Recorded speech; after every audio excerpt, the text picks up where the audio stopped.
Judge? I like the sounds of that. Yes, yes. We were told by our bosses that we were arguing this. Right.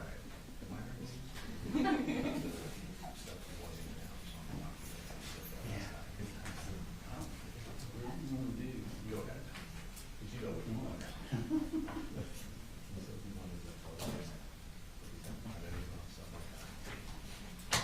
It's actually going to be Mr. Barry, Judge.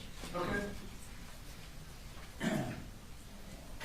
Judge, we looked through it a lot last night. There are a number of things that we have concerns about, and are these ones of you? No, that's my thing. I don't know where that packet is, but we're going to put it in.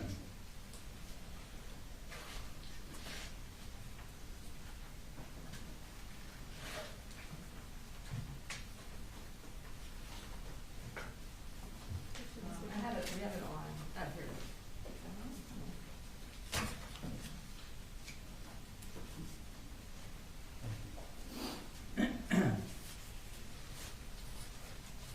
It's okay to close this break.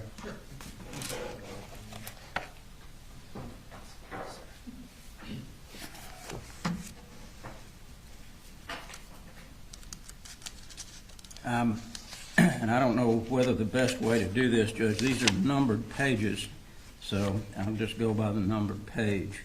On page 1 is Wells Fargo bank records. I don't know what they're, other than what was purchased at Mike's gun room. I don't know what the probity value would be for bank records. I don't know what they plan to show by that. It doesn't. Is it really have one page or are there several pages? I'll- I haven't seen any of Right, this. so that first page is just us explaining what records are in Investigator Gilliland's presentation, like what we're gonna be talking about. So one of the things we're gonna be talking about is the Wells Fargo records. So during the course of the defendant's interview with Investigator Smith, he talked a lot about how he didn't have enough money to buy a gun safe. He just needed $78 more. He indicates in multiple text messages about needing money for doctors for Colt. So his bank records are important to show, one, he, in the month of August, made $9,000. So needing $78 more for a gun safe is inaccurate if you make $9,000 that month. Additionally, he buys accessories for Colt's gun. He buys ammunition for Colt. He buys numerous items from Elite Pawn. The records for the actual gun purchase from Mike's gun room are on there. So we're going to go through relevant purchases in the records, not the entirety of the records. And we've outlined which purchases we're going through in there, and I think they line up with what I just said, essentially. And are the Wells Fargo records, what's the time frame of the records you're going through? I believe they start November of 2023 when he purchased the firearm for Colt, and they go through September 4th. And certainly I understand if there's a specific thing on the records, like a purchase of a gun, or a purchase of a laser, then that's one thing, but just put in the whole bank record. As I understand what the state's saying is they believe it's relevant to show that he, in his interview that we haven't heard yet, said he didn't have money to buy a gun safe or for counseling. Is that Correct. Well, the counseling was in a text message. We had like co-pays for doctors, visits for Colt. The $78 was in his interview. so? Are we going to go? Well, I mean, the state. Are you going to go by line for 10 months of transactions? Or? No. It'll line up with essentially what I just indicated. It'll be the gun purchase on November 17th, 2023, and then going into the next year. I think there was some gun-related purchases in December,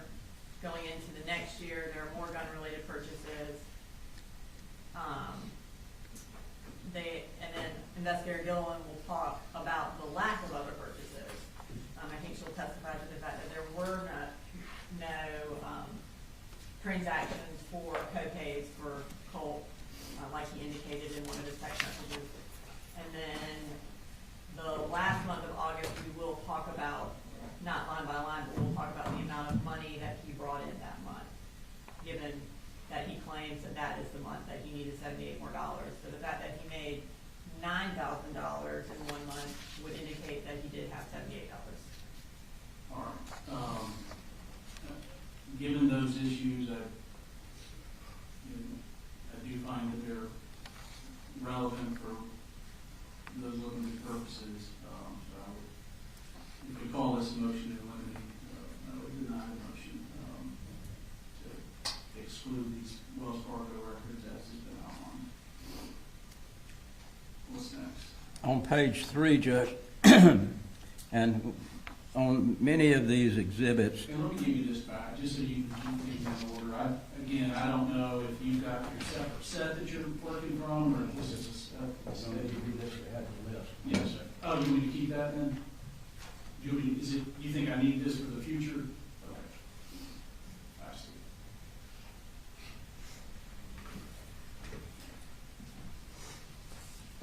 on page 3, and all through these, I noticed yesterday there are, the exhibit is spoken to by the state. It's not just the exhibit, but they put on there, like on page 3, purchase of laser sight from Amazon. They can testify about what it is, but to put it on the exhibit is a little unusual. And I would presume that the photo is Colt Gray, but I'm not positive. I can't really tell. All right, so, yeah, and this is hard where I don't have a separate set to review. So your objection is to what's in the box, purchase of a laser sight from Amazon.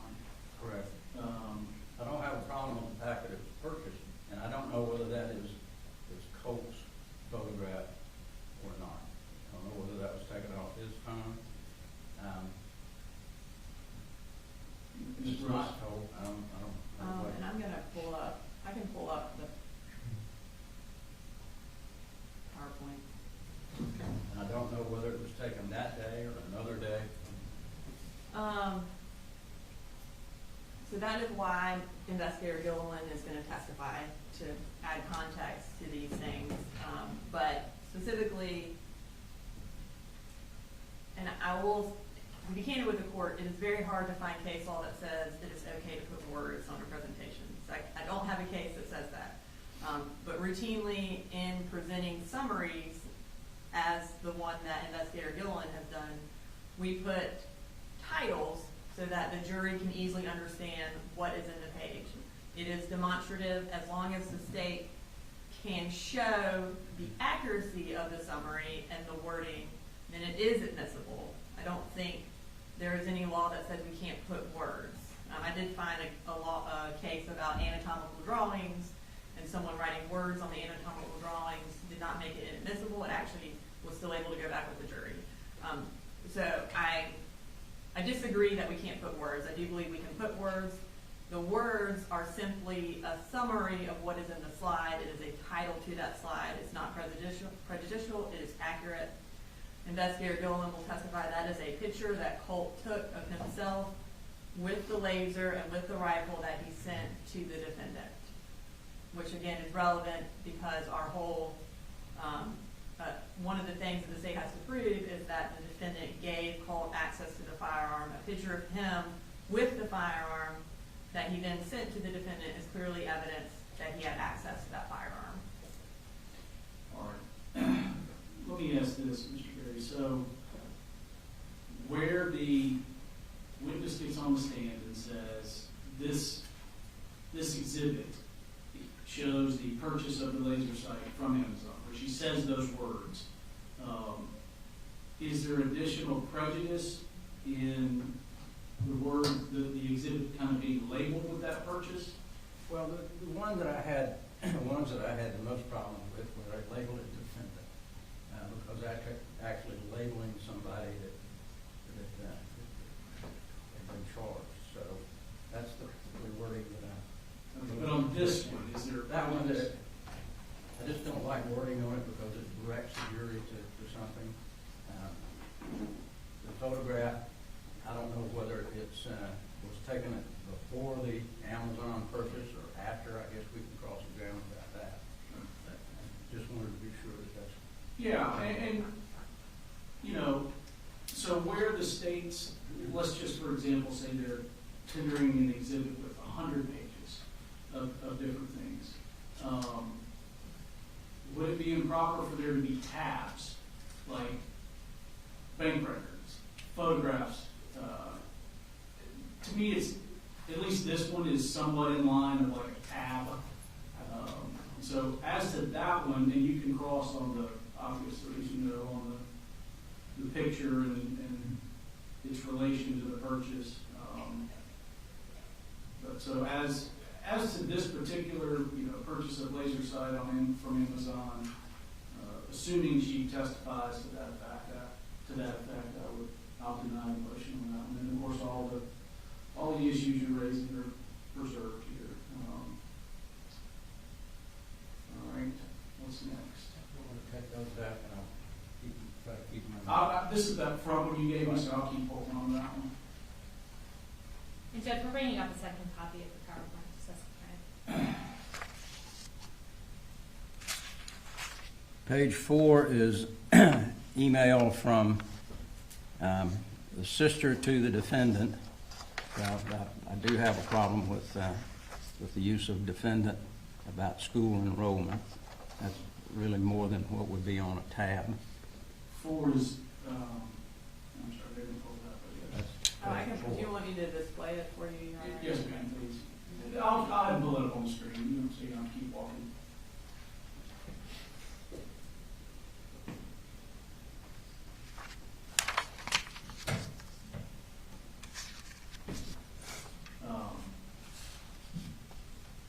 All right, so here, this is a question. Your objection is the use of word defendant. Defendant's sister emails defendant as opposed to whatever her name is, emails Colin Gray.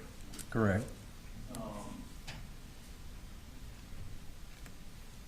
Anything, Ms. Brooks? So, again, finding a case that talks about whether or not the state can use the word defendant was also attacked. I did find a case that says that we can call the defendant a predator. So I feel like calling the defendant a defendant is less prejudicial than that. So the fact that the state is allowed to call the defendant a predator in a trial would suggest that calling the defendant is okay. We have identified him as the defendant because that is his position in this case. Everyone has the last name Gray, calling him Mr. Gray, or Colt Gray, or Colin Gray. I don't believe there's any difference in prejudice between calling him defendant versus that, but I do think it is more clear who we're talking about when you call him defendant. I don't think it's prejudicial. I think, again, it is a title page to an email so the jury understands who is talking to who. We have called him defendant throughout this whole trial. I believe the court calls him defendant. I'm sure the defense counsel, their defense counsel, their defendant's counsel. It's just a word that we commonly use in trying cases. Do you have a case? I understand the line of cases dealing with, you call anybody anything in closing argument if you want to, pretty much, according to the cases. But putting it on a document that you're going to put before the jury, I think, would be an issue.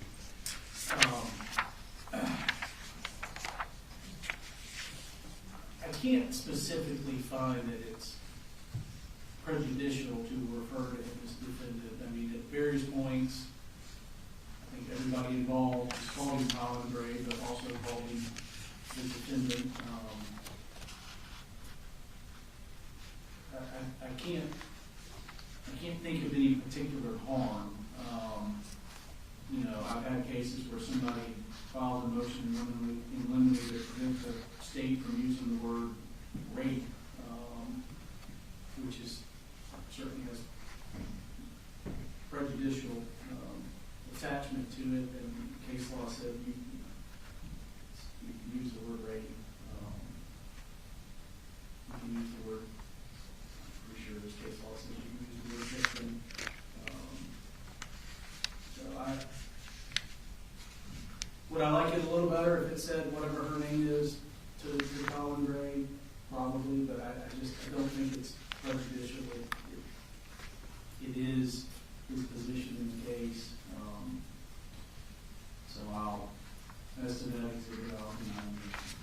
We don't have a problem with page 5, Judge.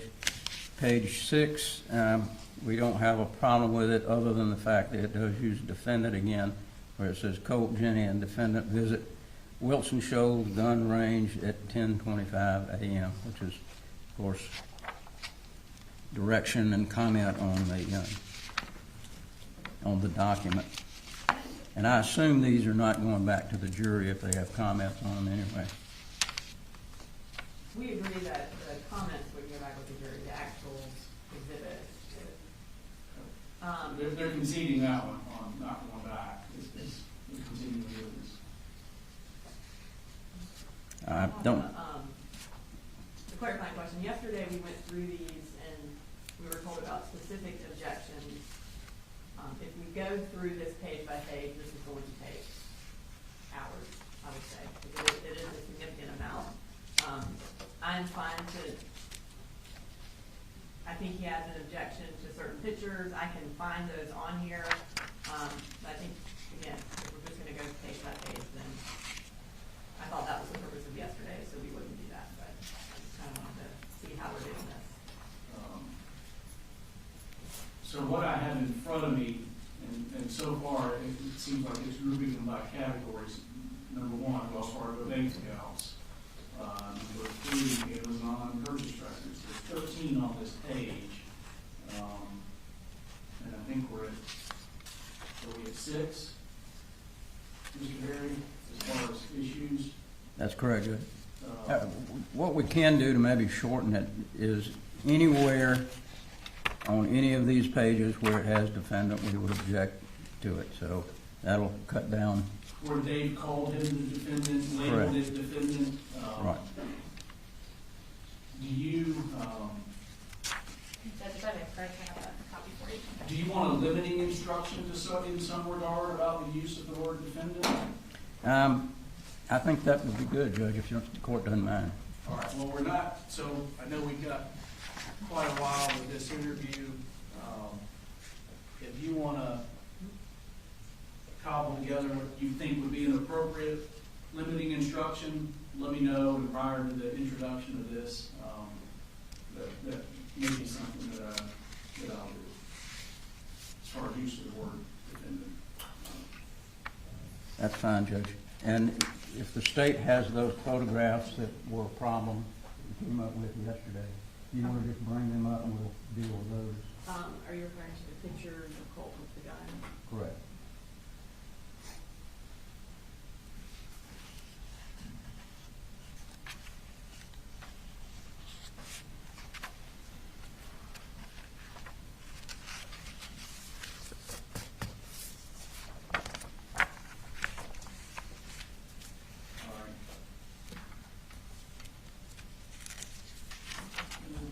This is just the first grouping of pictures with a Colt with the gun at the gun range with the defendant.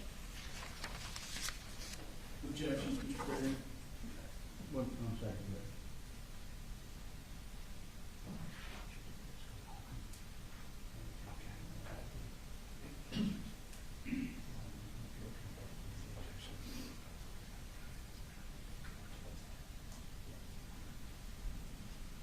I don't think, Judge, those were the ones we talked about yesterday we had an objection to. There are some here. I'm sure the state will know what page they're on.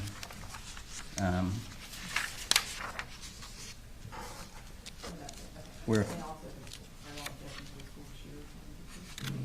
Colt is putting the gun to his head and in his mouth and that sort of thing. And we do have, like on page 23, there are photographs of children, which is not something that we talked about displaying. There's an email there, but there's also a photograph which they've blown up. And I was just gonna go through the PowerPoint, Jimmy, and I know y'all also had some objections to the school shooter crime pictures, so I was just going through it and displaying it if you wanna. That would be great if you don't mind doing it to make it much quicker. I'm just gonna go, it may, I'm I'm just gonna kind of go straight through the PowerPoint. So this is the first picture of the school shooter shrine from April 15th of 2024. How many pages are we about to go through? So my understanding is we're gonna go through, pictures of guns, and the school shooter pictures. I think it's like 10 to 15, if we do it that way. All right, Mr. Gray, let's just address each one they put up. Objections to this particular one, I'll call it a slide, this particular slide. That's correct, Judge. I I'll think zoom that, in on the picture, Your Honor. I'm sorry. I was gonna zoom in on the picture Okay. so that the court can see what it is of. I think, Judge, that on this particular photograph, of course, we are objecting to You can do it back out. all of the photos that show Colt Gray. And I think we would object to this picture. That shows the picture itself that shows Colt Gray with the photographs on the wall behind him. That's correct. What's the First objection? picture of the school shooter shrine. That may not be. That's directing the jury to think that's the first picture. It may not be. It may be. We don't know. But the photograph, from what I could see yesterday, is not in the same position as the one that the officers took when they came to the home. So it's changed positions. So I don't think putting that wording on their first picture of the school shooter would be proper. As far as the relevance of the picture, again, in the interview that we haven't heard yet, the defendant denies knowing who is on the wall. In his initial interview, he indicated that he did know it was the last school shooter, and when he talked to investigators, he said he doesn't know. He also said there was only one picture and that Colt took it down. So the state, in order to prove its case, needs to prove that this has been on the wall for a significant period of time, and that would also corroborate Jenny's testimony that had been there. This is the first picture that Investigator Gilliland found in Colt's phone, and of course she'll be able to testify to that. She'll be able to testify that there are two pictures that are identified as Nicholas Cruz on the wall. And so we believe it is relevant and admissible. I don't have an issue, and I do think it's relevant. The image, the date, the time. I do think that calling it the picture of school shooter shrine, that's proper for argument. Calling it a school shooter shrine.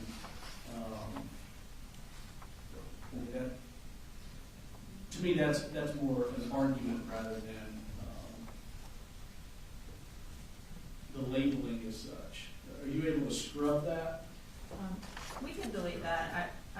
I guess is the ruling that our, in creating this PowerPoint and trying to figure out what to call it, we did look up shrine, and it is a place associated with or containing memorabilia of a particular revered person or thing. I think that is how Investigator Gilliland would describe it when she testified. We are fine to delete it from the slide, but we do think that it would be able for her to be able to identify it as a shrine, given that is the definition and that is what that is.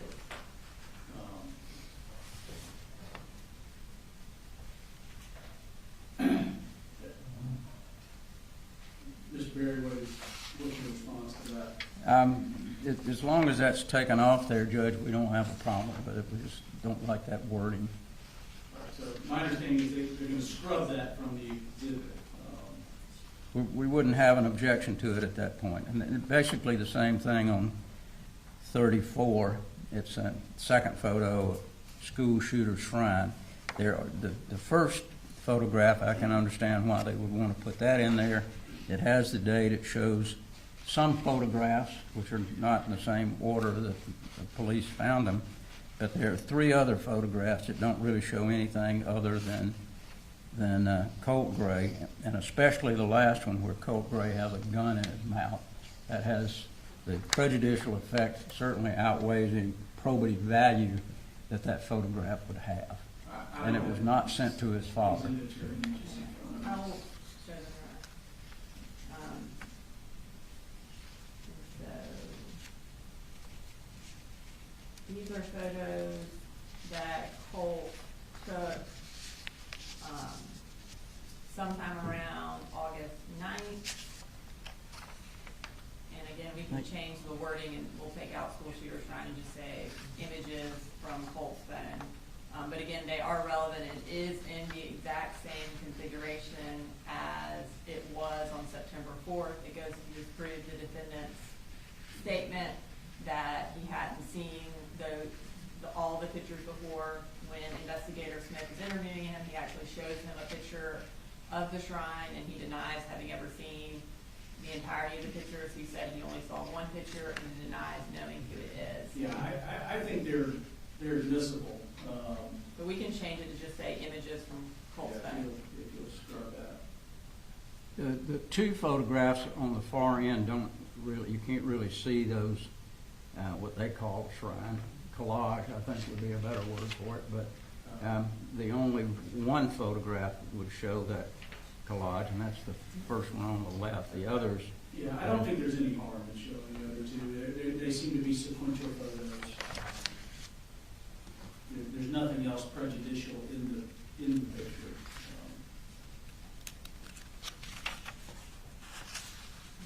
And this is the other photo that Mr. Berry was talking about. Again, this is a picture from Colt's room. It is in the time frame after he had dyed his hair, which would have been in August of 2024. And he just has the rifle in his room, which would be evidence that he had unfettered access to that rifle. And what's your position, Mr. Berry? As I said, Judge, the prejudicial effects was he's got the gun in his mouth. The prejudicial effect of that photo certainly outweighs any probative value. What probative value does it have? They've already got the other 2 photographs showing that, the kid. And I think they've got others showing Colt with the gun around that same time period. So it really does not have any value other than disturbing. In as much as Colt's access to the gun is an issue in the trial, it is something that's squarely before the jury that they have to make some determinations about. While it's prejudicial, I can't find it unfairly prejudicial. It's a probative matter or issue in the case. So I deny the motion.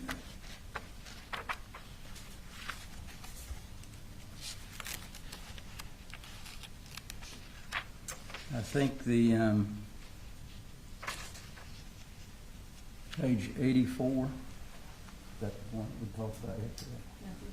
It's a little different on the. This is the ones showing him with the... Okay. And of course, you're free to argue that, or cross, something on Colt's phone doesn't mean Mr. Gray had it or knew about it. That is the page, after discussing it with Mr. Berry yesterday, we took off one of the photos and we put it in a different location because it was in there twice. This is a picture after the defendant purchased Colt a half mask. It's him wearing that half mask, showing that the half mask was in fact for Colt and that he provided it to him. And then the other picture that Mr. Berry had on there, I'll pull that up.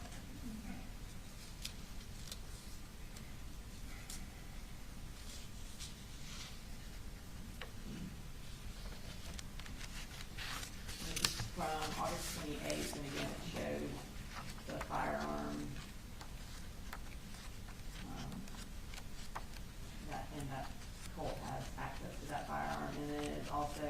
wearing the half mask, so it shows that that photo was taken, after that was purchased for him. I believe it was purchased on the 27th, so this would have been evidence that later on in the month of August, he still was having unfettered access to a firearm.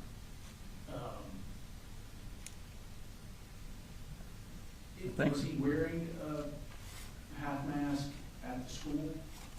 No. Was that something that was part of? Not to our knowledge. It wasn't something that he wore to the school, but it is something that, so in the school shooter shrine, Nicholas Cruz was wearing a half mask in one of those photos. And so one of the contentions is that he also was wearing a vest similar to the one that the defendant purchased for him. So I think the contention is that he was buying things similar to what Nicholas Cruz had that were quite visible on his wall. And so I do think it's relevant for that purpose. Now, again, it also shows the gun being in his room 3 weeks Yeah, after. clearly the image with the gun and him, I think, was relevant. So this was originally a dual exhibit for both pictures. Yes, we moved the second one because we had the exhibit on there, this picture on there twice.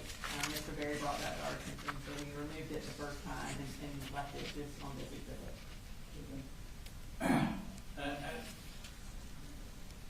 I don't see the prejudice in the image where he has the half mask now. I think as they say, relevance is binary. I guess there's relevance to some degree. It's pretty low appropriate value as far as the mask goes, but I really just don't see the prejudice in it. But let's do this. I think the jury actually got here early, so they've been here a while. So let's just pick this up on the back end of lunch or something. That'd be fine, Judge.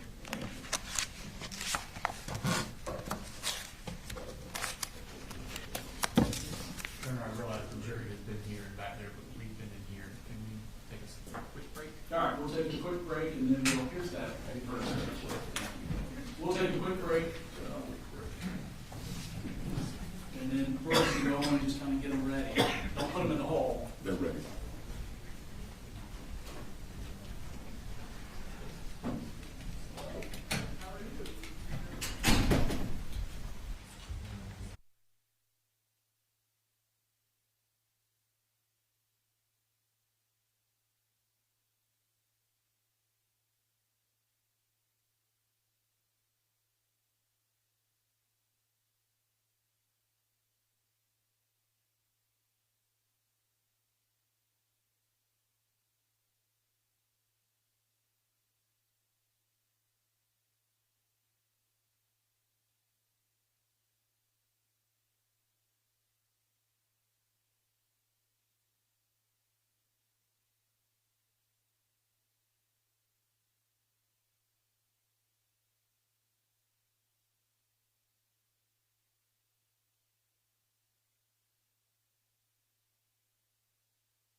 drive us, want to take people downstairs and all that sort of thing. Anyway, we could just bring lunch up and sit in that room with them. I'll take my lunch in there too, and we can have some time. You're saying no? No, we're gonna be bringing him down so we can have our break as well. And if they wanna visit him, they can go down and visit him down there. They can take their lunch down there? They can go down there to see him down there at the jail. We'll be sending him back down there in lunchtime. We'd be going back to the jail. And, but they can visit there during the lunch hour? Mhm. Okay. All right, bring him in. Go ahead and bring him.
Let me see.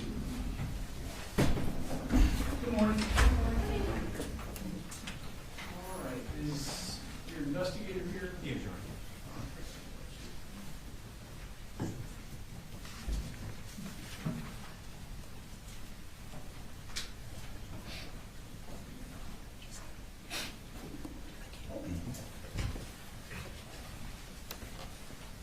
Yeah, see?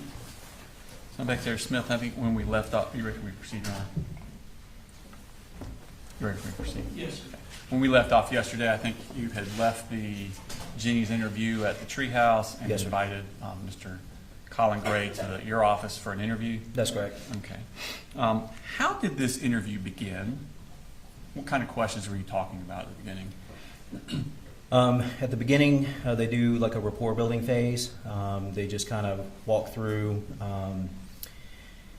Are you talking about the forensic interview? No, we're moved on. We're at Okay. your office and you're interviewing Colin Okay. Gray.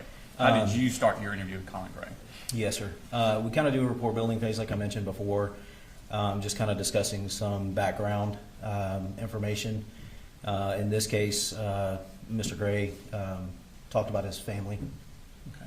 Did you talk about kind of the history of the family and the moving around and that sort of stuff? He did. He mentioned that they had moved around a lot from beginning in Statham to Fitzgerald. They moved to Jackson County and then ultimately came back to Barrow County. Okay. Did he talk about his and Colt's relationship with guns? He did. Okay. What did you say about that? He mentioned that that was a way for him and Colt to bond, that he did not like Colt playing video games and being alone so much. So that was something that he did with his father, so he wanted to do with Colt. Okay. And did you talk about kind of the history of the specific guns with him He and did. Colt? Tell me about that. So he mentioned that he first purchased Colt a Bushmaster rifle. And I think that they had gone hunting, if I'm recalling this correctly, in his 7th grade year, to around 2022 was his first hunt. And then he talked about that rifle specifically jamming on Colt, and then it kind of scared him. So ultimately, Colin returns that firearm to Mike's gun room, and then purchases another firearm, which was the firearm that was used in the shooting. Did he say what time period he purchased that second firearm? The second firearm was purchased for a Christmas present, Christmas of 2023. Okay. Did he say after Christmas where the gun was kept? He did. He said that the gun was kept in his closet. And when I say his closet, I mean Colin Gray's closet. And that was in a bedroom that he shared with his juvenile son, Coley. And he mentioned that the guns were kept in the closet on the top shelf. The ammunition was also kept in there as well. Okay. And did he keep that narrative throughout? No, he didn't. Okay. Did he change where the gun, Colt's gun specifically, was He kept? did. And what did he say about that? He mentioned on 2 separate occasions that Colt had actually gone into his bedroom, and that Colt had retrieved the firearm from Colin's bedroom and taken it into his room to clean or mess with, take it apart or put some new attachment on it.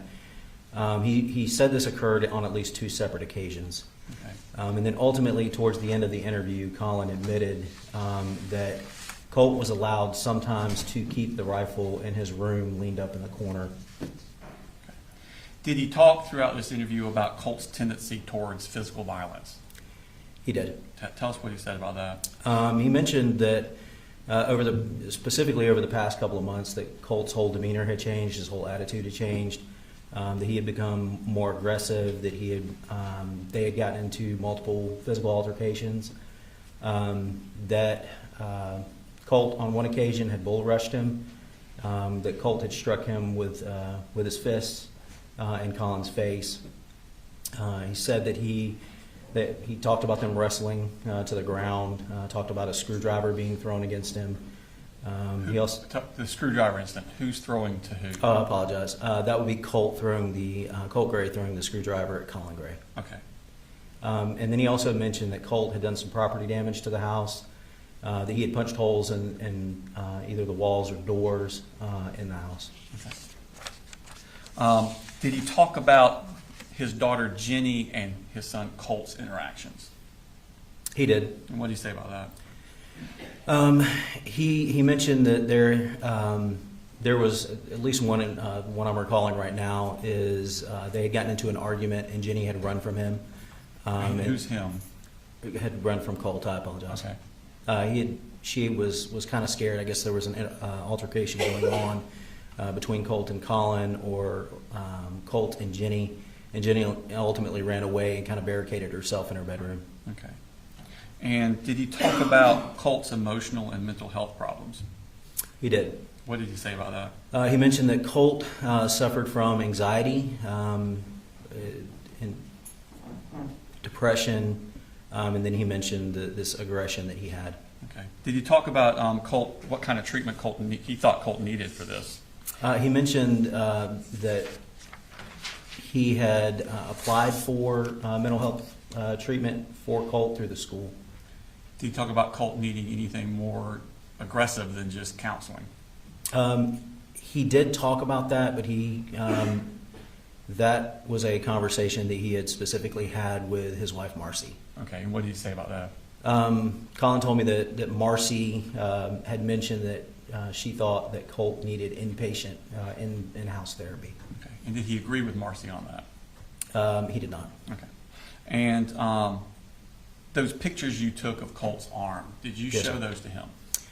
I did. About 2 hours into the interview, Colin did not mention anything about Colt self-harming. He did mention that Colt had depression, but didn't mention anything about Colt self-harming. So I showed Colin a picture of Colt's arm, and he did say that he knew about that and that Colt had self-harmed while depressed in Fitzgerald, Georgia, and then after Colt cut himself, he had taken the knife from Colt.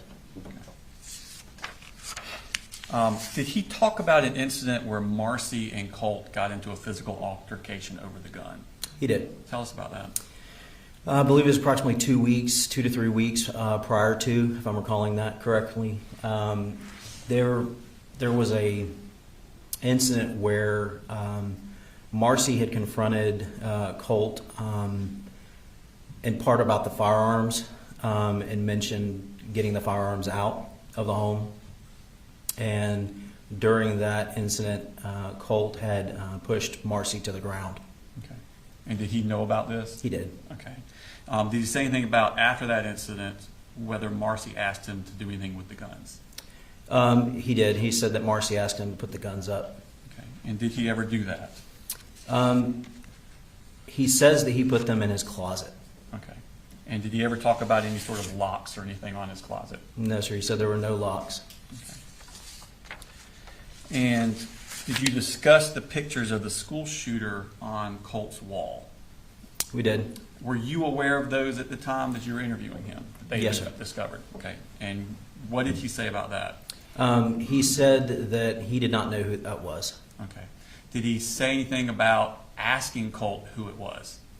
I recall Colin telling me that he believed that that was a guy from Green Day. Okay. But he did not say that Colt told him anything about a school shooter. Did he deny that Colt told him that I was a school shooter? Yes. Okay. At this point, had you talked to Kelsey Ward about her interview with the defendant the previous day? Yes, sir, I had. Okay. And is what he telling you different from what he told her Yes, sir. about that? What specifically was different? Specifically on where Colin initially said that the firearm was located. Colin, according to my conversation with Special Agent Ward, initially told her that it was allowed to be kept in his bedroom. Here, there was a very, very different kind of 3 separate places that it was kept. That was different, as well as him having knowledge about who was in the kind of pictures that were up on Colt's wall. Special Agent Ward told me that Colin told her that 3 days before the shooting that he was told who that was. And he denied that to you? He did. Okay. Did he admit that him and Colt, or that Colt talked about school shooters to him? Yes. Okay. And what did he say about that? He said that Colt had a very analytical mind, that he noticed very small details. He talked about him looking into researching school shooters or different trials that were going on. Okay. At this point in your investigation, had you seen anything on Colt's phone? No, sir. Okay. What happened at the end of the interview?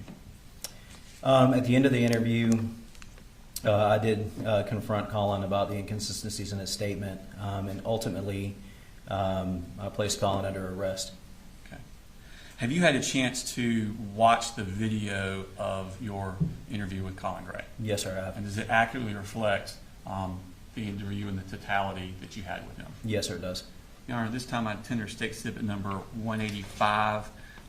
It actually, I think because of email purposes, it came to us in 3 separate parts, so it's going to be 185.1, 185.2, and 185.3, but it is one video. No objection. 185, various feelings. Your Honor. And Your Honor, just for the court and the records, it starts with them going in the room, a quick introduction, and then Mr. Smith, Investigator Smith, leaves the room. So we're going to cut through that. That is going to be, he leaves the room at 0040, comes back 10 minutes later at 11:00. So we'll cut through when he's not in the room because nothing's happening. I assume no objection. No objection. No, sir. And that's in State's Exhibit 185.1. And then, Your Honor, in 185.3, towards the end of the interview, Investigator Smith steps out again at 39:30 and is gone for about 5 minutes to 45:30, so 6 minutes. So we'll cut that part out because it's just Mr. Gray sitting in the room by himself. And then it ends at 53:35 when they walk out. So that's just for the record. And in total, you said you have to do 2.5 hours or something? Yes, Your Honor. The first one's going to be, when you take the stuff out, is 41 minutes. Part 2 is 67 minutes, and Part 3 is 47 minutes. Thank you. And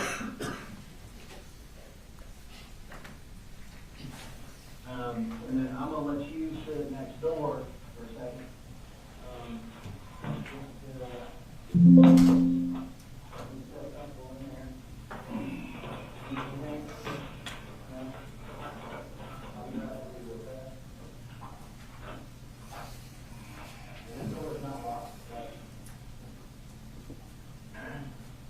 I'm gonna go grab my notes and I'll be right back with you, okay? You need anything? That sounds good to go. Okay. I will be right back. I'm not gonna lock the door until set, so it's not long time staring at you. Yeah, it's all good.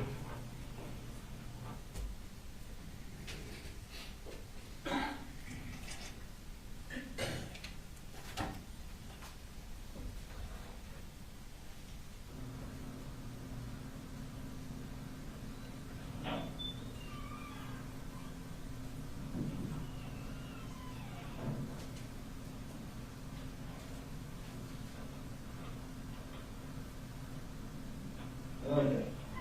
I apologize for that. I have not gone to the bathroom, all day. Yeah. It's all good. So I promise I'll wash my hands. It's all good. I'm going to introduce myself again. Yeah. My name is Investigator Jason Smith. I'm with the Barrow County Sheriff's Office. Yeah. And you're Mr. Colin Gray, correct? Okay. Sorry, we're meeting like this. Yeah. Unfortunately, that happens. And I'm going to apologize beforehand because I'm going to get 1,000 text messages and emails, and I'm trying to keep them, turn all them off right now. So I've heard a little bit. I understand that you talked with law enforcement. I heard a little bit about kind of your statements to them. I'm just going to go ahead and explain my involvement. Yesterday, we were here at the office and we got the call. Sure.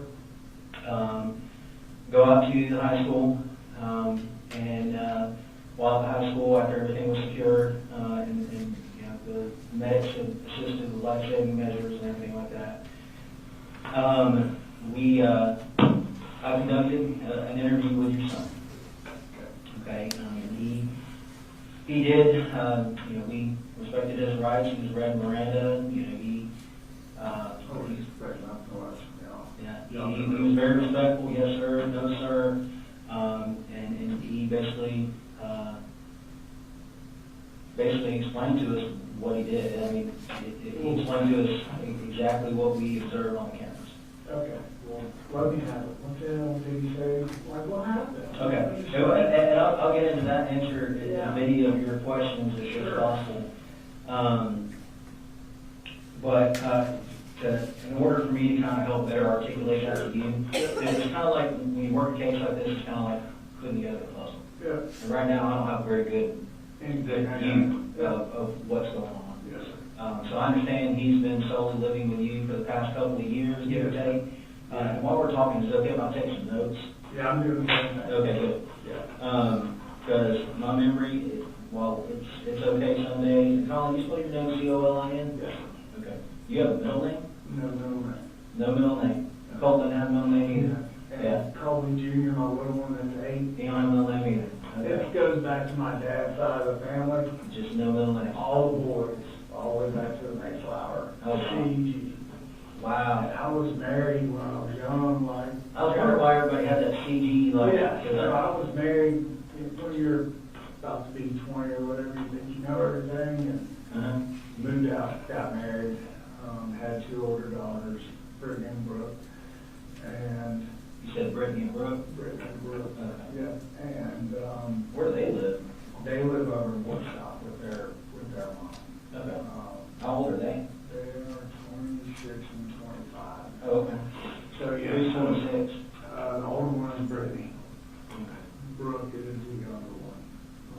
Well, why don't they have CG in their names? Is it just boys that? That was just girls. Yeah, so I told my dad, I said, it ended with me, Pops. I'm like, I'm really sorry, I have a lot of history. And he laughed. I'm like, I said something funny.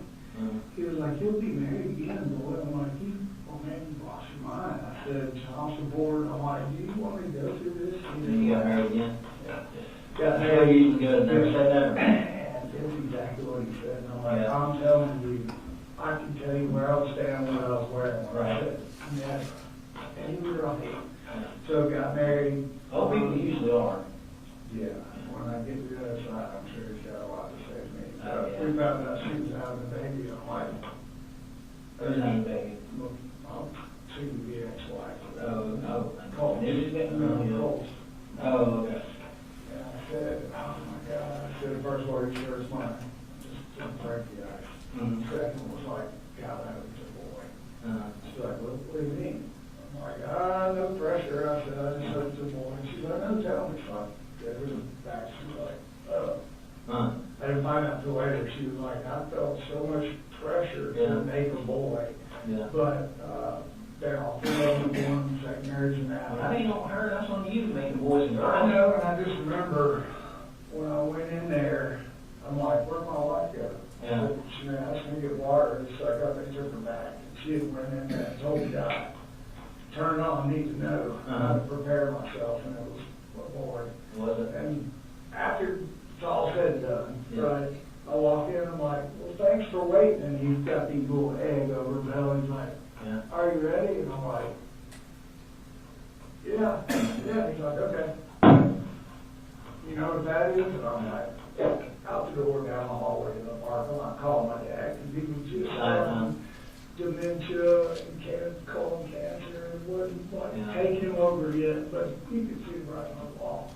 So I was like, hang on, trying to give him a carrot. Yeah. Like, we'll push through this together because you're my grandson. Wow! And he was just so happy. You know, Colt. So you were only his only grandson? Yeah. So Gray was on with you? Yeah. Wow. Yeah, so. Okay, well, let's get back to, which one's older, Brittany or Brooke? Brittany. Brittany's older. Brittany, is she a Gray? She is a Gray. She is a Gray. Is she already? She may be divorced now back to Gray. I'm not sure where all that stands yet. Okay. Tom, what's your date of birth? 8/10/70. 8/10/70.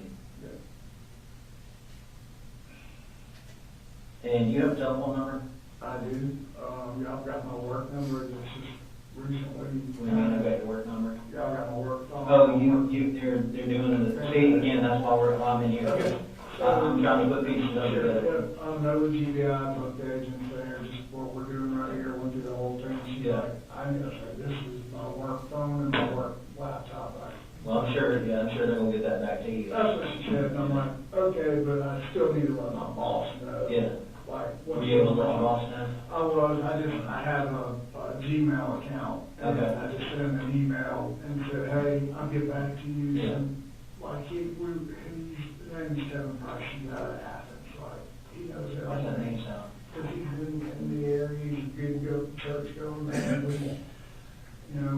What does he own? He owns Kevin Price General Contracting, and then Okay. as I'm getting to know the man, he's tied to a ton of stuff in Athens. Yeah, that name sounds familiar, Kevin Price General Contracting. Yes, sir. How long you been working there? I started April, May, so beginning of May. Beginning of May? Yeah. Oh, that's pretty recent. Yeah. What did you do before that? I've done the same thing my whole career as commercial building superintendent. I'm in charge of building from dirt up high rises, hospitals, whatever. Yeah, you just bring everybody together, make it happen? They hand me the drawings and say, go make it happen. So that's what I do. Your address, is that 896 Harrison Mill Road? Okay, I just want to make sure. Yeah. I'll go ahead and write that down. Before I wrote it down, I want to make sure that, you know how I don't know if you ever played the telephone game in school, where you start out telling one thing, and by the time it comes all the way back around, it's not even nothing. Exactly. That's one of the reasons that I'm in here talking to you now. Yeah. How long you lived at Harrison Mill Road? It was a year this past June. We signed a 2-year lease. Okay, lease my house. Mm-hmm. What you think about Vera? This is where they were all born. Really? You know, they're off of Beach Creek Road. Oh, yeah. All of them except for little Colt. Yeah, I know. We moved from Beach Creek, we bought a farm in Statham, and that's really where we lived for the majority of our life. Okay. How long did you live out at Beach Creek? Oh, man, probably 10 years or so. Okay. 8, 9, something like that. That was a long time. Okay. All the kids went, they started off at State Elementary and Helping Hands used to be right there, so it's a nice place for us. Yeah. What was Helping Hands? It was the daycare that was Oh, okay. like a pathway went from the Yeah. school to the daycare. Oh, yeah. It was really great for us. Yeah, that's perfect. Yeah. So did you live at Beach Creek before you moved to Bethlehem? So yeah, we sold everything right about the start of COVID.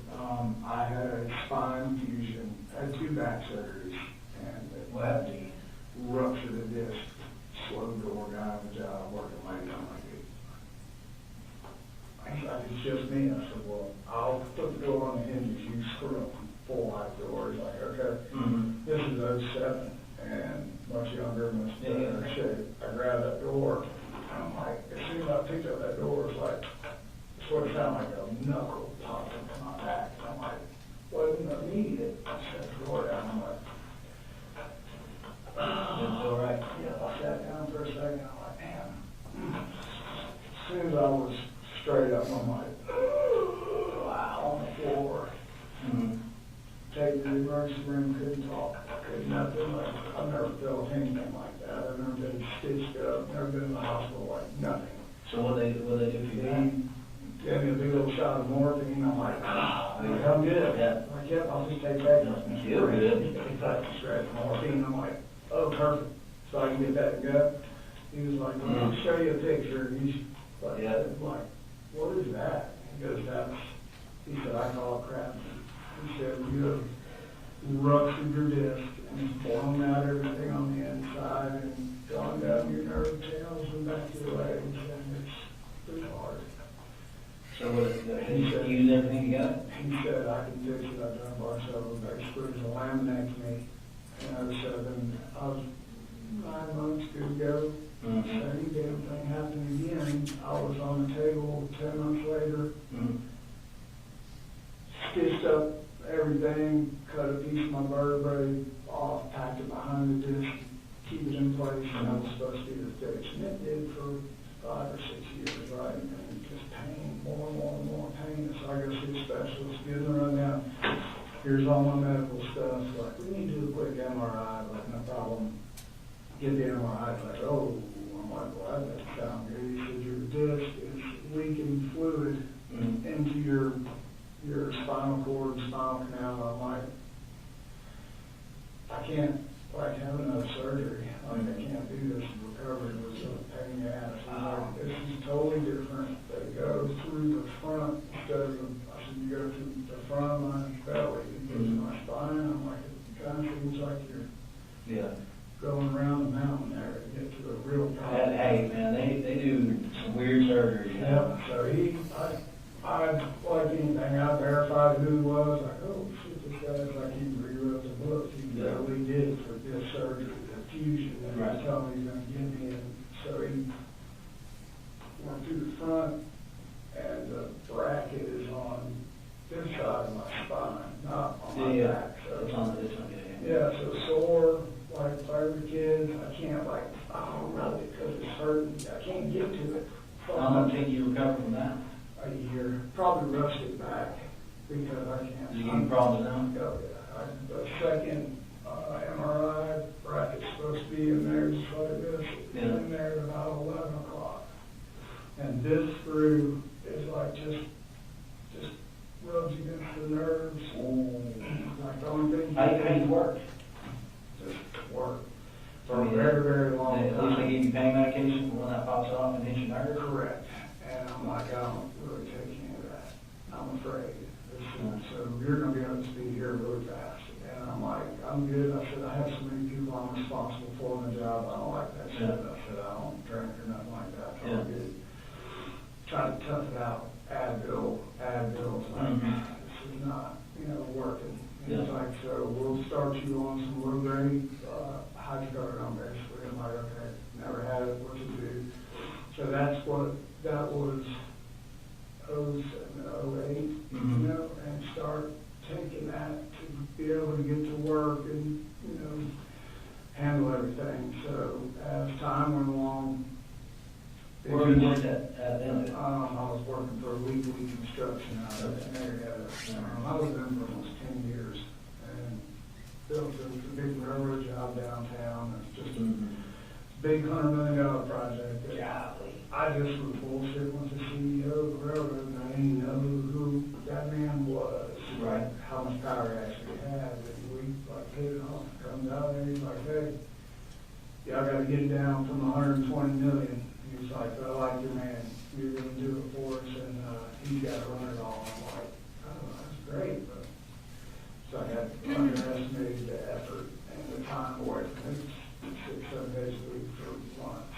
You know, but it was me building my career, and this was my stable job. Yeah. I've been working my whole life to get there, so. Is that a normal work week for you, or was it just that? project? Yeah, that project, it was cameras and all that, so that led to, you know, really just looking, COVID started, I had that second back surgery, it just, like I kept pushing it, going back early, more pain pills, like, didn't know it at the time, it's like, man, it's like taking these pain medications, it's not working. So I go to the doctor, I'm like, look, I ain't taking this stuff, and there's nothing happening. So, fast forward for, I don't know, a couple of years, I guess, and as it has turned out, I don't know when she started, I just know that she started. And basically, Marcy, going in, taking my pain meds, Oh, okay. and putting like, if you look at a heat blade Tylenol, Yeah, you have to look. yeah. I don't look, I just take them, you know? So I didn't know that was going on. And like, kind of had an idea, started paying attention to what I was thinking, like the numbers were all different, so it was like, all right, so I just kind of set a trap in the kitchen to see who or what was happening, it was her. Right. So that's where that initial kind of breach of our marriage started right there. And it's like, Okay, we'll get there. yeah, We'll get there. That's kind of where, how we ended up moving and all that stuff. So. Okay. So you moved from B Street, and then you said you went to, Yeah. Statham, Ball Farm in Statham? Yeah, exactly. Okay. How long, where were you at in Statham? Bear Creek Road. Right on Bear Creek Road? Yes, sir. How long do you guys live there? Oh, man, so I said about 8, 9 years or so, long enough that my parents are, part of their ashes are buried on that farm. Are they really? Was that supposed to be the forever home? That was supposed to be the forever home. What happened with that? She kind of started going really downhill. About she and Marcy? Yeah, just like, had a really good job, engineer. I'm like feeling pressure to carry all the bills, and it's a lot to run all of that. Paying bills, boats, all that stuff, to be honest, just never made that much money a year of my life, and really, like, failed miserably at controlling money. Yeah, never for me, our family, we never had more. You know, it was clear, I was buying, just make the kids happy, we buy campers, stuff like that, you know. So we made the decision that I was gonna kind of step back, and we could sell our farm and make a killer profit, which we did, and just step back. She had a death in the family, the grandmother's house down in Fitzgerald was just hitting. And she said, let's just, you go heal. She had a job lined up with Georgia Pacific down there. I'm like, okay, house is paid for, truck's paid for, everything's good. I can get into a little more involvement with the kids, which is what I was missing. So we went down there and Colt and I, you know, we started playing football. We won the little state title down there, doing everything that I thought that's what we needed. So you moved to Fitzgerald after the farm? Correct. Okay. And then the issue that we just discussed about followed us down there. And You talking about the substance abuse stuff? yes, so our parents were a block away, so we followed How us long have you down in Fitzgerald for? about 8, maybe 9 months. It wasn't long. And Where'd you go after that? I called back up here after like their mom involved, like, you see what's happening, you need to get her help right now. And whatever that looks like, that's fine, I'm gonna take the kids, we're gonna go back home, I don't wanna be down here. I just have to make a call and get a job and come back up here and she needs help. She needs to be put in place and helped. Like, I can't do this anymore. The kids, Is that when you moved up to Jefferson? yeah.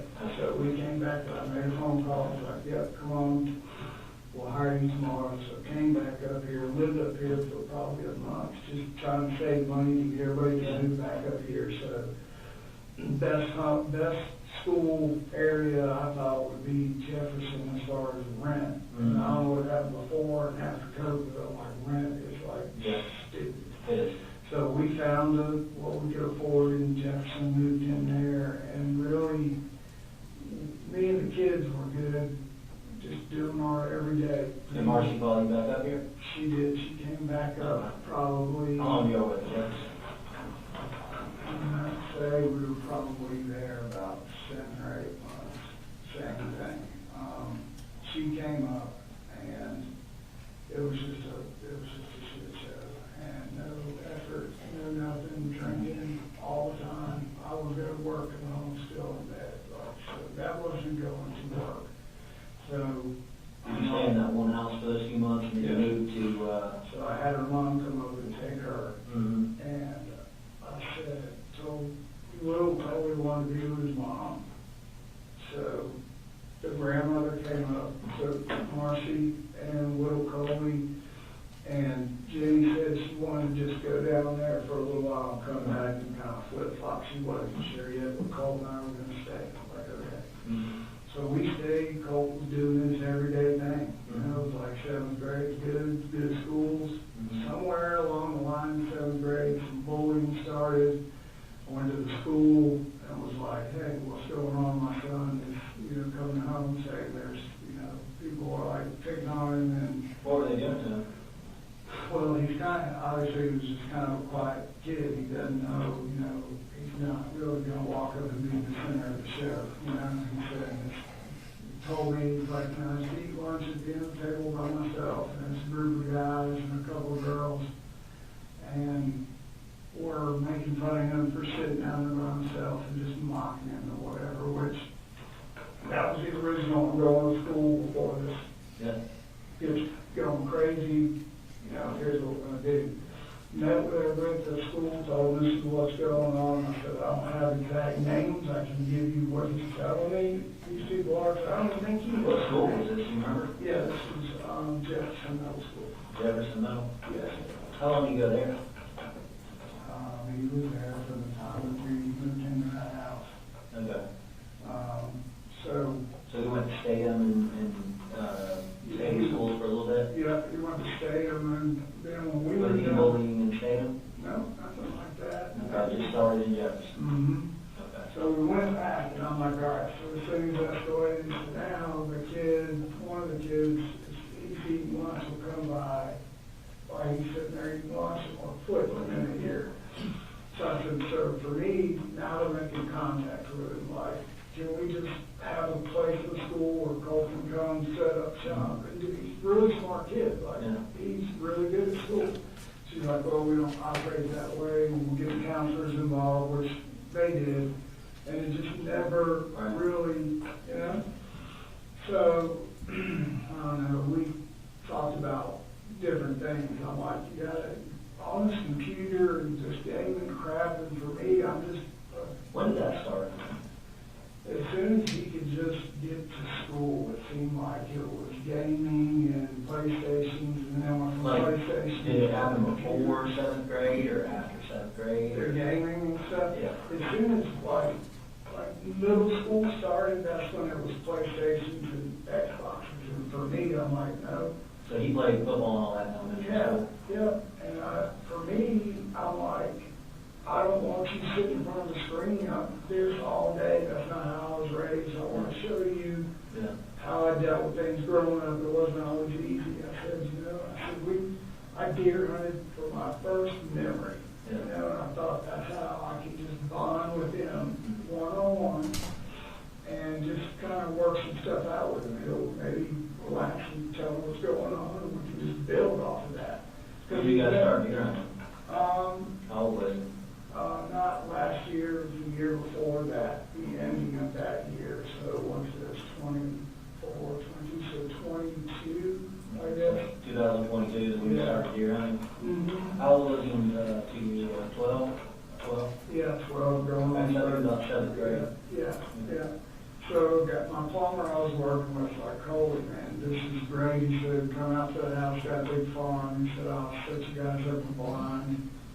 And y'all can show up here in the morning and I'll walk down. And like, last day of the season too, I'm like, dude, we're not gonna shoot nothing because we ain't gonna see nothing. I said, it's just about the process for him. So, I wanna try to, like, hook him right here.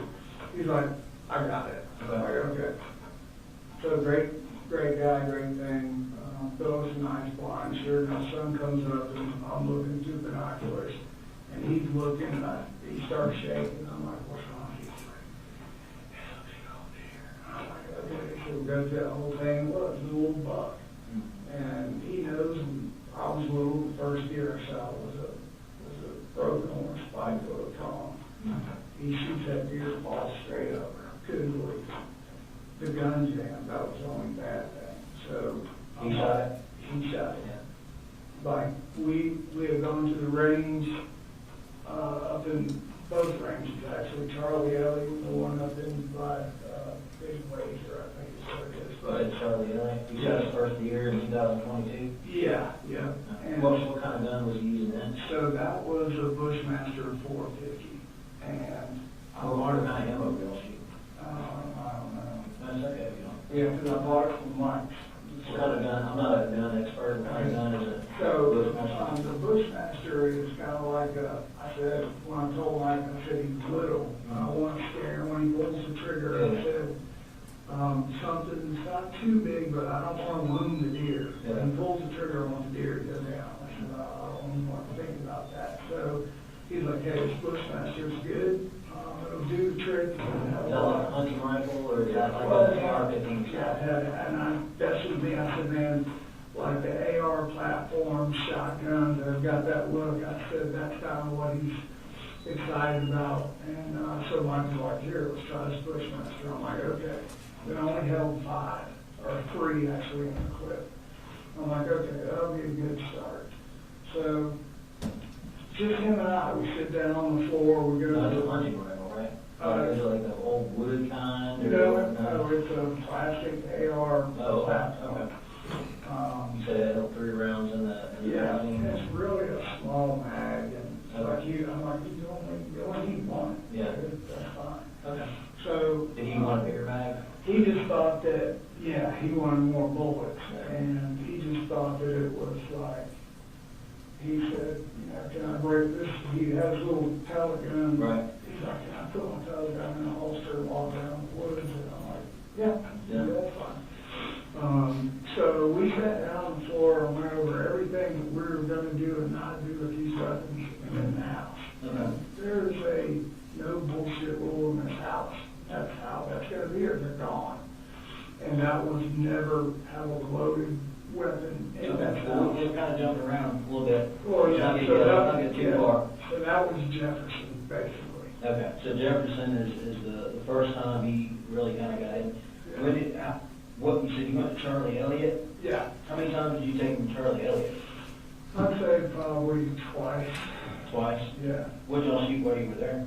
We shot, I had a deer rifle, a 308 deer rifle. Mm-hmm. I don't have that anymore.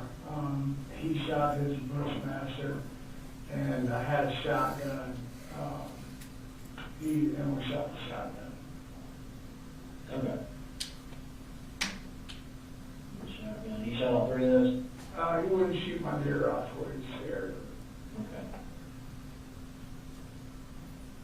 Well, why was he scared of it? Because it's just big and loud. And he said, it kicked me back. He just didn't want anything to do with that. You went to another shooting range? Yeah. Which one was that? I want to say it's Big Laser. Big Laser? Yeah, up in Banks County. I think up there by the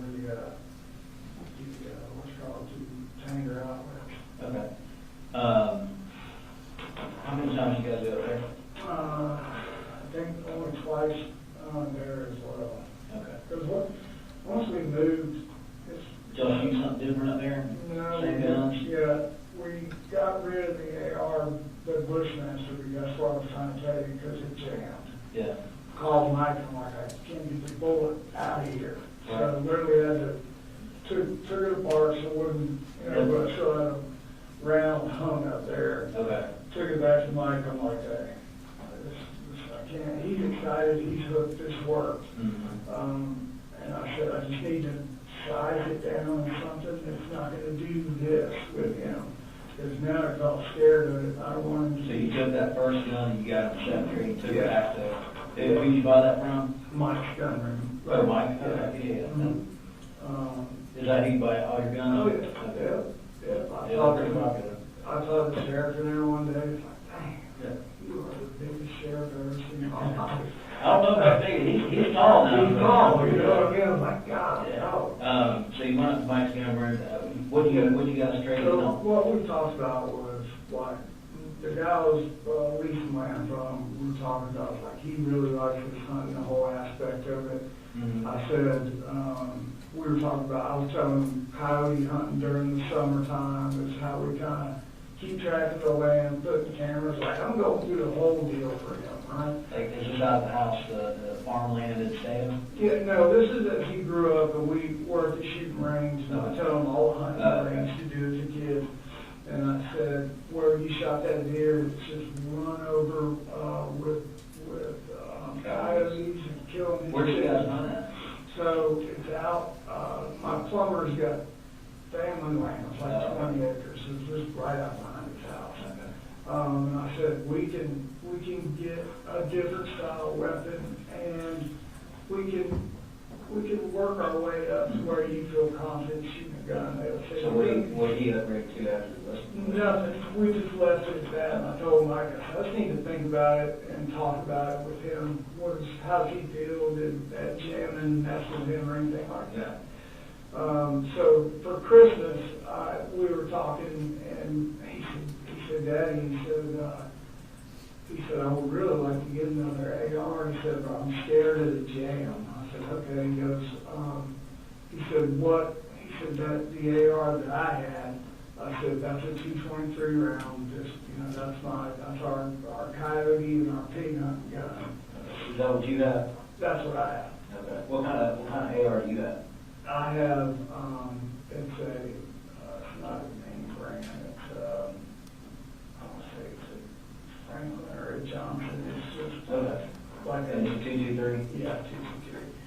So you wanted one of those? Yeah. What you said for Christmas, was it Christmas of the 7th grade year? Or? This past Christmas. Okay, so in 2023? Yeah, we were living in our house where we are now. Did you guys shoot or anything between 7th grade and?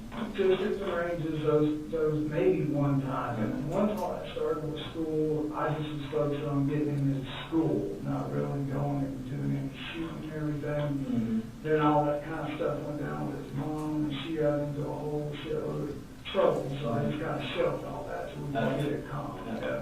So after everything calmed down, Yeah. you got an AR for Christmas? Yeah, I said, Bought that from Mike's too? Yeah, I said, the whole goal here was using it as a carrot. Like, he had so much fun. We bonded. Like, I That was wanted. his gun, right? That was for him.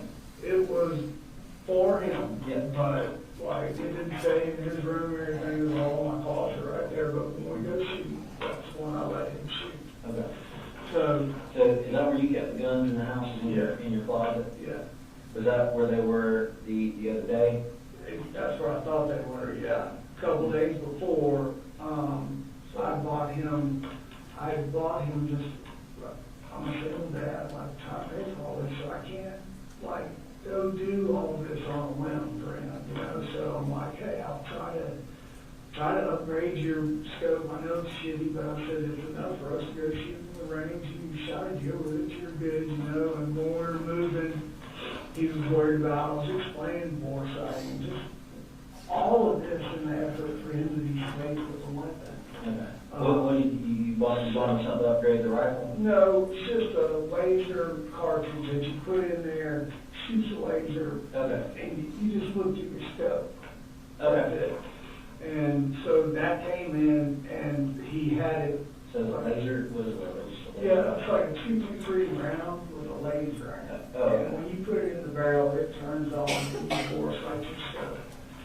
And I said, the whole effort with the hunting and the rifles and whatnot was, hey, dad boy, you keep doing good in school, doing these good things, making good grades, which he was, then this is something that we will do. I said, I like a carrot. Yeah. That's a- Kind of like the driving, you know, but Correct, hey, correct. you do all this, you go to school, Correct. we can shoot, you know? Yeah, and it's always been like us, our family, mama just totally shit canned us, and it's just us now. Okay, we have to just be together. I can't go on the limb and buy things like that, you know? So where, I've been out to your house, where in your house, or where's your room in relation to Colt? Yeah, so, when you go down the hallway, Colt's room is on the right. Mm-hmm. And when we first moved into the house, it was just me and Colt. Is it one story, two story? One story, Okay. ranch house. And Jenny, his sister, she was like, Dad, I want to come back up and stay with y'all. I miss you, don't like it really down here. It's like, no problem, Mom's in trouble. I'm like, I'll be there in the morning. About a week goes by, we'll try and get things ready. I get a call from DFAC in the middle of the night and all that. I'm sure that you read about her mom, his mom. Yeah. No. So the phone rings 2 o'clock in the When morning. is this? Huh? When is this? This is here recently, probably within, I can't give you the exact date, 6, 7, let's see, she's been going out for 8 months, before it's all 76, so 8.5 months ago. Down there, living with parents, and painkillers, graduated to that. I had no clue. DFAC's lady called me, like, well, my kids, I thought, DUI, and she's like, well, she was driving, I can't tell you until I see you, stuff's got to be signed, I got legal, I'm like, she's like, can you be here tonight? I'm like, it's like almost 2 in the morning, it'll be 4 hours. And you and Marcy, y'all married, right? We're married, we're not divorced, Okay, or, so- yeah, legally. Yeah. Separated but legally together. Correct. You know, if I didn't know my kids, I probably. So Marcy got a DUI on? No, that's what I thought it was. Oh. So I'm like, okay, I said, I'll come, it's gonna be middle, like 4 or 5 o'clock in the morning. She's like, okay, let's just meet there at 7:30. I'm like, you need to tell me what this is about. I had no idea. She said, just know that your kids are safe. You just need to come down here and get them in the morning. I'm like, okay. So Colt and I are running down there, and he's like, what do you think this is? I'm like, I have no idea. So we get there, we go to her mom and dad's house, open their door, and we sit in their living room. She gets her pole out. She's like, okay. Marcy, they gave her a hair block test. She starts reading the results. Why didn't they give her a hair block test? Who did? Her sister, apparently. That, I never got the whole story. She had all the kids down there?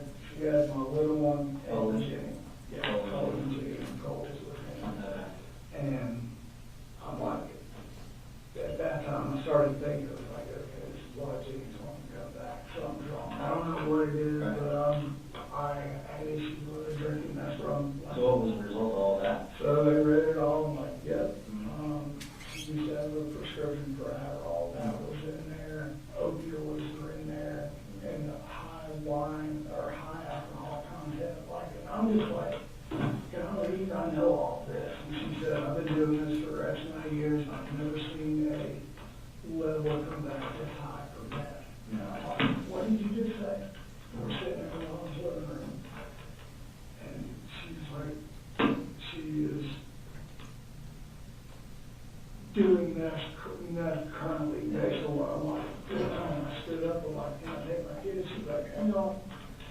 She's like, it's wrong, y'all confused with the That's what Adderall. Marcy was saying? Yeah, and I'm just like, this is like the worst thing that could possibly happen. I'm like, okay.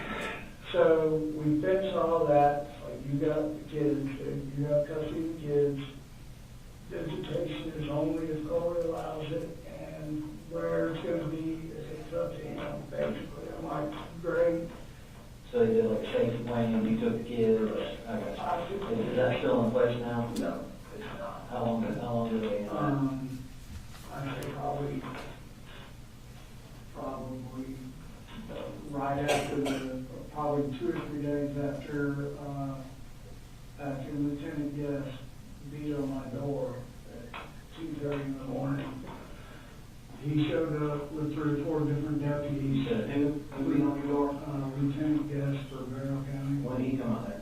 I got his card and I think it was. Was it recent? Yeah, it was when I first got the kids back up there. I say, got the kids. Like a recent and then like a week ago? Oh, 2 no, weeks ago? this was shortly after I got the kids back up there. So, I'd say we've been there so it was probably 5, 6 months ago maybe. And these are off. I got his card and all that. I'm not holding you. Yeah. I just want to make sure you do it. Okay. So it was only, the safety plan was only 3 months? He was beating on the door. She had called and said that That's the end of the first video. Okay.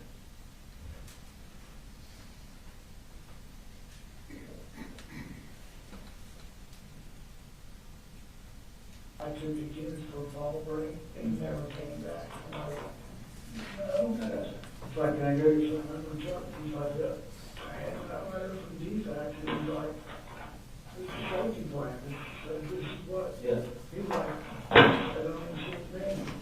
And I'm like, well, it should, because that's why I want to get the kids. Well, to kind of explain that better, Lieutenant Guest was, I was like, we don't get involved with that. And I'm sure that was probably that statement he made that to you. I was like, Unless it's signed by a judge, we can't enforce that. no, he didn't say that. Yeah. Okay. Well, that's kind of cleared that Got out.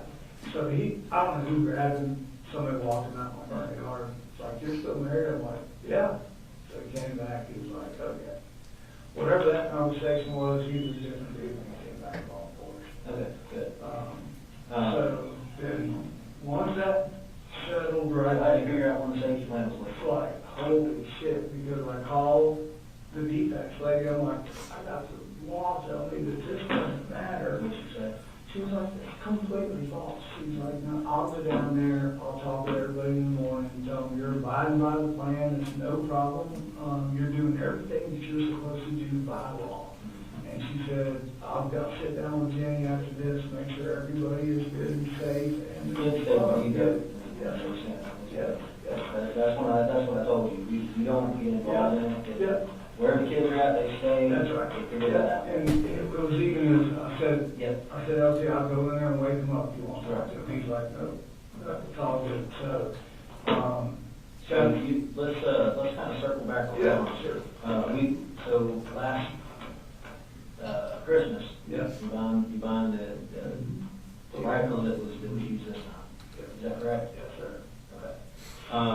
And you guys, how many times you go with him to shoot that? I would say probably twice. You probably Yeah. twice with him. We went, both of those times we went up to Big Laser. Okay. Okay. So with that rifle, you went to Big Laser Yeah. twice. Yeah. And the goal was to What, you said you bought him the bore scope? Yeah. Attachment? Yeah, it's just a little laser. Yeah, I know what you're talking about. Did you buy any other attachments for it? No, I had a bunch of stuff through the years of different parts and pieces or whatever. Did you give him any of that, like if you did Yeah. something good? Or? No, I just had, when I bought him, the rifle was just kind of stripped down. I said, he doesn't have very big hands. I said, we need to put just a normal, like, deer hunt scope on there and a little Full grip? Yeah, a grip on there because for whatever reason, that weapon has got a solid, Yeah. it's hot, like Oh, it's yeah, hot. yeah. So I said, we'll just put that on there and laser, and that's all, that's, the scope, they'll use a laser, bore sighter, you'll hit these pigs that go straight down. Yeah. That's all that was So that was supposed big. to be, yeah. That one was not big. That's what, really, no, I would say. It was 223, right? Where all of that was going was because Jenny wants to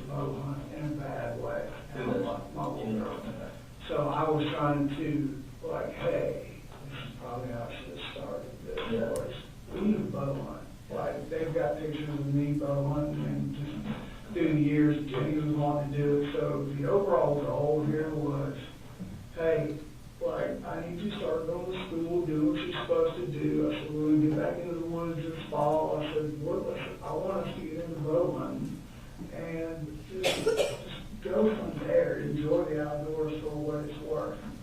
Did he ever ask you for any parts, like any upgrades to the rifle? He would ask me like, hey, he said, he asked me for an extended clip. And I said, he said, the one that we have holds 20 or whatever. And I'm like, that's plenty. I said, I've got one in there. I said, it's not going to. You wanted more Yeah, this was way back. He said, I had one that held like 50 or so. And you could see in it, like see how many rounds were in it. And that was just something, it was like, the only problem about these in the original gift was you don't know how many you got left till it stops, you know. I showed him that clip. He was like, can I use that on mine? That way I know. I'm like, sure. But, you know, anything weapon-wise, when the only time he ever touched that thing to go shoot it was when we were walking out. Did you ever touch it?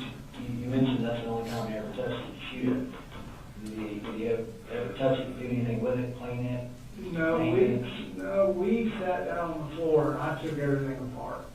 And just, I said, I'm not smart enough to take springs and all that shit out. I said, take this back. I just do this. I oil all the parts, clean the barrel with the brush. I said, then I spray it with the brush, and I said, and then we put it back up. How often did y'all do that with rifles? After we would shoot, I tried to do the next day or a couple days after. That was kind of hard. The whole original thing with these was just for us to bond because the things that they had gone to with their mom. So like I'm just trying to stay with everybody and keep my family together. Yeah. And he knows that. Like he knows that. So he just had a lot of just. Yeah, so we can go ahead and kind of transition into that. So I kind of heard that, you know, from the, and again, this is the telephone game through the grapevine, that you've kind of been involved with the school, and in some ways trying to get help for them. How long is that? Can I just say this? Yeah. So you know where I'm at? Yeah. Like, I'm not bothered just, like, I named my children, like, I need just one more day, and I think this would just change everything, because I could feel it.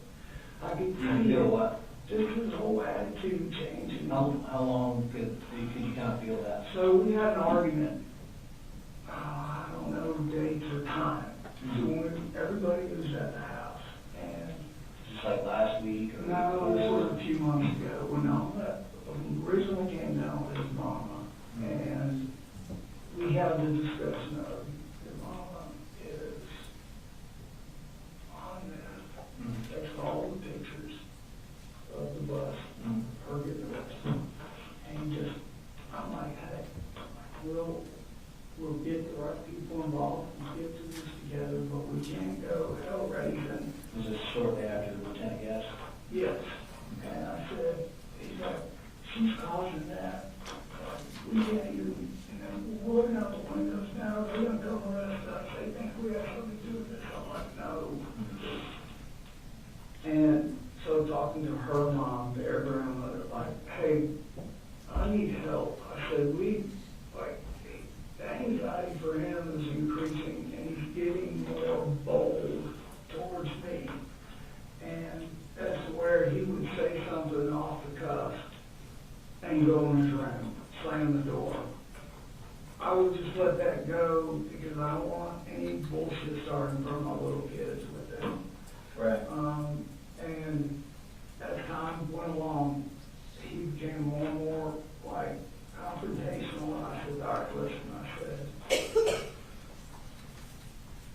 I want to get What right. What would you guys get in arguments about? About him calling her all these names and shit like that, and then him not wanting to be associated with her, and that was led to I can't go to school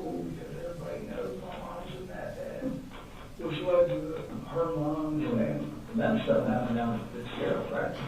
It did, but up here is where it all, like, James said, they locked her up here. When they caught her, it was here at Walmart. No, it wasn't. Yes. Okay. So, yeah, it started all there. I had y'all tracking her cell phone, whatever, however that looked like. They were doing it, napping. Did Colt know this? Yep, they all three did. How did you tell, is that something you told them, or? They wanted to know what was happening because, I'm trying to think what triggered the whole damn thing. Mm-hmm. After Lieutenant Guest, it was before Lieutenant Guest, she just shows up, sorry, it's all, I'm trying to remember this, like, timeline. Guest came by, and then that's where we were told we were doing the right thing, our safety plan was in order, you're good, follow what we said. All right, and then, I don't know, a couple weeks go by, maybe a week, somebody beating on the door on Saturday, I'm like, what we do? And I look out the window, and it's her, unannounced, shouldn't be there. Yeah. So I yelled out the window, like, hey, you're not supposed to be here, I'm gonna give you an opportunity to get your car and leave before I call the law. You can't just show up. Right. And she's screaming at me, I want my kids, just carrying on and on and on.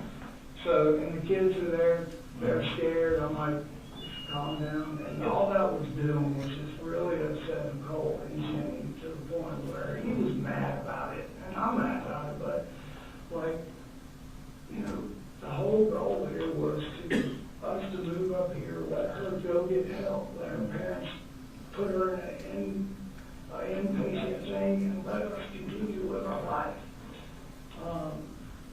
So there were words with him, her dad, his grandfather. The mom and the grandmama bought him a dirt bike. Right. For being a good boy, and what was trying to get him to do was she wanted him to come down there and live in Fitzgerald. And they said, the grandma said, I'll buy you a dirt bike, and then when you come down here, you can do online school. And that's right there is where I lost any, like, going to school. You know, he was like, well, you know, man, is what they call her. It's like, man, we said we could do online school, and I don't have to go. Was that what you did last year? Because he was out of school for a long time. Yeah. Who you do online with?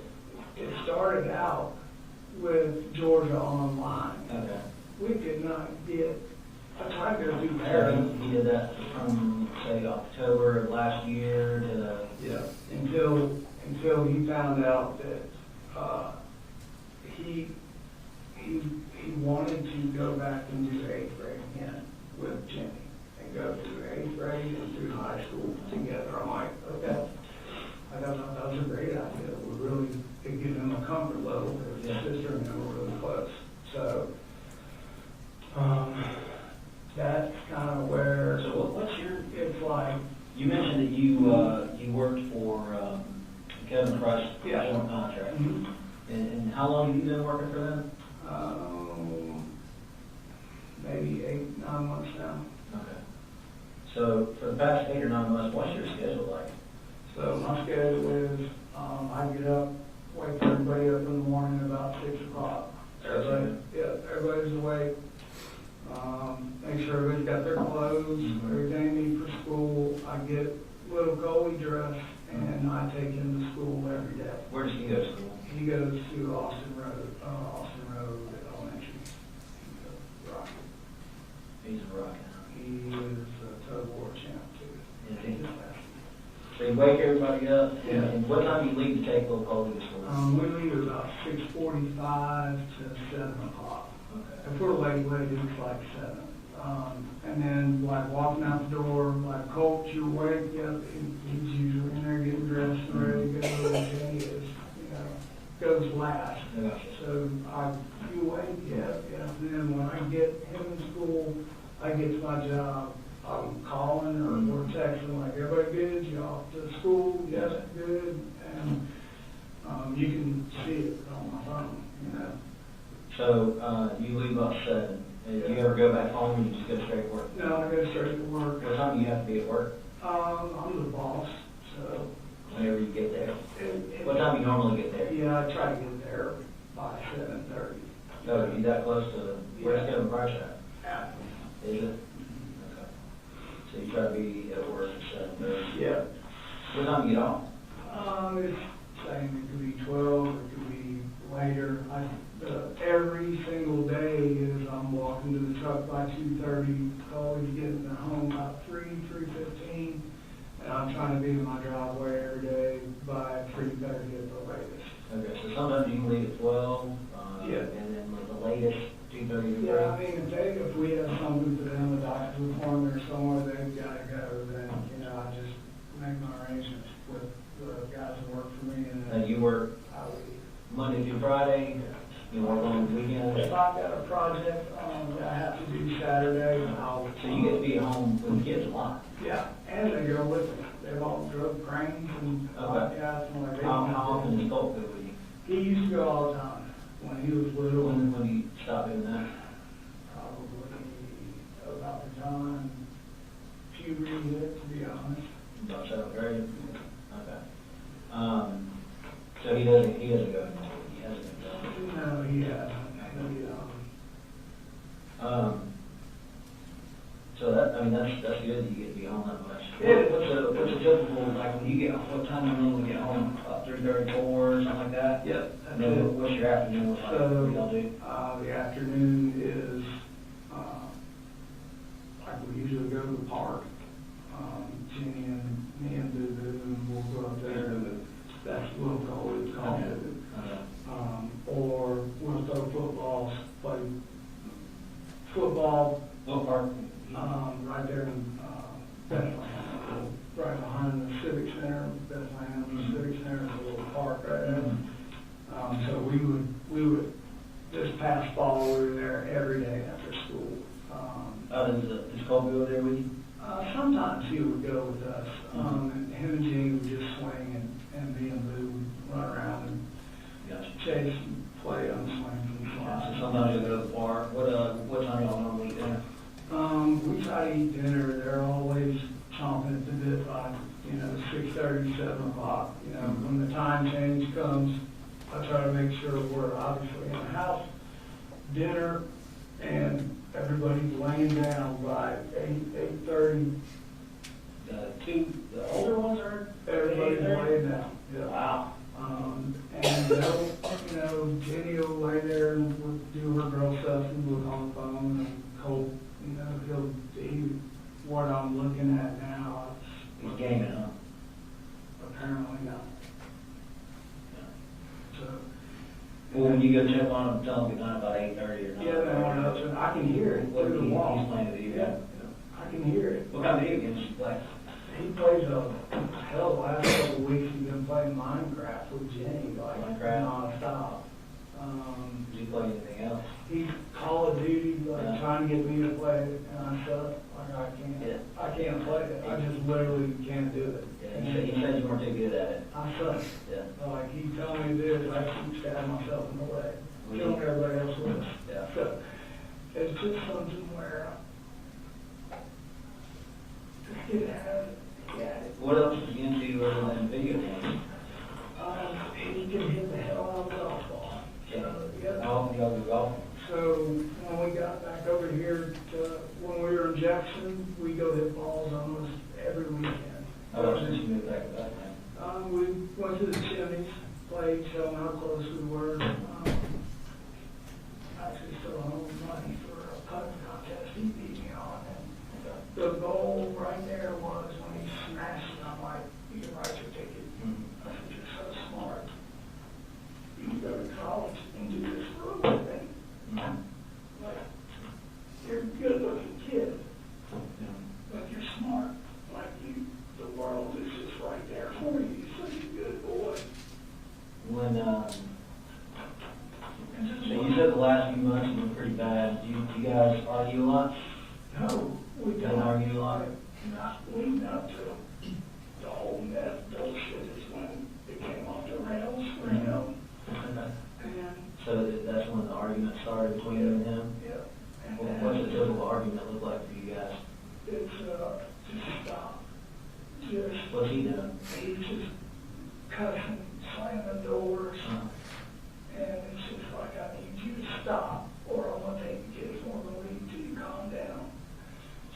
first time. Did you ever break anything in the house, throw anything? Yeah, he broke the door.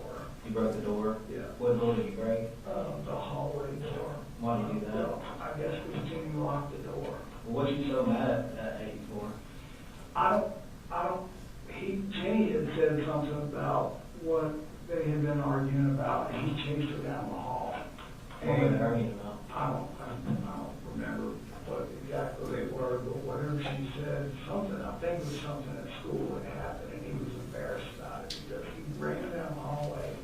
His grandmother was there too, and I'm like, hey, stop. Yeah. And when he got to the end of the hallway, he like tripped over his foot bag and like landed his head into the door, and it knocked a hole in the closet door right You ever break anything else around the house? No, nothing like full on. You know, he knows all we have is my income. Like, it takes everything that I have to just keep us food, clothes, bills. Right. Just like, What did he, when he yelled and cussed at you, what did he upset with you for? He got upset with me because we have an agreement where we don't scream and yell. When we get to that point, like, you just need to walk away. Right. And But what's the subject you're talking about? it could be anything from grades in school. Like here recently, it's like, I need you to go back to school. Like, I Yeah, need that. apparently he's only been in school 4 days. Right. I need that interaction. I need you to start to figure out what it's like to be in school. We talked to the school. I told them all the backstory. Said, hey, here's what's going on with him. Smart kid. He's just. When did you first talk to the school? When we signed him up, like when he said he was going to go back to school. Right. Did you read that when you talked to him about his whole demeanor? And No, not yet. I hadn't said anything to him about that. When you talked to him, what talked to him? This was probably about 3 weeks ago. Like, we had an argument or whatnot, and I was like,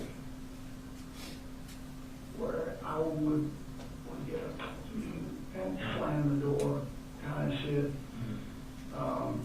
He just wouldn't let it, like, he just wouldn't let it go. It just seemed like he was, like, wanting to, instead of back off of the fight, like, he was really wanting to fight. And I'm like, Cat fight? yep. How many times did you try to do that? The second time is when it's like, this is it. Like, we're done. I said, What did he do to you? nothing. He just bull rushed me and just pushed me up against the wall. And I just hold him. You know, the second time he was like kind of flailing around me, got hit me in the side of the head, and I told him, don't hit me in the face. Ever again, I'm going to turn you loose, and you need to stop.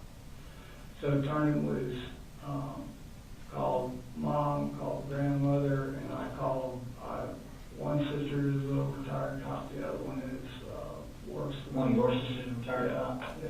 For where? Los Angeles, Henderson. And What'd she say?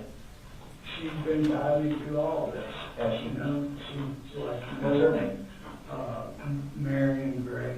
She retired and she actually moved back here Did she? to Georgia. So, How long was she cop out there? oh man, 10 years, maybe a little longer. She was, the last time I went on the ride along, she was a sergeant. When she retired, she said, I retired as a lieutenant.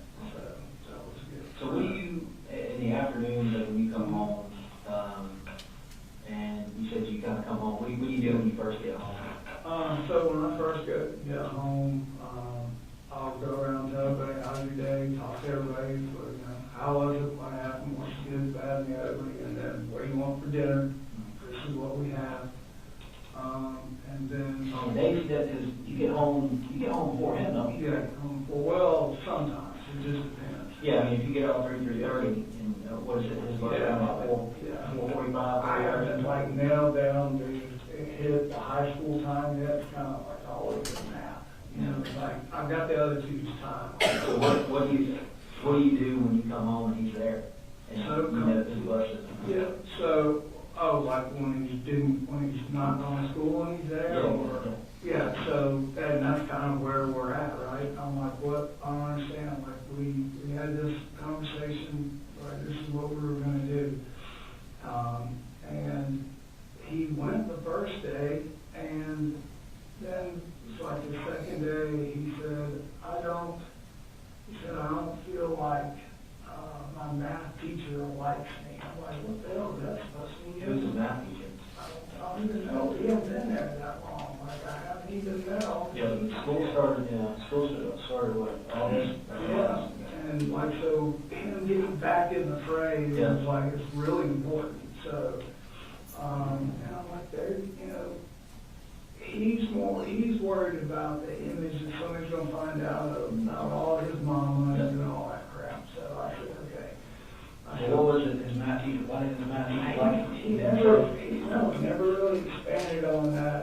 was just an odd thing to say. What about his other teachers? He didn't, Did he like them? he didn't say anything else about any other teachers. And just the way his demeanor, it's just like, I don't know, was it him, is it his teachers, like, do they not know the backstory with him, where was? Did you tell them back? Yeah, oh yeah, told them why, online, and they were really gracious. When did you have this conversation with the teachers? Not with the teachers, with the With school principal Yeah, and that then the pretty scheduler, yeah. She said, just bear with me, we've got all your paperwork, it's good. And I'm like, I want them to fail. Yeah. She said, but nobody fails. I'm like, how's that? And she said, we just push them on, and we give them schoolwork that brings them from what they're missing up to where they need to be, sprinkled in with what they should be doing. Yeah. I'm like, okay. So that was the extent of that. And then they have the backstory of his mama and what all happened. And I was clear in the very beginning, like, this is what happened. She can't come on property and take the kids. She has to be, everybody told me that's what I need to do. Right. Law enforcement. So what was the plan for Colt? Well, so that's what we were working towards. I said, hey, look, I now want to get him into a counselor, like, you know. Had he ever made threats to harm himself, want to make harm any other? No, not anybody else, but he Yeah. made the comment here and there, when he found out about the meth and him and his mom would have an argument, just like, you know, what a fucked up life I have. I'm like, you know, hey, this is her life, not we're doing our thing. Don't let what she's done define you. Right. That's kind of what I'm doing. So, I could not convince him to go back to school after he came back that second time. And I don't know what to do at this point. So I called up there and said, I want him to see the in-house counselor. Can we do this and set it up? What's the counselor name? Lisa, I need to look at my phone. Lisa Hughes, I think she sent me an email and said, hey, they made contact at the school, and she said we would like to bring in a third party, be aware. Bring like a third party therapist or psychologist or something? Yeah, the awareness is the count. Okay. When were they going to do that? This week. I had to fill out all the paperwork, which I did Thursday and Friday. So you had an appointment this week? Giving them all permission, like, bring everybody, bring a specialized person, like. And what were they specifically like treating him for? Like, They were gonna talk to him about coming to school, not worrying about what people are saying, don't be a loner, you know, come on, get back in the swing, things at school. and try to about find. what people were saying, it was that the stuff about his mom Yeah. being bad, busted, and being arrested and all that. And then he was more worried about everybody knowing that he, you know, mom was a meth head, and that his biggest fear was failing and falling behind once he was in high school. So the appointment this week, I'm assuming it was like either today or tomorrow? Yes, so they needed me to give permission. I filled out all the paperwork online, sent it, and said, thank you so much for Have you this. been in communication with Ms. Marcy about any kind of stuff for him, any kind of like mental health? Yeah, so, Okay, tell me about that. yeah, her and I had talked about that, and she was like, you know, he needs help at another level. And I'm What like, does she mean by that? she means like stepped into a place. Okay. And I'm like, When did she make that comment? just recently while this has been going on. Sometime within the past 3 weeks? Yeah, before all this just happened. And I'm like, the problem is. Before you talked to the counselor the first time? Yeah, Okay. yes. And then, so Why didn't you be checked in somewhere? she thought that that's what he needed because they argue and he doesn't have a filter. Okay. What, did you make threats for his mom? Not threats, but you're a mad egg, you're a crackhead, just like shit like that. just no, Okay. it's just things I don't want to even hear and say to her, let alone his brother and sister, so I'm trying to navigate and manage all that, everything that is very hard. Yeah. So, once that kind of, well, I told you I could feel it, So, yeah. like, okay, this isn't, we need to do something. So I reached back out and said, Was that before or after his mom suggested inpatient therapy? what was When you said you felt it? Oh, this is after. This is after her and I had that conversation. I said, you be the one to tell him that. He's not gonna take it from you. I said, I don't. Did you reach out to anybody at that time? No, I didn't read out professionally to anybody. I thought that, like, he'll go to his grandmother and he'll talk to her about anything. So I Do you called have a her. relationship with Yeah, her? she was a school teacher for 4 years. And I'm like, hey, Yeah. like, Jenny, Will Cole, and me, we're in church every Sunday. We go to Athens church every Sunday. I've been trying to get him to go with us. He went one time. So I shared that with his grandmother because she's just always been there for us, right? So how long after his mom suggested inpatient therapy was it before you went to school? So she's been mentioning something like that since she got out. Okay.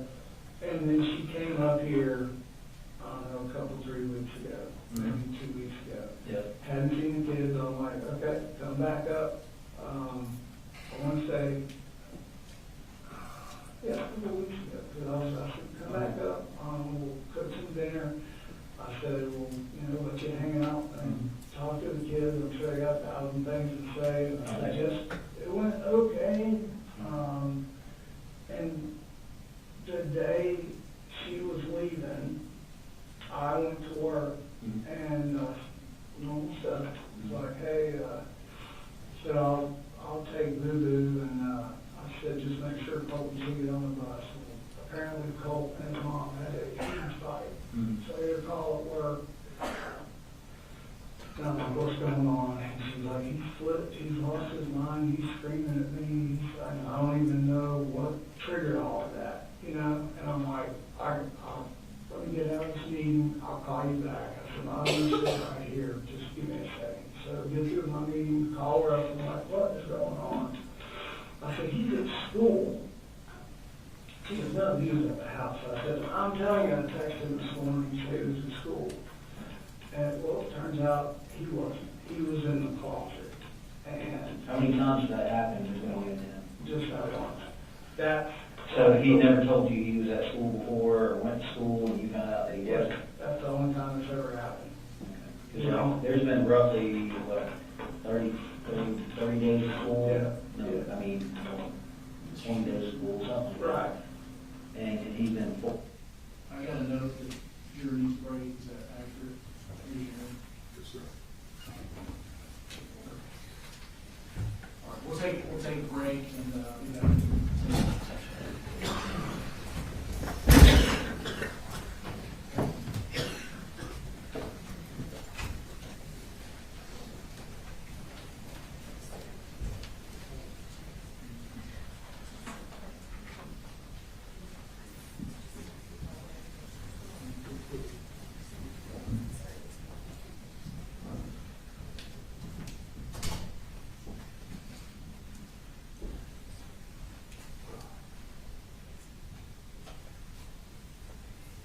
All right, take a short recess. And Your Honor, for the record, we backed it up about 5 seconds, so that when they come back, there's more context.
Y'all ready for the jury? Yes, Yes, sir. Your Honor. Just wait, sit down. One in the restroom, sir.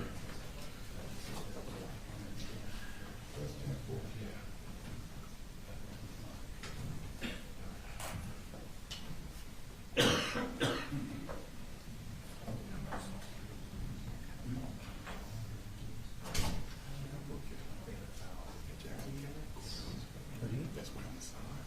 Okay. You retired from Jackson. Are you up there every day?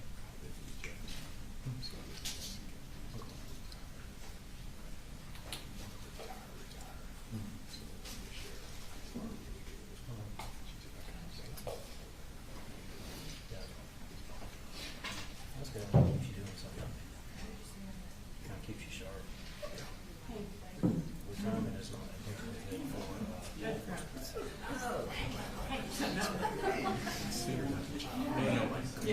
oh, no, compared to what you can do with John. Do you know how long you want to go? bet you got I some think part of the interview has another about 30 minutes. You just want to end on this one? I think we've got lunch, we've backed it up to 12:30. Okay, so go, we want to go through The plan is finish to- it. Okay, sounds good.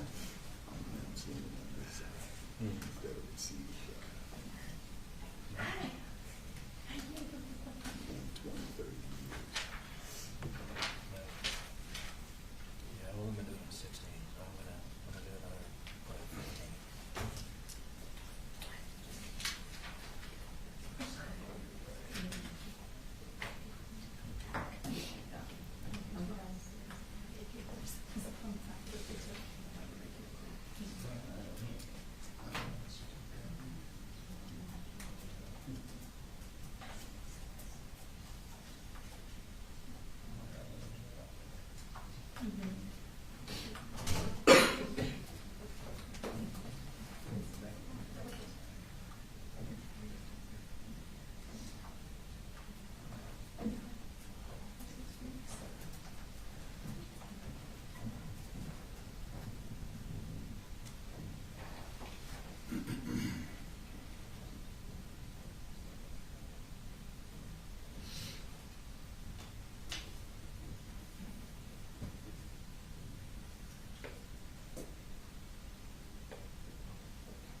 That's 10-4, go ahead, sir. Here comes, sir. Thank you.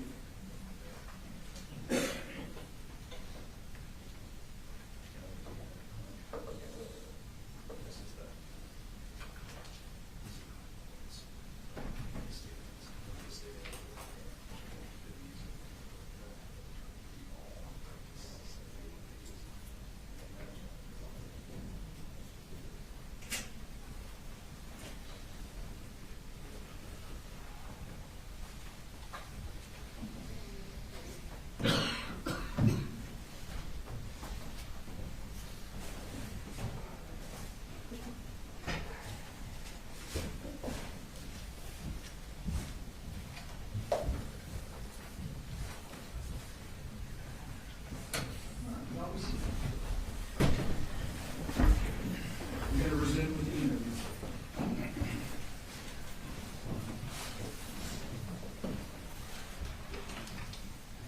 School, I mean, 20 days of school, something. Right, And he's in 4 days. exactly, yeah. So when you come home and see him there, Yeah, so that's what I was saying, the first few days, like of school, like, okay, getting back into it, and it was just, his mom came up, how was school, everything's good, and it's just that little rift that they had about her and what she did and our family, and, you know, he knows we're just taking everything I have to keep us together, and so he threatened his mom during that blow up. I don't know, like, threaten, I don't think so. It's just a bunch of name calling, and what he said when he called me was she came down the hallway and threatened him and said something about the way you're acting. I'm gonna talk to you, Daddy, and we're gonna have to take these guns and get them out of the house. I think that comment was made. Yeah.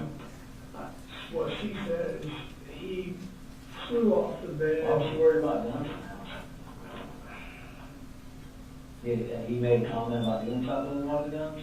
Not around that I But around other people? No, I don't think that was the case. I think her dad. Told you that? Yeah, no, nobody said that directly to me, so I would be speculating. I know her dad's a retired Marine. No. He's always like, telling her like it was gonna be an issue, and So she told you to take the guns out of the house? she said, hey, she went down in there and said, you need to get your shit straight, go to school, and we need to just get these guns put up, is what she said. What do you say? And that's when it went from bad to worse. And she said she was going out of his bedroom and he pushed her and she hit the door of the wall and the side of her head. And I'm like, okay, I'm on my way home. So got You guys home. call law enforcement for that? Nope, I didn't. She was on her way home. Her parents came up and got her. And when I found out, he finally was like, I'm like, Colt. I said, where are you? Because she's telling me he's there. I'm like arguing. No. Like, I'm on the bus. Everything's good. Like, in my mind, that's where he's at. I'm like, no. And when I got home, I'm like, what's the deal? He said, I hid him in the closet. And I'm like, why? He said, because Charlie, the grandfather, was coming up here to take her and bring her back home. And he goes, and I didn't want him going through our house, which he's not even supposed to be on our property, let alone in our house. Him and I just have a... You can't come pick her up? Oh, yeah, no problem. Yeah. Why did just in my house. why did he think he was coming in the house? Who, Colt? Oh, because he came in the house. And like I would have never known that except for when Colt finally got By the time you got home, Marcy and her dad are gone. Yeah, and her mom, they come up and got her. So that's, how many times do you think Colt's put hands on you? Those 2 times. Okay, and you put his hands on his mom. How many times you put his hands on his mom? That's kind of the worst with her that's ever happened. So kind of the worst. That's not. Is that the first time or not? Yeah, no. There's not like confrontational. It's more verbal. Okay. Yeah. So, did she ever say anything to you and ask you, hey, look, I'm concerned. Can you put the guns up somewhere? Yeah. So, and I'm glad you got to this point because if somebody can get to my damn phone and go to my Amazon account, you'll see and look at the date that I put that son of a bitch in the cart.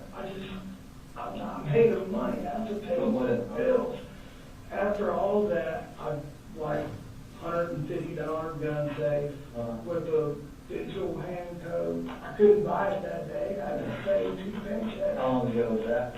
This was 2 weeks ago, 3 weeks ago. Whatever it was, that triggered me to go, okay, this is what's going on. You mentioned the gun safe. Let's go back to where you keep your guns. You said you keep them up on the top of the closet? Yeah. Are they loaded, unloaded, or something else? Never loaded. Never loaded. Anything on top of them? All my sweater. So your door, like coming into your closet, right? Yeah, it's like shell. Yeah. All the way in the back. Okay. Nobody can reach above me. So your closet door that you have a closet door you come in? Okay. Does it have a lock on it? No lock. It doesn't have any lock? That has like that rolls under like that. But, Did you ever think of maybe putting a lock on the closet door? well, really, nobody, like my little one, he didn't even know we had guns in the house. Because we... Did he call knew you had guns in the house? Yeah, he knew. We put him up there and know. So he knew where they were at? Mhm. And he's been in there to put them on, after you clean them, Whatever slide I them, do, whatever. I take them, I set them up right there. But he's been in there with you? He's watched me put them up there with the understanding of don't, Just keep them unloaded. Where do you keep your ammo and magazines and all that good stuff? empty magazines are on the right or in the shelf. I had In the closet? yeah, I had an ammo box, like What does that box look like? green, like old, like World War II. Like canteen? Yeah. Okay. How many magazines do you have?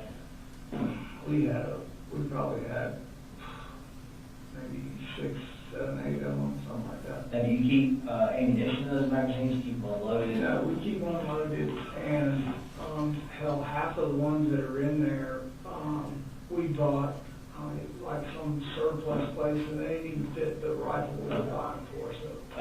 So you keep guns in the top of the closet, Yeah, and that's your AR, that's right. his AR. Yeah. And then as far as, what else do you have in there? In the closet. That's it? Yeah. Okay, you know, you have any handguns in I there? have not in there. I have a Glock that I carry with me You got a lock on you now? right now. Okay.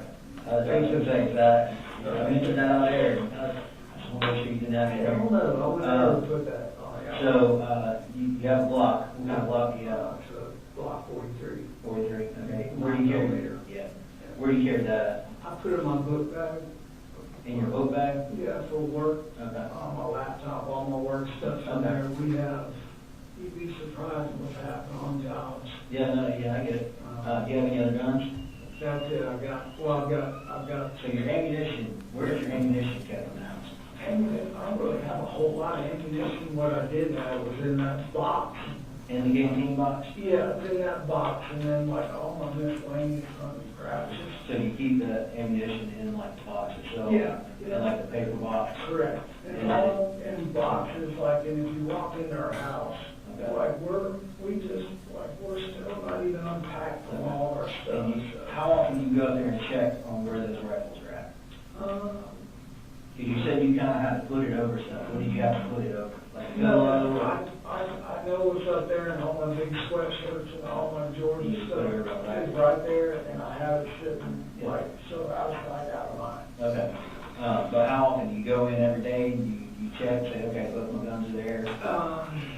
I can tell by what her mom has done through the years going through my stuff. The way I have things stacked up there, I would know if something. So you don't physically put eyes on them every day? Not every day. Okay. And,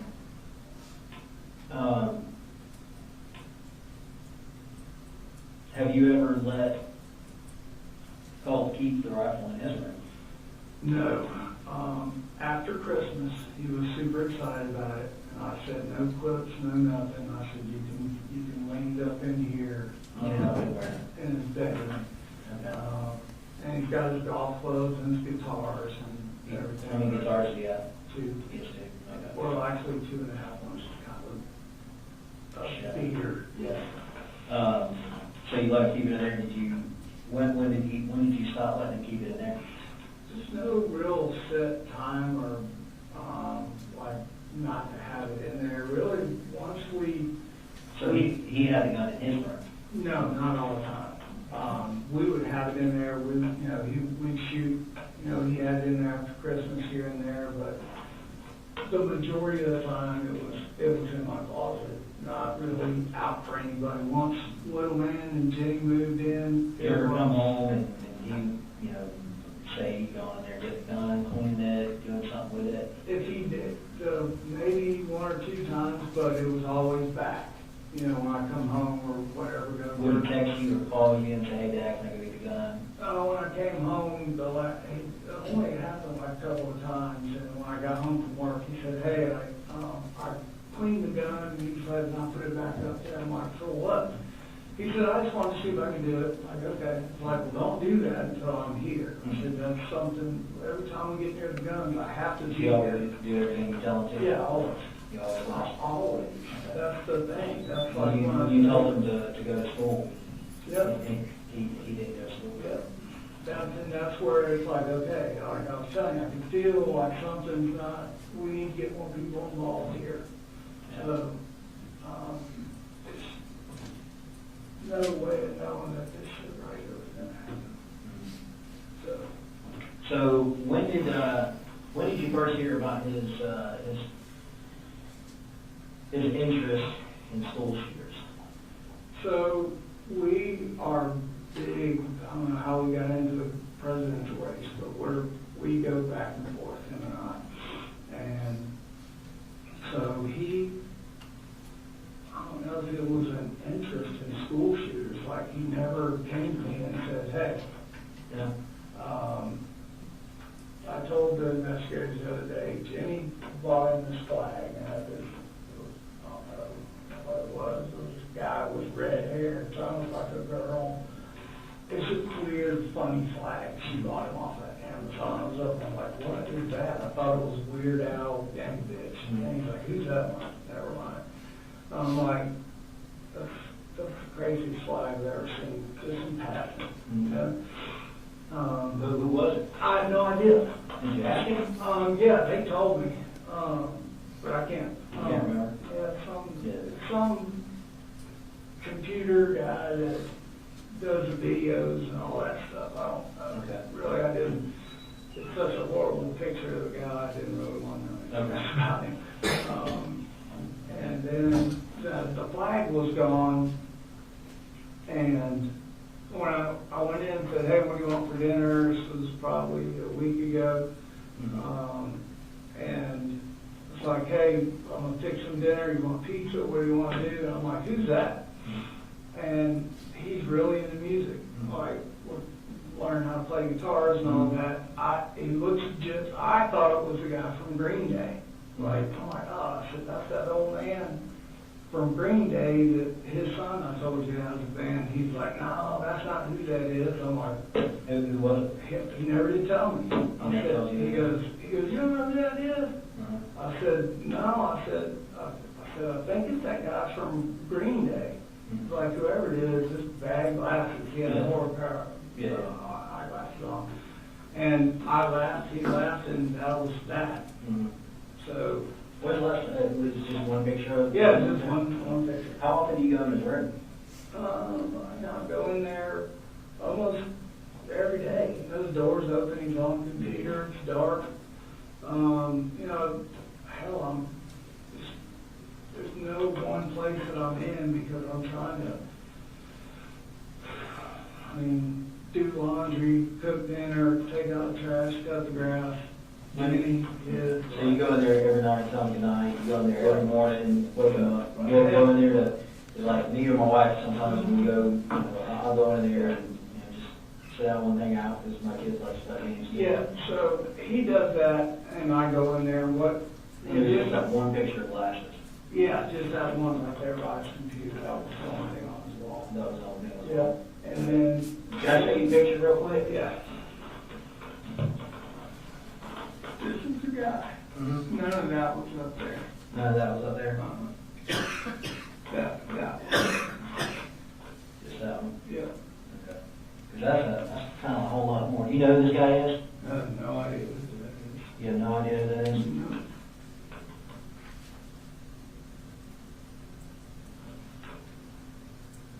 Can you see what that says I right think there? that says. Yeah, the deadly tall 17. Is that the guy that shot the gay bar? No, that is a school shooter, and his name is Nicholas Cruz. That's the same guy. That's the same Yeah, guy. same guy. Okay. This is the only thing I Yeah. can see. We got pictures from his social media down here. This is in his room? Yes, sir. I'm telling you right now, I never saw any of that. There was one picture, that one, right there. Okay. And you woke him up to go to school, didn't you? Yeah, no, here's what I was gonna tell you. So when Jenny moved in, I said, hey, you're living with us, I'm gonna give you the master bedroom Mm-hmm. with private bath. Right. I'll sleep in the bunk bed with the Mm-hmm. the right thing to do. So I had Colt set up on a couch Mm-hmm. out in the living room. And then when I saved up enough, I bought a queen size mattress and just bed frame, no box frame, and set it up in a laundry room, which kind of a big room, like I was gonna make it my bedroom. So the goal was like, Colt, your room is packed with all this stuff that you got going on, computers and, you know, golf clubs, all this stuff. I said, you need to start getting better sleep, so I want you to make this your room back here. And you sleep in the bed instead of the couch. When did you make that transition? Probably maybe a month ago, 3 weeks ago. So he would be asleep in there, and literally there was no, like, if he's on his computer, like, I'm not going in there and chit chat with him. He'll go in there and lay down or come out on the couch, and that's usually where if we're talking about school or anything's going on, that's where he's at. Like, So he never he told you? never told me who that was. He No. never did. He in class said, I can't believe you don't know who that is. I'm like, I said, no, it looks like that singer. Would it surprise you if Colt said something different? Maybe. Why? What do you think? So when I talked to Colt, he said that he indicated that, you know, you came by and you asked him who that was on the wall. That's right. And he explained to you, he said, Dad, you don't know who that is. That's exactly what he said. Yeah. And you said, no, I don't. And he told you who it was. It was Nicholas Cruz. And he was a school shooter, and he said it's not that big of a deal. And then I said it looked like that singer, and he said Nicholas, that's what he said. He said it's no big deal. Like, there was no... So he did say it's no big deal. There was no, like, no, I'm telling you, there wasn't like, who is this? It wasn't like I went in there on a search for I'm not saying yeah, no. It was just kind of like in passing. I didn't ask him or go, I told you what I said to him. I didn't know. He has brought up that school shooting stuff when it happens, and... What did you say about it? Really, he just, like, we have conversations about how somebody could do that, and me telling him, like, you know, you got to be aware of people. You got to be aware of your surroundings. Like, the whole, to be honest with you, the push was that I kept telling him, like, man, you'd be great in law enforcement because of what you see. One time... What do you mean what you see? Give me an example. Like Fox News will show all that, you know, blurred out stuff right there, and he's like, yeah, I looked that up online, and I'm like, for what? He was like, because it could have been stopped. Like, he showed me like how that guy for the gay nightclub, how he got in there. You know, it was like they should have stopped him right there. You know. When was the gay nightclub shoot? A couple of years ago. I mean, So it's he's not kind like, of into the true crime, like just looking up stuff a lot. I guess, like, as far as looking into it, I'm not. Did he ever tell you that he looked up to him? No. You never did? No, that would not fly in my house. How often do you, like, go get his cell phone and go through it?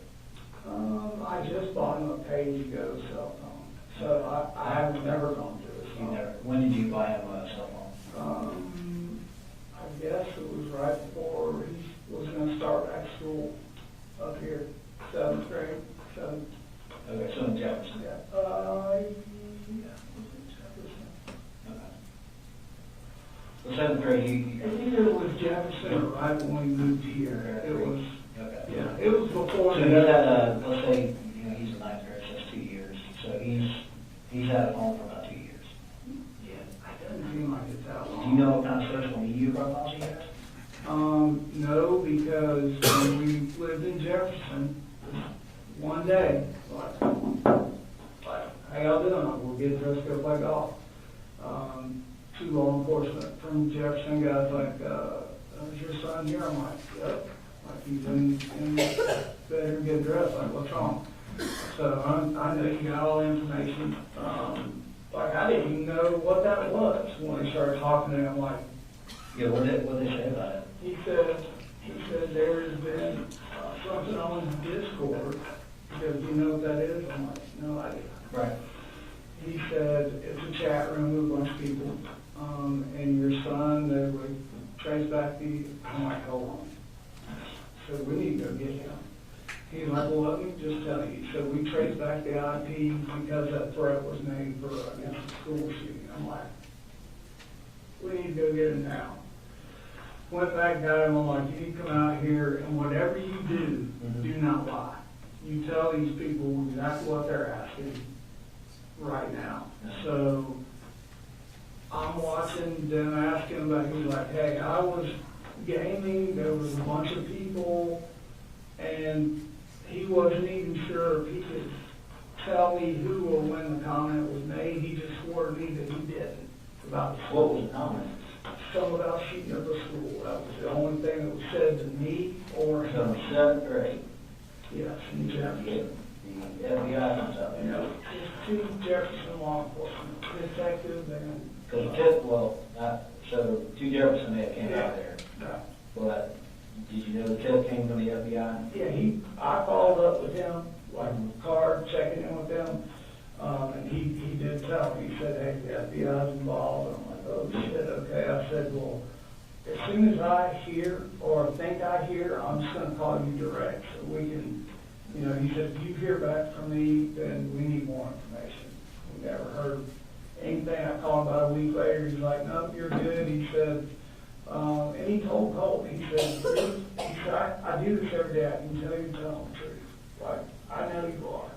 So when they left, I'm like, So that guy was a human lie detector test? right. And I said, you've got to be aware of, if the chat boxes, I don't know anything about all that. Those will tell you. Yeah. All I know is I told them is you don't get in these chat box rooms where you don't know who the hell's in there because this is what can happen. And I said, Did he say that you saw that comment, or he just said he denied it? He said, yeah, I Discord, but he totally said no. He said I don't even use Discord a whole lot. and that was after you gave him the phone. No. That was before you gave him the phone. Before I get How much longer after that incident did you give him the phone? I think the phone was like once we got settled over here in Bethlehem as a carrot. I think. I'm kind of confused. I want to go back and revisit that, because I asked you about the phone. You said that you think that it happened. Yeah. I'm trying around to. 7th grade when he got the phone. I'm trying to put the timeline. There's so many things. 7th grade, or is it last year that he got the phone? So I'll have to go look and tell you exactly what I'm trying to think of where I went, what law. Before we talked about the whole stuff with the FBI, it was he had a phone before that. No, he did not have a phone when we lived in Jefferson. Okay, he didn't have a phone. No, I couldn't afford He it. didn't have a phone when he lived over here in Bear Creek. Bear Creek, no. Bear just little. So he got a phone.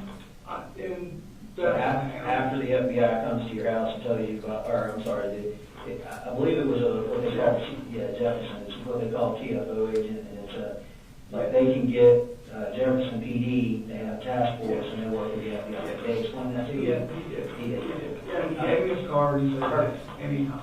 So after that Discord account, I'm assuming you believed Colt. Oh, yeah, because he shut everything down. There was no computers, anything like that. There was no, it literally scared him to the point where he's like, I don't want to be involved in anything like that. So now, and I'm telling you, if I was looking at his computer and he said he shut it down, wiped, I could not go in there and go, no, you didn't. I'm not going to protect that. So you give him the phone and The phone, I'm trying to think timing-wise, was part of. That's okay. We can look at it later. Yeah, it's just, I think it's when we came to Bethlehem. Because he's only had that one phone, right? That's it. Right. So we can look in that phone. We can find that phone. Yeah, it was more of a, hey, we're gonna get through this together, you're a good boy. I'm gonna show you I believe in you. That's how the phone showed up. Okay. So, after that, he does get a phone. Yeah. No time, let's say he's had that phone, let's just say for argument's sake right now, and again, I'm not holding you to time, he's had it for roughly a year. Do you think he had it when y'all moved here in October of last year? No, He didn't have it. I don't know, I know it wasn't because I didn't have the money to do that. Okay. There's no way. Okay, I so would borrow money to move at least a few months. Yes. Okay, so we'll say a few months, but Yeah, you've never gone through his phone. no. Have you ever, we don't know what social media accounts he has. You know. I was told none. Okay, who told you that? Him, like, you don't have any of that, right? It's like, no. I go ahead. When did you ask him that? We constantly, because when little man's in the house and he's on his computer, I'm like, I just don't want, you got Facebook? No. Like, I don't know what other platforms are out there to ask other than Facebook. Like, that's legit. Like, you do anything like I Did you ever think about, after hearing about this board, about signing up on it, to see what it was like? No, sir. Just check it out? No, I didn't. You didn't? No. And then, have you ever gone through his computer? You ever looked on it, sit down and log? And I know it's like a horrible thing to say, I'm just not tech savvy to sit down and go through anything. Mm-hmm. You know, I know it sounds terrible, but that's the truth. Where did he get his gaming computer from? His grandmother bought it for Christmas one. Did she? Yeah. Okay. And then he took it apart and he needed some kind of video card to get better graphics. Who got that? So on Amazon, I got him the game. Who got him the gaming card? Okay. We noticed that when we went out there, you kind of taken that apart a little bit. It's just everything is like that. You know, and like his grandmother bought one, I'm like dropping $500 for one of those towers and he like takes it totally apart. And I'm like, what are you doing? Like I just bought, he's like, I'm just upgrading the fan overheats. Like how does he get these parts to upgrade them? The only upgrade I know is like the gaming card I buy it off of Amazon. You said he was upgrading a fan? He knows I don't know what the hell he's talking about when it comes about these parts. Okay. I'm like, just, what's wrong? Is it overheats? When I play games or whatever, it overheats. Okay. I need a bigger fan and some kind of specialized, like, Other than the graphics cards, you buying any other parts for the computer? nothing to where, like, Now, you said you dropped $500 for a tower. Yeah. Did you buy another computer? no, one that, like the tower he had, just was slow in body. He showed me, like, I can't game. I'm like, okay, what do you need? So he showed me online, he's like, this is the best in the boxes and everything still at the house.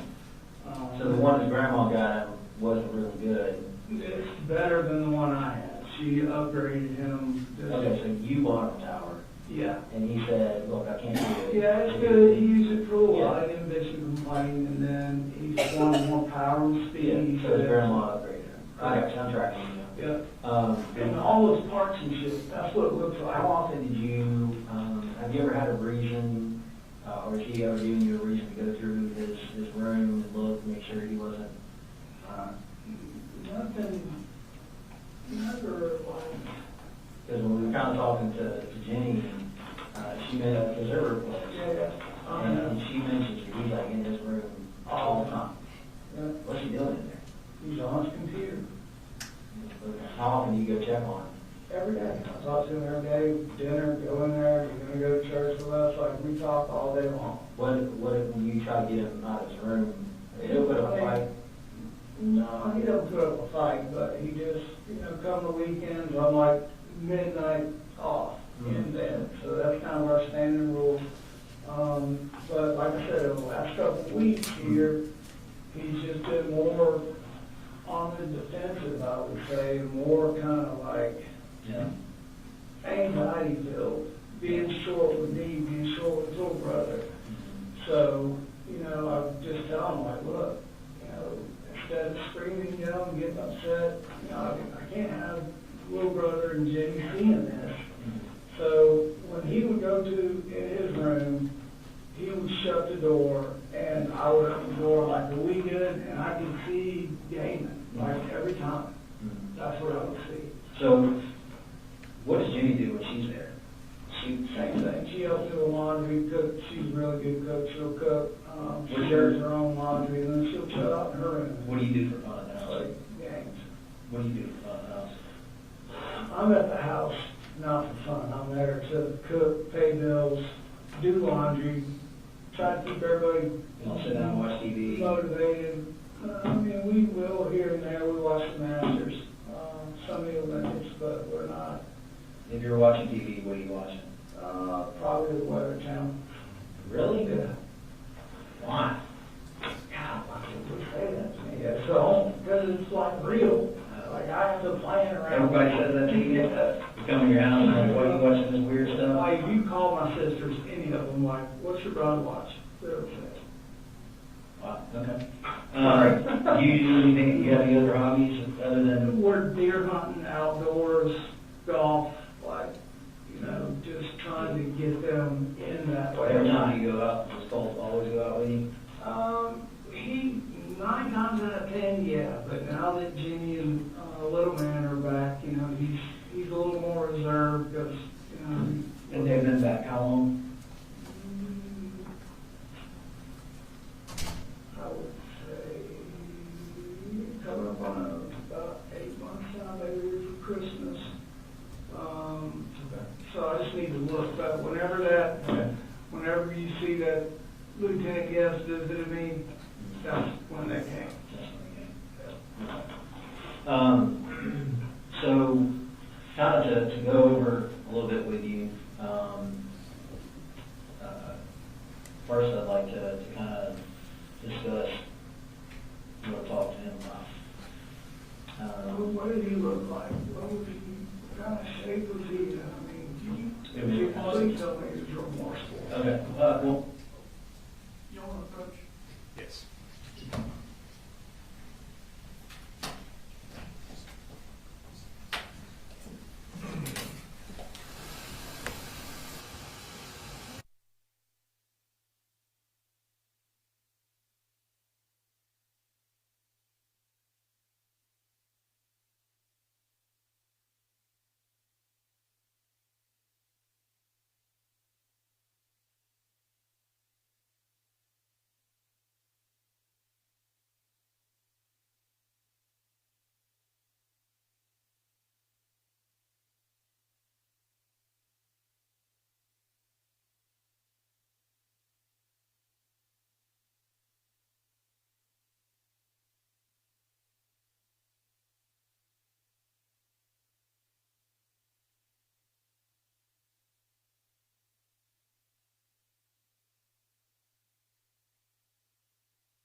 All right, so ladies and gentlemen, I want to instruct you in general.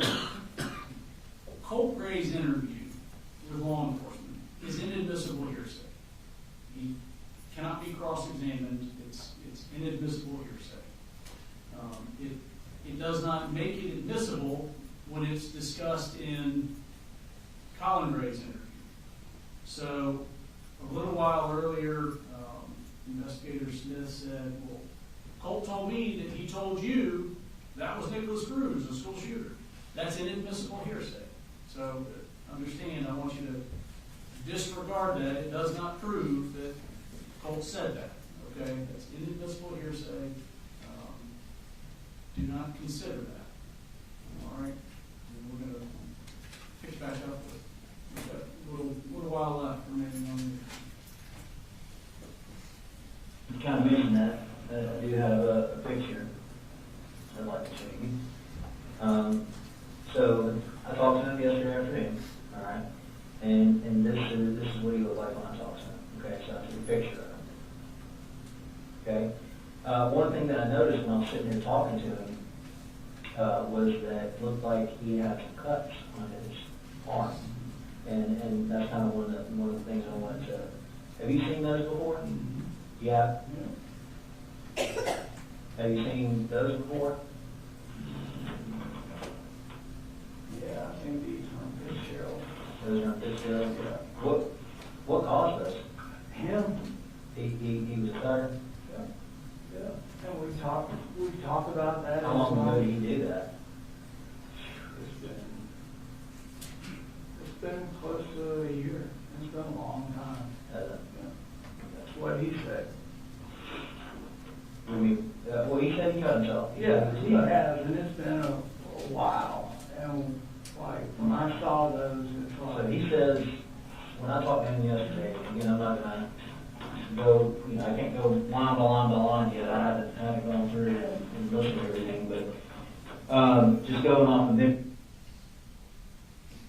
That's the end of the second part of the interview, Your Honor.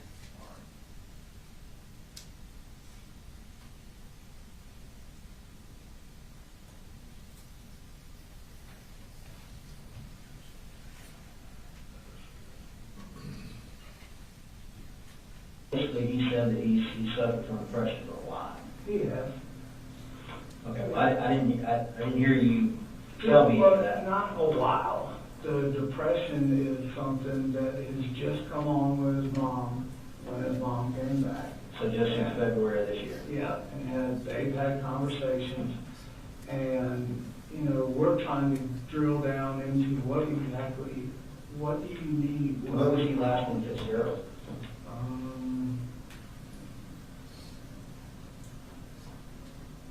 I guess when I went down there to get everybody. Yeah, that's a good bit more than a year ago. Yeah. But yeah, the original.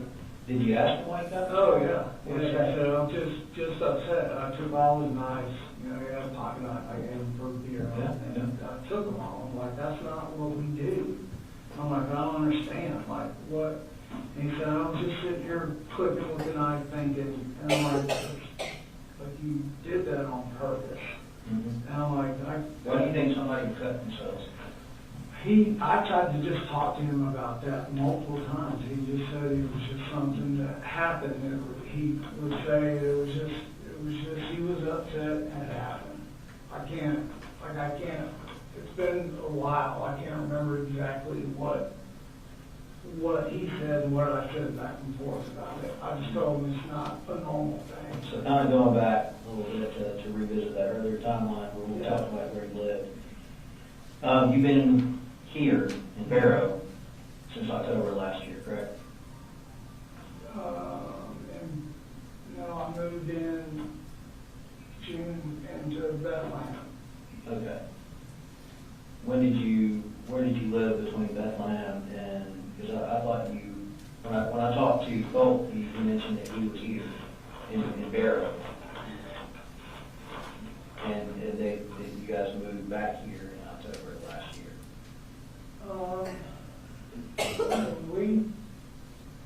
When we came back,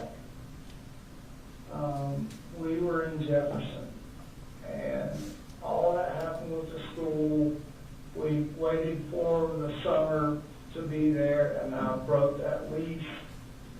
And we moved into the house in like June, beginning of June. That's when we've been. Beginning of June, yeah, this year. Last year. So you moved back here, you went to Jefferson. Correct. I did go back to Jefferson. So when did they come in? Jefferson to here. Okay, because when I talked to you, we talked about you being in Jefferson for 7 to 8 months. Yeah, that's right. Okay, so they came to visit you in May at Jefferson. So maybe about a year in Jefferson.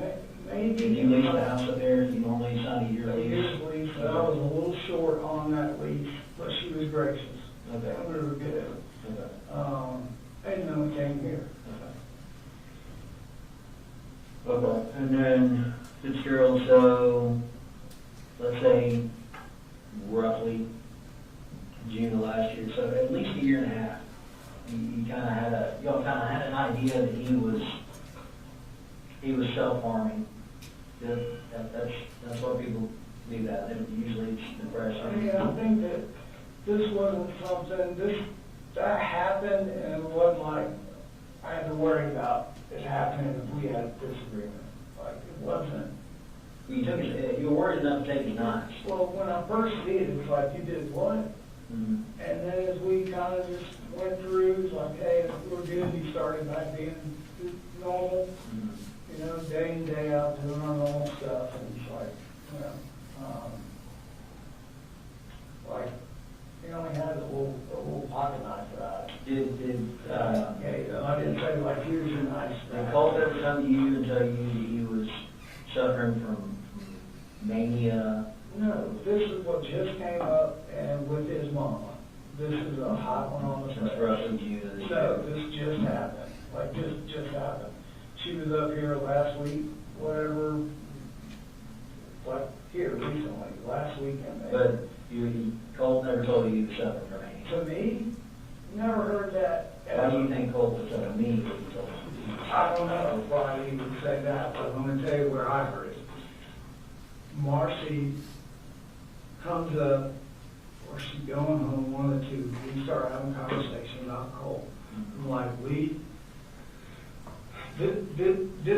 I got that kind of said to me, we were talking about counselors in school, and she's like, well, this is what he asked me. And I'm like, okay. He said, she said, I was talking to him. He said, do you think I need to be, what is it? Do you think I need to be, or how do you get into anything about it? When did he say that? Here recently, to his mama. And she said that to me.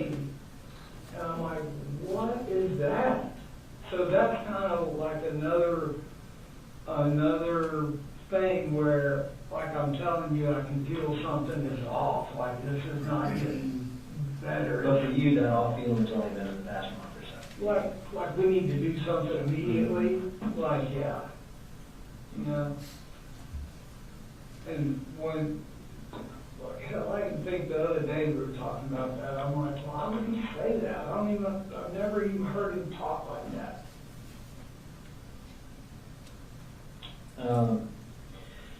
So I'm just kind of going back to kind of refresh my memory some of the notes and stuff that I took with Colt, and you know, he tells me that he told you that he was suffering from depression and that he was suffering from mania, and that he was going to kill himself. Yeah, no, that seriously. No. Yeah, I mean, if that's the kind of stuff we're in the truck and we're going to the hospital. And he knows that. You can't say that to me and he just sit there. Judge, just to be consistent, we would ask court to give another limiting instruction after that last statement. So, again, ladies and gentlemen, in general, there are exceptions, but in general, things Colt has said to an investigator are hearsay. His statement that he's been considering killing himself or has mania is not offered to prove that is in fact true. Does that satisfied, or do you need? Yes, sir, that's fine. Thank you, Judge. Thank you. Ronnie, I think we approached. Yes.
Ladies and gentlemen, we're gonna work through some things. Y'all are gonna go ahead and take a lunch break, so you can recess till 1:30.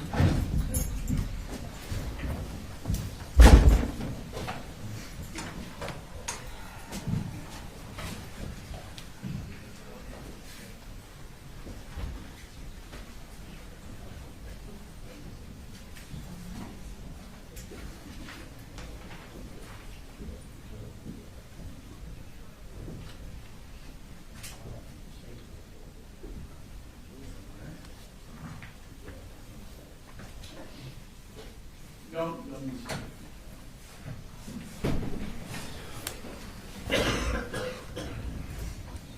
There's another 15, 20 minutes of this interview, is that right? I would say 40. I thought this one was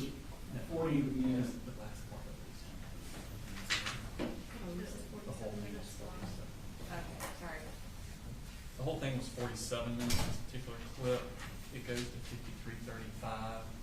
We are at 18 minutes. 6:47. No, that's not right. He steps out at 39. Yep, I got 40. Sorry.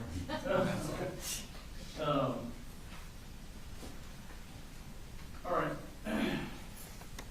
Is what the state approached to show me, is that the last of the? That's what I'm looking at, Your Honor. That's why I wanted to break for lunch. I didn't want to keep coming up there to see things. I think that's the last of it. All right. We'll go ahead and break, then if that is beneficial. And then I know that we have some of the photos that we still needed that we were going to talk about on the back end of lunch. I don't know. And Your Honor, based on where we've gotten with Investigator Smith's testimony, I do anticipate there being another break between the next witness if you want to wait until that. All right. We can do that.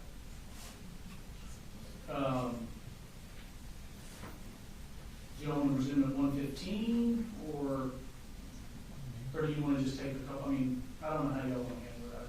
Yeah, let's do that. 1:15 works, Your Honor. Okay. All right.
Sorry, Judge, you snuck in on me. I don't know, I'll come with it, but.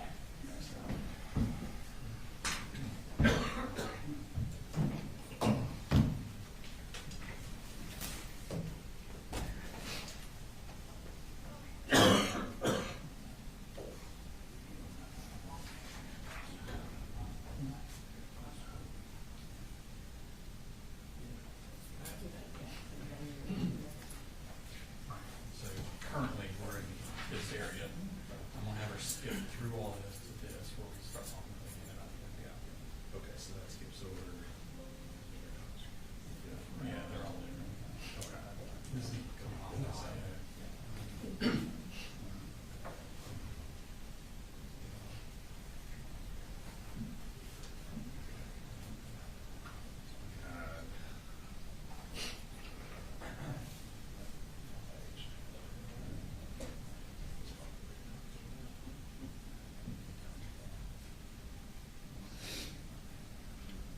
So,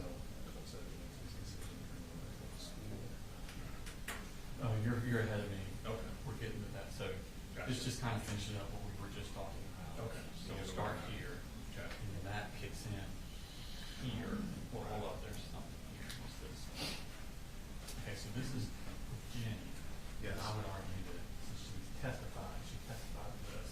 We're okay with Jenny. Excellent. Because we're trying to put her through So the next part, Colt, is when he goes through what Colt said happened at Yes. school. And I don't think that's prejudicial. He's just describing what happened at school. Well, we gotta be consistent, though. Well, the reason we're asking for it is because then it leads into this conversation where he says, the only thing I know about it is blah, blah, blah. And it kind of just gives the context of it. And then, And after that, I believe it's just Jimmy Morrison. well, there's this thing where Paul describes how he did it. That's what I'm talking about. Okay, so you're trying to get into that. I mean, I think, No, it's okay. I don't think Yes. I don't think it's prejudicial. He's describing what happened at the school. So no one's arguing what happened at the school. But it leads into, I think the last thing he says is,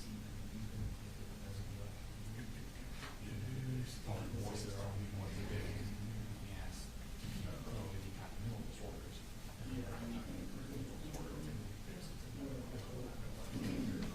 So that's kind of why. When are you gonna stop?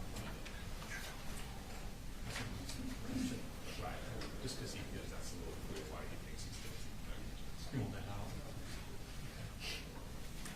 Thinks he thinks the ultimate issue. There he is.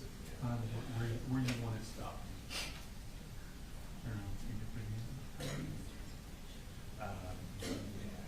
I'm sure you want this, you think it could never look at us about it right now. Right.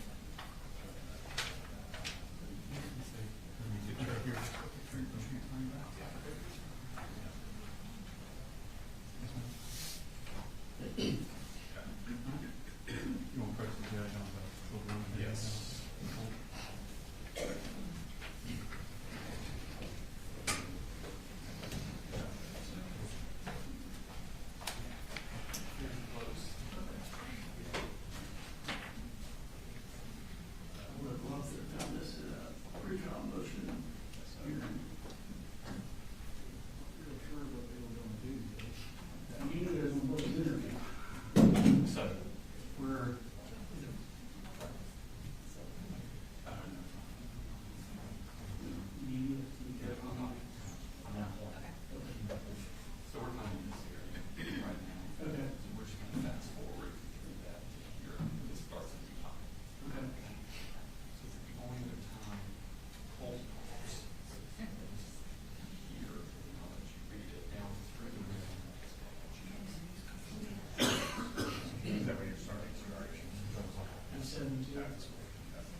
So page 72, they've got, And our pages are there.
Turn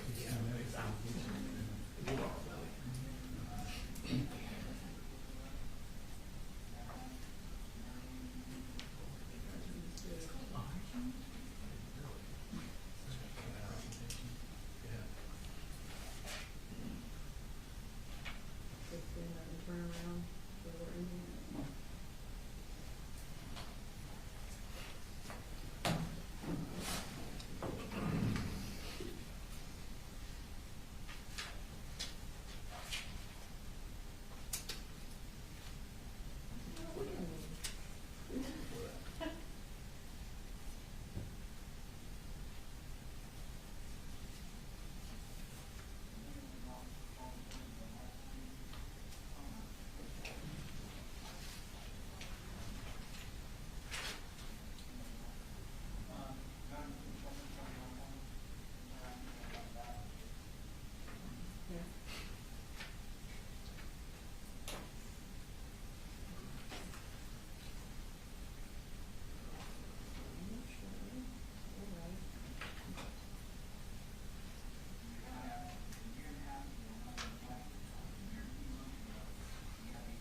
Ready, and for the record, I'd like to say that I showed them how to use the technology.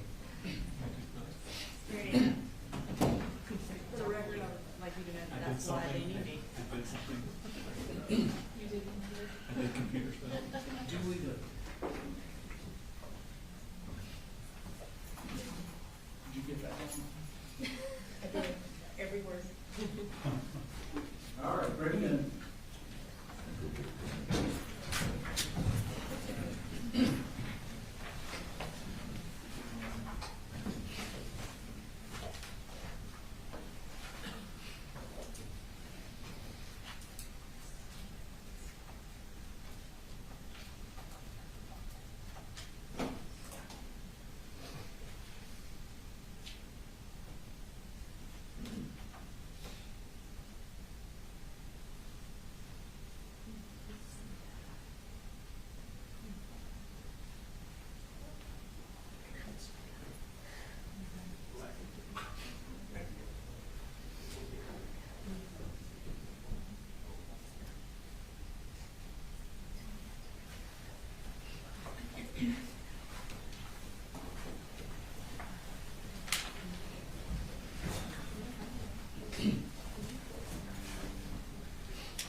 ladies and gentlemen, we are going to resume with the interview.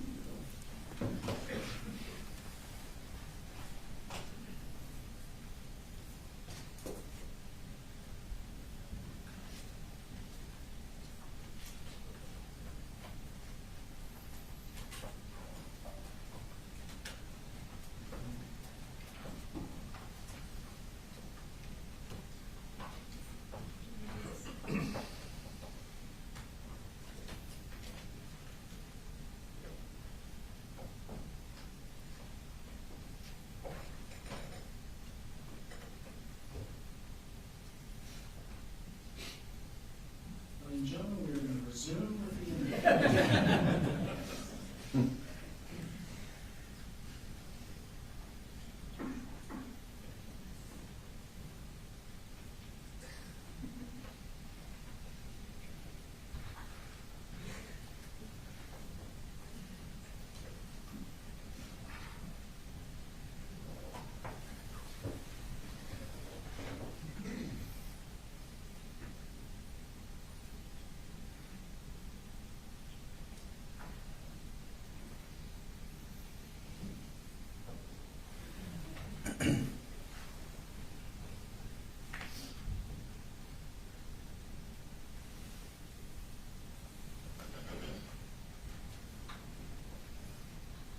A year and a half ago, well, not even quite a year and a half, but a year and a few months ago, you got the FBI coming out to your, or TFO agent with the FBI coming out to your house, and saying your son's started to shoot up school. No, he said it was in that thing. Okay. And I'm telling you, we went round and round. I said, I need to know what he was. And I'll get the, I'll pull the report from him. But basically, he was in a chat room. Your son was in a chat room. Correct. Where they were talking about shooting up school. Yep. Okay. And then we have him cutting himself. Yep. And Well, we the have. so the chat room is something that he, to this day, swears up and down. He didn't even know that was said. He just said it was a bunch of. No, he said the same thing to me. Okay, good. So I'm not red flagging that. Like, okay, well, you learned your lesson. It's a hammer for me. I just know, and what I try to do to help me better understand cases is I try to put myself in someone else's shoes. Sure. Yeah. I have kids. Yeah. And again, you just say I didn't work in law enforcement. Just me as a regular dad. If the law enforcement comes to, no matter who they are, law enforcement comes to my house and tells me that my son was in a room where they were talking about committing a school shooting, that is going to be a giant red flag. Oh, and it was. No matter what my kid says, because kids can lie, right? That's right. That's right. Yeah. And it was. That's a huge red flag. Yeah. It was. And I talked to that officer. I'm probably going to, you're not going to have a computer, you're not going to have a phone, you're not going to be on the internet. Is that what happened with you guys? It was done. No, nothing. You took his computer? Yeah, we just, like. Right, just like when you took his knives after he cut himself. Everybody take a break. Right. When you feel like coming back and being normal, let me know, we'll talk about all this. Right. Along those lines. And then you kind of sprinkle in there his interest with true crime. Yeah. That you guys talk about. That he had this innate ability, like, as a 13, 14-year-old man or child, he is looking at these news cameras or what's being printed on news, and they have the blurred out images, but he is seeking to go find the graphic images. I don't know about that, but well, there's a blurred image, right, on Fox News, and then he went to go see the actual image. Yeah, and it was more like fear. Don't have to worry about this in school. Like, no. If they've got officers there, like, hell, like, no, you're not, this is just that was I thought at the time was the interest. Like, is this going to happen to us? Like, no. So, when did you give his computer back to him? Because he was able to go look up all this about the school shooters and stuff. When did you give his computer back to him? In Jefferson? Yeah. I have no idea when I gave it back to him because that was towards the end of school and then we started moving. Okay. When did you buy him a computer? I bought him a tower, I guess right before we left Jefferson. Like just a gaming, low budget gaming tower. Okay. Like a GP40 or something. It was a good gaming computer. but never, let me be exceptionally clear, right now. If he ever said anything to me about killing himself, there's not hell or high water going to keep me from taking him to the hospital. Right then. Right. That's So let's kind of visit, let's unpack that. Did Miss Marcy and Miss Debbie come to you and talk about having him go to Athens Behavioral Health? Yeah, that's what we're working on. That's what we're working on? That's stuff. Where were you supposed to take him to Athens Behavioral Health? Was I? You or who was supposed to take him to Athens Behavioral Health? I didn't have an appointment with him there. Well, I know you didn't have an appointment, but I think the reason that there was no appointment made is because they said on Saturdays you didn't need to make an appointment because it's not a busy day. I didn't talk to anybody there. I don't know. No, I'm not saying you did. Oh, I don't know. I don't know. But anything did you about talk to that. Marcy About and Athens? Debbie about taking him to Athens and having him? No. You never had a conversation with them Not about it? about Athens. About where? I mean, not about going. The only person we talked about was school and getting that third party counselor in there for him. That was our conversation. Because when in their interview with Miss Debbie and Miss Marcy, they both indicated that this past Saturday that Colt was supposed to be taken. That's the first time I've heard that. No, you Swear to God, never heard that before. never heard that before? Nope, never. Okay. Why do you think that would be said? Because that's what I told you, we were trying to get help for him, like, so he, like, it's not normal for the way he's not wanting to go to school, and he's just been through a lot with his mom. Like he's voiced, like he's having trouble, he's telling me he's having trouble, it's just a lot. Do you think it would have been a bad idea to take him or a good idea to take him? I didn't even know, it would be a great idea. That's what we're trying to do, is decide as a family if we want to check him in somewhere and leave, like, admit him, or just get. And that was, I remember you saying that Marcy first had the idea of checking him in somewhere months ago. When you pushed her and you came home? No, that was just like last week. Okay. What was the incident you were telling me about? Was that? That was, that's all I talked about with him. Last week or? Yeah, when his dad came up here and all that, it's that kind of stuff that he went through down there living with them that kind of. Did Marcy ever ask you to take the guns out of the house? Or put them up or hide them somewhere? No, yeah, we've always been like that. Like our guns have always been. But what did Marcy ask you about guns? What did she say to you? She just said after the confrontation she had with Colt was like, you need to put them up or get rid of them. And I said, okay. Did you put them up or get rid of them? They're up. And I didn't, my goal, my thought was, is I'm having a conversation with Colt about all this, and. Did you have a conversation with Colt about Yeah, like he told me exactly what happened, that his mama kind of it was a different story than what she said.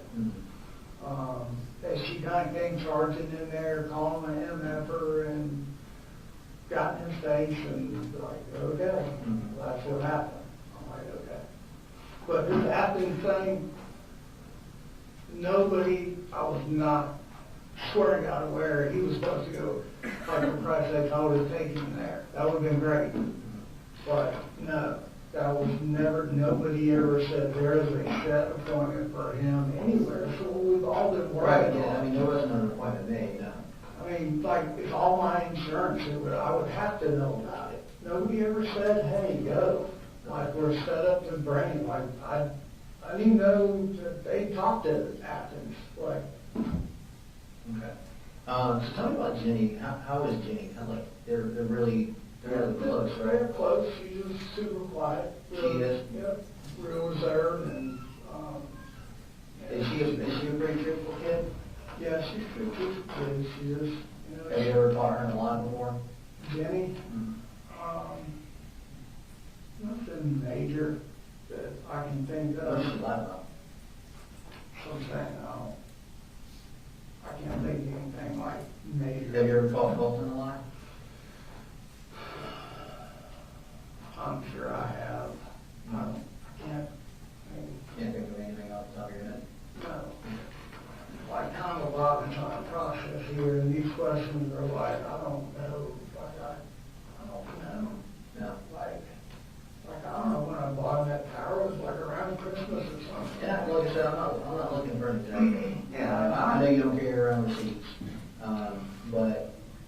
these are questions I get it. that we got to figure out, we got to find out. Yeah, I get it. Because, you know, a lot of people want answers I to know. these questions. Yeah, I do too. Yeah. You know, like I do too. So these are some things that, you know, you kind of need to be thinking about. But we did talk with Jenny today. Yeah. And she did very well today. And we kind of, when we talked to her, and she's very close to her brother. She, you know, she goes in this room and they play video games together, and so on and so forth. One of the things that she stated was that was a Colt kept his firearm in his room. It's not all the time though. Okay. So how often? It was never, there was never an inkling or a thought of anything like this ever happening. That's not like, Well, there was an inkling. well, I mean, There, yeah, there, not really for him. This for him, this was our escape out into the wilderness kind of thing. That's all this was. Like, if we were getting guns down to clean them or scope or something like that, it was purely range or deer hunting. That's what this was. I thought, but apparently not. So,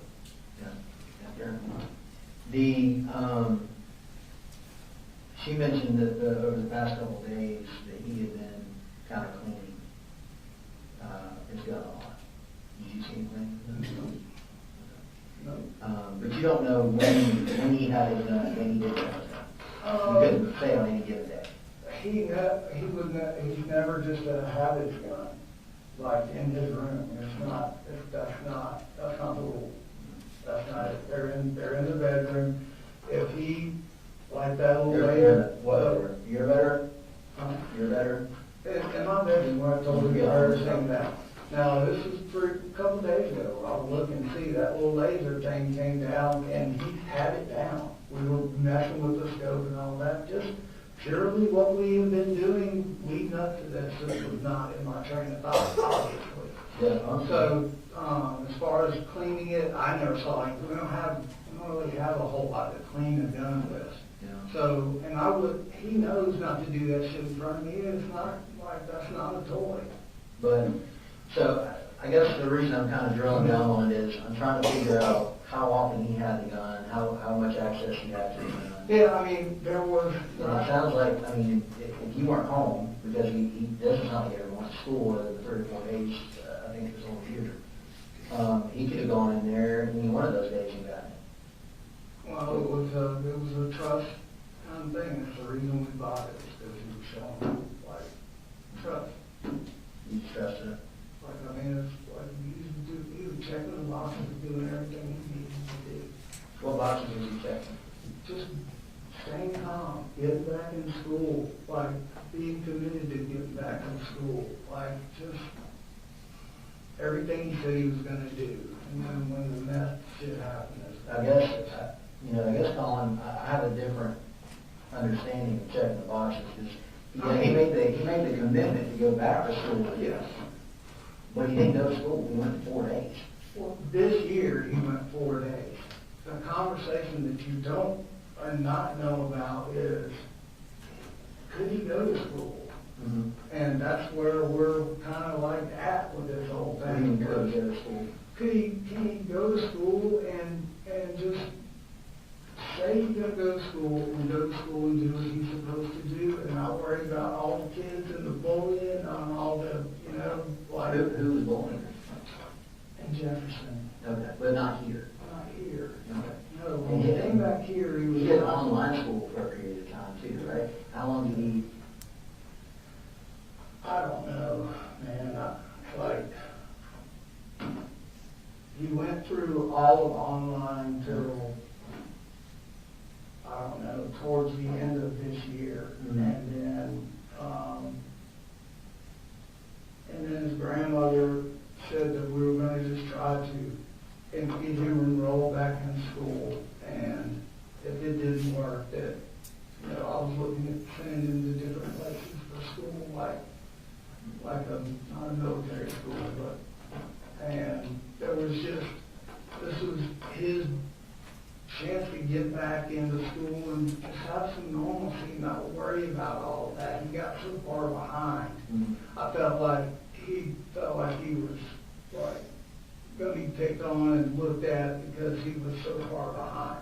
And he never was just a go-getter out being the life of the crowd. He just, he just would be by himself and did not want any crap started. What have you heard as far as the actual case? Have you been listening to the news? Been told about how many people were injured, hurt? When I came home, the TV was on when I got home.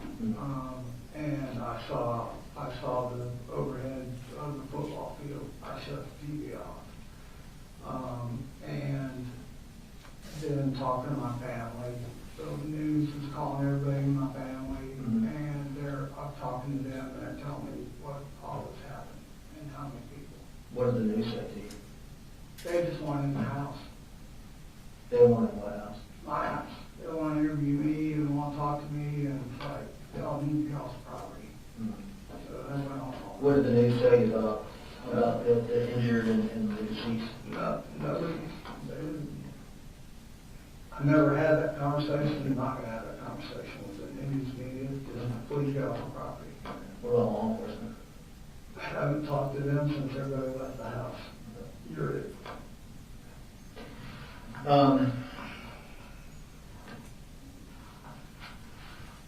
So I'm going to share with you the warrants that we're taking. Okay. So right now, he has, I've taken 4 warrants for his arrest. Okay. And they are, and this is preliminarily because we're still processing evidence. We're still going over everything. There are 4 warrants for his arrest for the offense of felony murder. No. It has to be. What do you say it has to be? There's a lot of damage done. What is it just like? So there were 4 people who lost their lives.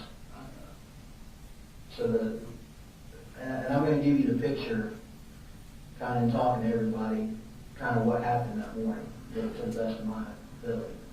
All right, from what was told to me, this is kind of what I've been able to develop so far.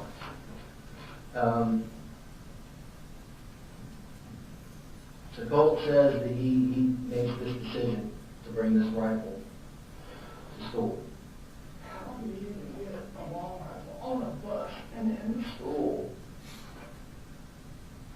Like, I don't understand that. Well, he took some steps to do that, right? So he puts the rifle in his book bag, and not only does he put the rifle in his book bag, he goes and he takes poster board and he wraps the top of the rifle that's sticking out of the book bag in poster board. And then he takes on top of that and puts some kind of hat over the top of the top of the poster board.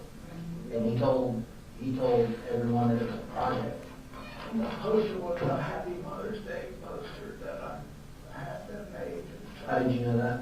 Because it was in his room, like it was our thing to try to help her. Yeah. So he wraps this up in poster board, and he gets on the bus, and he tells everybody it's a project. He goes to class, he tells them it's a project,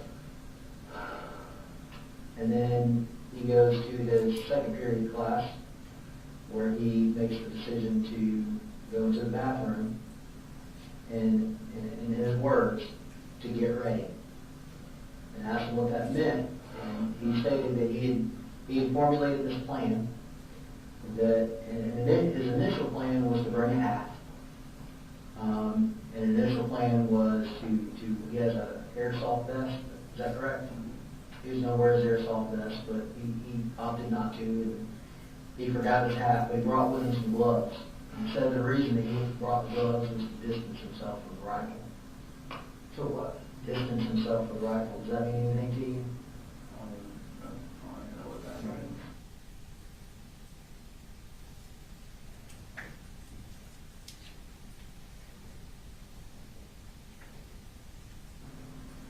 Has he ever been diagnosed with any kind of mental disorders whatsoever? Never have? Never gave you any inkling that he had a mental disorder? No, sir, I'm telling you, the only time I heard those words about what he told, Right. what was it, mania, Yeah. whatever, was a sane asylum. And that's where I'm like, he's got to go. Like, we have to make this happen right now. Something's wrong. When and when was that? But it was just the other day that his mama told me that. Like, okay, we've got to make this happen. When she came over, he pushed her? Yes. Okay.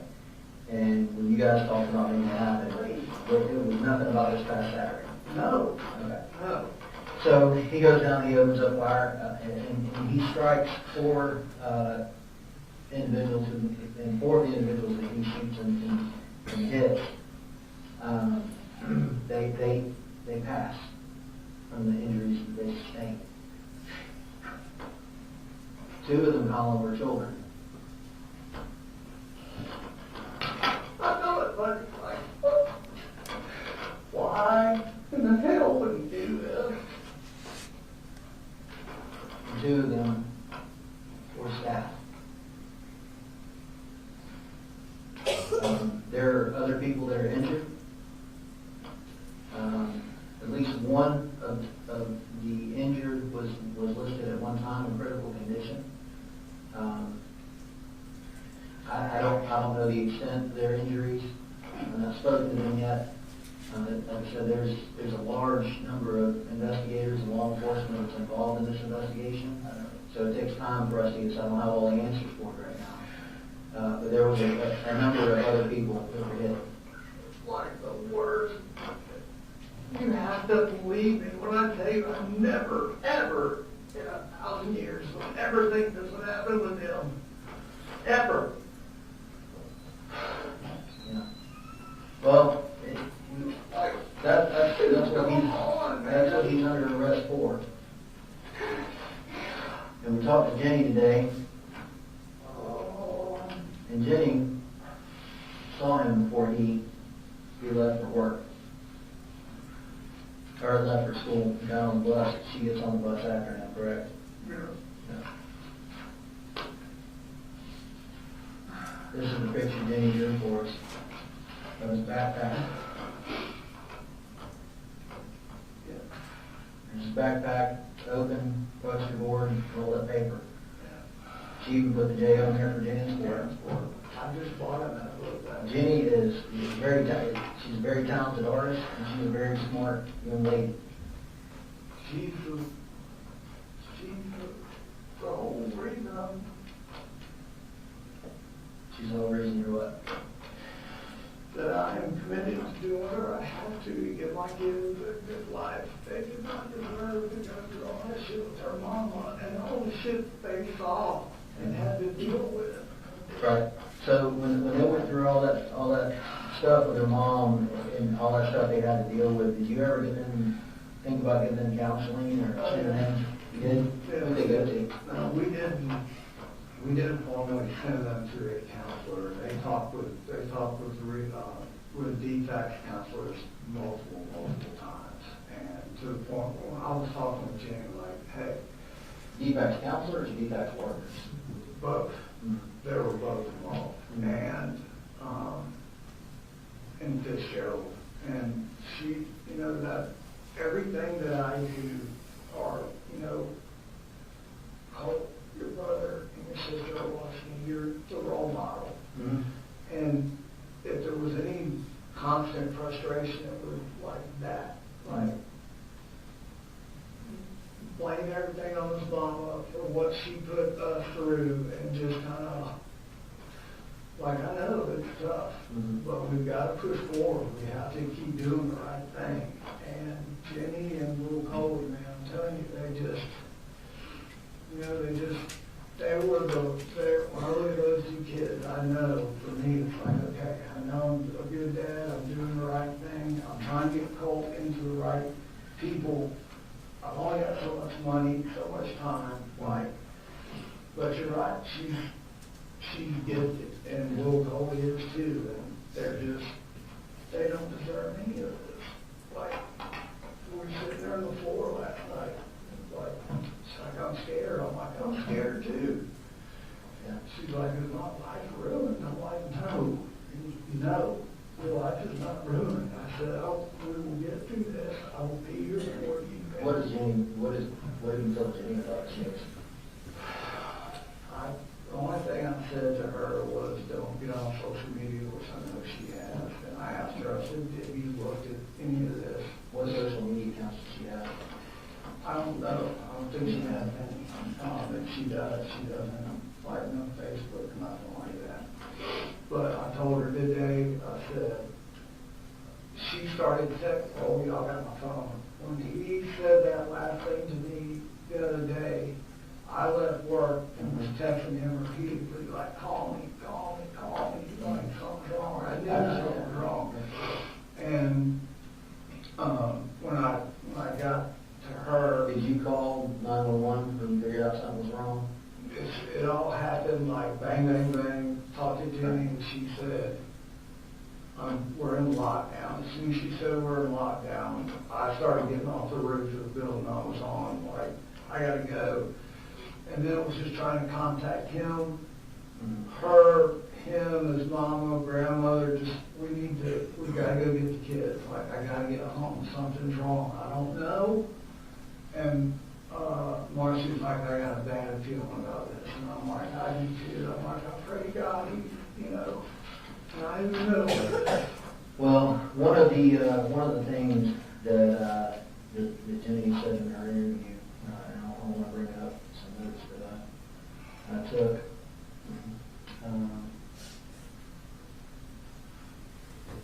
That she indicates that there's a lot more arguing going on than kind of what you have shared with us. The arguments are pretty frequent. Arguing, yeah. And, But, you know, him yelling at you, and she told us about the incident where he chased her into his room, and she said it scared her. It scared me. Yeah, and you and her have talked multiple times about getting him help. Yeah. Going back for a while. I don't know for a while. You're asking time frames. I'm sorry, I can't just snap off of what these time frames are. But yes, they're like, there was no like blind eye here. We're trying, like, once I got this new job, what I was waiting on was my insurance to kick in, and that finally just kicked in. That was, we've been talking like as soon as I. When did their insurance just kick in? A week ago, week and a half ago. 2 weeks, maybe, I don't know. I said, I don't know the exact date, because it all happened. I was waiting to get him into like, if it had to be clinical, I started going down the list. I even reached out to a psychologist in Bethlehem, like, do you take my insurance? Yes. Here's kind of the backstory I got with Colt, was talking about that. And then Has Colt kind of stand on track with the argument? Has he ever told you that he hated you during the argument? Yeah. Has he ever told you that he wanted to hurt you? He's always Threatened to hurt you? not like, more like, what are you going to do about it kind of stuff. And what I chose to do is just to leave him alone. And Jenny described seeing him kick you, and punch you, and hit you. that was the second time. And that was how long ago? Probably a month and a half ago, before he started back to school. Yeah. And that's when I pulled in every, Has he ever thrown anything at you? say, hey, threw a screwdriver at me. What did he say to you before he did that? I didn't hear him say anything to me at all, but when I picked up the screwdriver, I probably should have, I said, you're going, I said, I need to call the law. So Jenny knew that he had a lot of social media accounts. He actually had a lot of them. And he would create them, delete them, and create them, and delete them.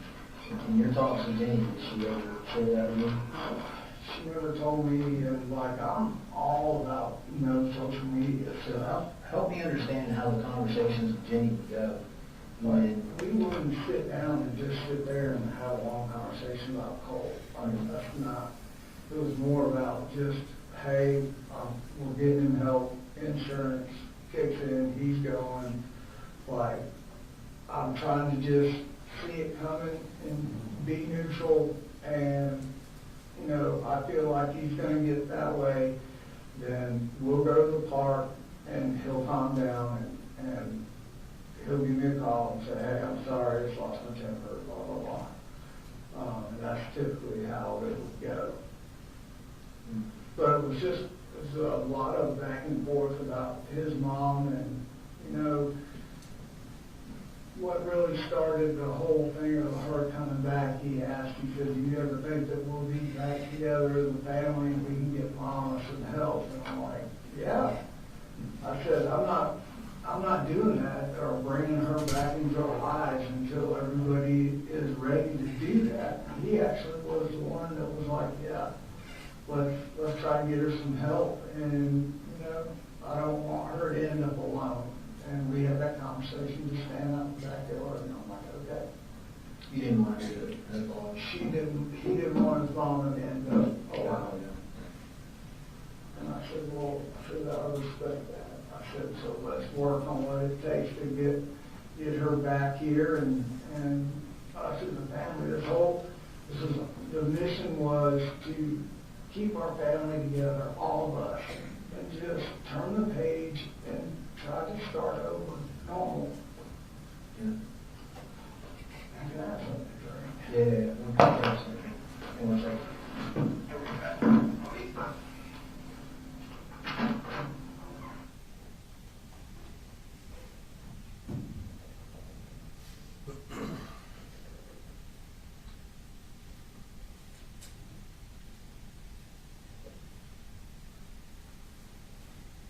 For the record, Your Honor, keep the investigator stepped out of the room, we're fast forwarding until when he comes back.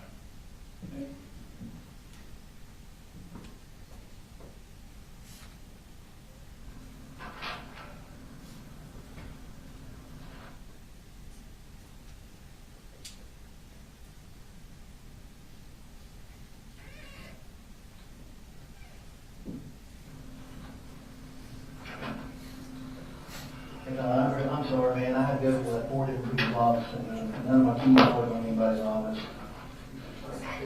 Yeah, we're almost done. One of the other things that, kind of in talking to the other investigator, I mentioned that Marcy reported that she had conversations about him being obsessed with school shooters. And even that was a focus on admission, whether he was obsessed with it. I don't know about obsessed. He shared with her that one that I was telling you about. That was the only case that we really talked about that day. Yeah. So, it's like in my mind, like, no, like I'm literally like having normal conversations with him. And even in my notes I got right here, I'm like, this Athens behavioral thing, like, nobody ever said that to me. Like, that is false, that's wrong. We would have been there. Yeah. Like, for real. But as far as that, him and her, ever since all that went down with all that damn meth and her getting locked up here and threatening did she bring up that she threatened to kill Colt and all that?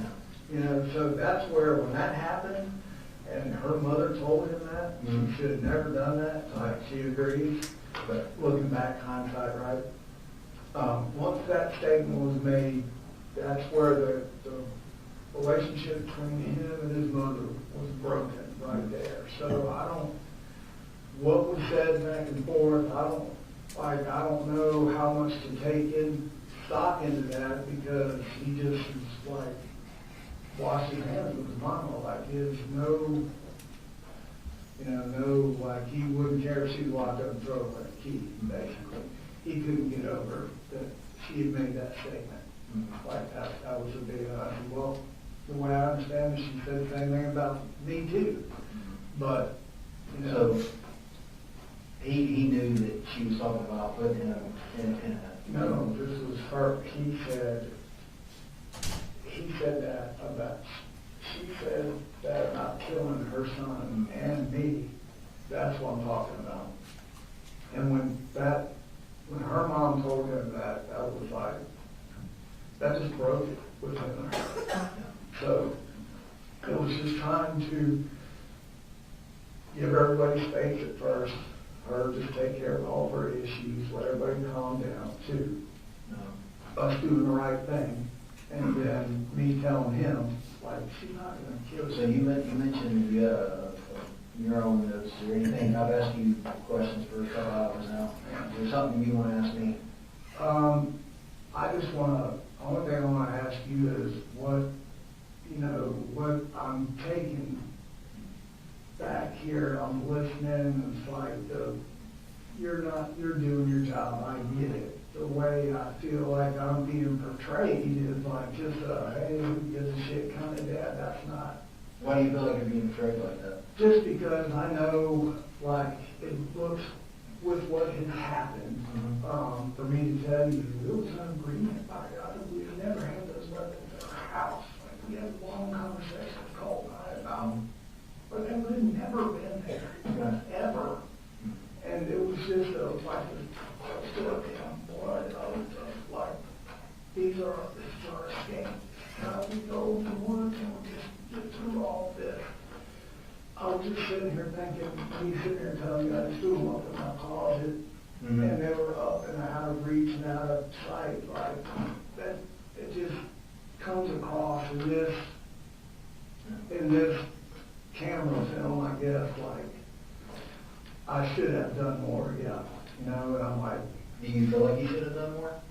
Well, as soon as I felt like something was different, like with him, that's immediate when I was like, I need to buy this gun case, and if he continues to kind of not be who he said he was. When did you buy the gun case? It sit in my cart, and I couldn't afford it. Well, what was the catalyst for that? I remember you telling me about that. I was just saying that I could just, him going back to school. Was that after Marcy told you to put the guns up? No, this was after him and her had that big old thing. There was a red flag that went out for you, like, hey, I need to lock these guns up. Well, there was okay, until we can get him some help and everybody calm, I just need to do the right thing and just get him put up or out of the house. Like, either way. Right. Like, and that was known, that was coming. I had to pay $74 this week to buy it. So it's still sitting on Amazon cart for $134. And that was after the incident last week With Marcy. Okay. Yeah, with him and his mom. So And she really, came up last week. yeah, and really I was debating like this week, like, well, if he goes to school, then I may just come home and take everything up to Mike and just tell him to hold on to it for a while, just until I can make sure everybody's like, you know. Why didn't you do that last week? God, this is not on the radar. You know, him and his mother have gone. Well, again, was the school shooting itself on your radar? Oh, no. Okay, yeah, you're saying it's not on your radar. But something was on your radar because you put a gun safe in your Amazon account. That was after Marcy and him had that argument. And you even said, you know, I should go and put these guns up. I had the thoughts to take them to Mike's gun room. Yeah. Why did you not? I didn't take them to Mike because I didn't know if he would take them. And so I Why thought. did you not take them to, you know, lock them up in the car? She said the same thing, but I work out of my truck that's completely full of tools. And I can't, like, I'm in charge of the job. I can't roll up there and have guns in my vehicle. Do you have any family around? No, I've got a sister that lives in Woodstock. Okay. Did you call her and ask her if she'd be willing to? We don't really talk. We don't talk in my family. But I was just sitting like, you know, I don't, you know, I mean, literally if Let me ask you a question, and this may be a hard pill to swallow. Do you think if you had got rid of those guns, that we would be here right now? I don't know that because I'm finding out things about him I didn't even know what were happening. Right. like, so I can't answer that. Like, I'm just taken back by a lot of things on here. Okay. I think that's about all the questions I have for you. I'm so sorry. I don't even. Yeah, I know you are. Go ahead and set that spot down for him. You turn around, put your hands on your back. Is that the point where you placed him under arrest? Yes, sir. I don't think I asked you before, what time of day did you start this interview? I believe it was later in the afternoon, around 4 o'clock, give or take. Okay, there was a timestamp on there. Do you think that? Do you think The that's timestamp accurate? would be more accurate than my memory, yes, sir. Okay, that's all.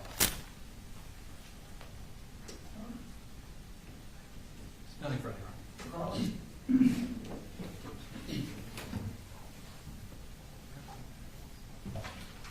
Yes, Judge. Good afternoon, Investigator Smith. Afternoon.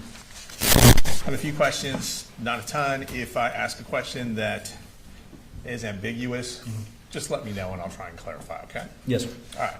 So this interview with Colin Gray was done is the same day that the interview with Jenny Gray was done at the treehouse, is Yes, that sir. correct? That's correct. Okay. And just for timing purposes, it sounds like interview at the treehouse was done first, Correct. and then you would have attended that interview? I did. Okay. Mr. Gray was at that interview? Yes, sir. Now, he wasn't in the interview, was he? No, sir. And subsequent to that interview, did you request Mr. Gray to meet you at the police station? Yes, sir. Okay. Which he did, obviously, and you ended up having a statement with him. That's correct. All right. And are you, just from my understanding, are you the lead investigator on the case, or where do you kind of slot in the hierarchy? So I was assigned the lead investigator for the Barrow County Sheriff's Office portion of this investigation, but this was a multi-jurisdictional investigation. Yes. And I believe for the GBI, it was Special Agent Nick Johnson that was the Okay. lead agent. And did you, so I'm going to ask you some questions about some different parts of the case, and if it is not something that you were a part of, just let me know. Yes, sir. Because I'm not exactly sure what your responsibilities would have carried over into. Typically, if you're a lead investigator, you would be familiar with all the cases, the aspects of the case, but with a multi-jurisdictional, that's probably not true, is it? Some. It just depends on what you're going to ask me. Okay, perfect. Well, let me just get started. All right, so a search was done on Mr. Gray's home. Is that That's correct? Yes. Are you familiar with that search at all? I was told that his residence was searched, and I was told about some things that were located in that search. Okay, gotcha. So you mentioned in your interview with Colin Gray that a computer was at the home in Colt's room. Is that correct? That's correct. And I believe you said that the computer was or had been taken apart. Correct. Was the hard drive intact? That would be a better question for the GBI. Okay, gotcha. So as far as you know, the computer was taken apart, but you're not sure what the condition of the hard drive was? Correct. I just knew that it was taken apart. Okay. And there were some, let's see, there was a green box which was described as where some ammunition was kept. Yes, sir. Are you familiar with that green box? I'm familiar with what Colin told me about that green box. Okay. So you don't know from your investigation what type of ammunition would have been, what type of caliber ammunition would have been found No, in sir. the box? That, Okay. Again, that would be a better question for the GBI. Yes, sir. And I believe there was a trash can located at the residence where there were some empty boxes that cartridges had been in. Are you familiar with that part of it at all? No, sir. I did not attend Okay. the search warrant at Colin Gray's residence. No problem. Just wanted to check. Thank you. You got into a lot during that interview, and a lot of it was some historical information about the family and where they had lived and things like that. Yes, sir. One of the issues you talked about, and we saw a photograph, is of some cutting incidents regarding Colt Gray. Correct. And those would have happened in Fitzgerald, Georgia? Is that your understanding? According to what Colin Gray said, yes. Okay. And do you have any information that would contradict that they happened in Fitzgerald? No, sir. Okay. And do you have information in terms of what year that would have occurred in? I don't. That's okay. Again, Colin Gray, I believe he said it was a previous year. Okay. And the previous year, so Colt had just started 9th grade in September of 2024. That's correct. Roughly, within a month or so. Correct. Okay. And then 8th grade, we skip past 8th grade, we go to 7th grade. That would have been at, was it Jefferson Middle School, do you recall? Again, that would be a better question for those that investigated his actual. That's okay. School. And I appreciate, just let me know if I'm covering stuff that wouldn't have been part of your Yes. responsibilities. Okay. And during your interview, Colin indicated that he found out about these cutting episodes. He did. And he replied that in response to them, he removed the knives Correct. from Colt's ability to use them. You also brought up, or he brought up, the allegations from May, I believe it was May of 2023, regarding an FBI tip. Yes, sir. About some statements made on Discord regarding the school shooting. Correct. Those statements, it seems like we're in a chat room. Is that correct? Well, Correct. to your knowledge. Yes, sir. It was in a Discord chat room. In a Discord chat room. Yes, sir. And it's possible that that chat room was accessed by use of a computer. Correct. And there would have been an IP address, most likely, that put it back to a certain address, which is how the FBI investigates those types of tips. Yes, sir. And you asked Colin Gray what happened to the computer after he found out about these allegations. Yes, sir. And he said when he found out, he removed the computers or he took the computers. Is that correct? Kind of. So Okay. Colin, he said two things in the interview, if you kind of listen to it. The first thing that he says is that he took the computer and they were gone. Right. And then he also states during that interview that he shut it down and made sure that Colt wasn't accessing any type of online chat rooms anymore. Okay. So he says both, so I'm not sure Right. which one he actually meant. Okay. All right. Now, there were some conversations about Marcy and her role in the family and some of the consequences that some of the allegations regarding her drug use took on the family. Correct. And that wouldn't have been a part of the case that you would have investigated, obviously. As far as? Whether or not she had addiction issues or what the effect on the family was. Or was it? I was told about the substance abuse issues within the family, both Marcy's and Colin's, yes. Okay. And from the interview, it sounds like, well, Colin told you that Marcy's addiction had taken a toll on Colt. Correct. And that there had been what sounds like trauma involved when Marcy was around Colt. Trauma to Colt. Trauma in the form of? Let me ask that question Yeah. better. Okay. It sounds like Marcy's addiction had a negative impact on Colt. Yes. Okay. And Marcy had come up to stay with Colt and Colin in Winder in approximately mid-August, late July. What's your understanding of My when she understanding, came it up was here? about a month prior to this incident, and that Okay. she stayed for a couple of weeks, so Right. she would have left, 2 or 3 weeks before this incident. Okay. Was my understanding from that interview. Just right, and that's all I'm asking for is Right. exactly what. So we're talking about the same thing. So in that time period, Marcy is staying at Colin's house with the kids. They're all Correct. staying at the same residence. Yeah, right? Marcy, Colin, they're all together. Okay. And we heard that there was this altercation or argument between Colt and Marcy. Correct. And there were, well, it sounds like Colin was not home when this altercation occurred. Correct. And Colin said he heard different stories about what actually had happened. Is that correct? He had. He had heard one version from Marcy and he had heard another version from Colt. That is correct. Okay. And he talked a lot about trying to instill a relationship of trust between he and his son, Colt.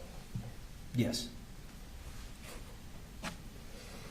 And as part of the trust, well, as part of the trust building, it sounds like his explanation for not removing the guns, as Marcy had asked, was because he was in fact listening to both sides, figuring out what exactly had happened. That would not be my interpretation of it. Okay. Now, after this altercation with Marcy, Marcy left the home. Is that correct? That is correct. And the home went back to what it had been in terms of the residents being Colin, Colt, Jenny, and Coley. Correct. Little Coley. Yes. Okay. Now I'm going to ask you just a couple quick questions about Jenny's interview.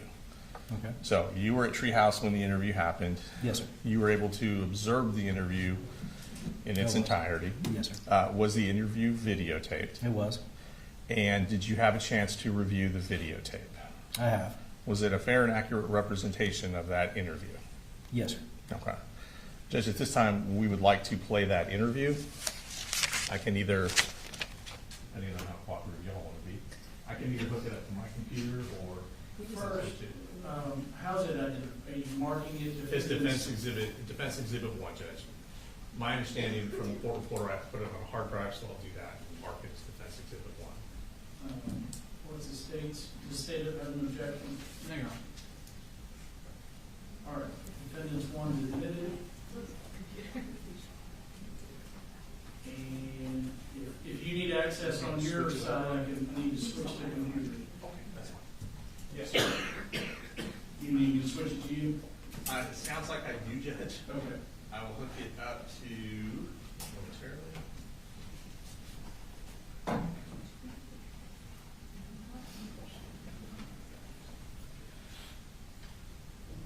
Let me know when you have it on your screen. I've blacked out the other screens because you've got something else on there.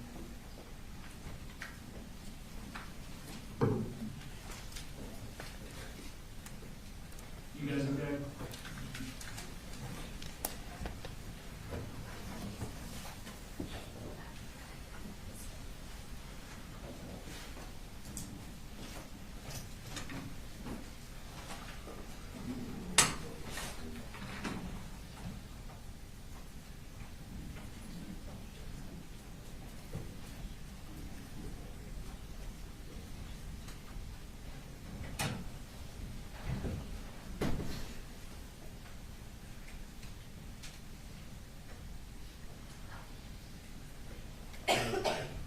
And Judge, we do want to point out, obviously, this interview is going to have Jenny's face in it. So I think maybe we need to proceed forward. So you're not with WSB, right? You're A&F. So WSB said they had basically a kill switch to not record what's on the TV. Are you familiar with that? Because the interview has the face of the minor here, we will make sure the kill switch is activated so that you're not recording the images that will be on the screen. You can have audio, but no video. Same for any other media. Recording or photographing the images of the minor for broadcasting or dissemination. I believe we're ready. All right. So you want me to go live for the TV? Yes, sir.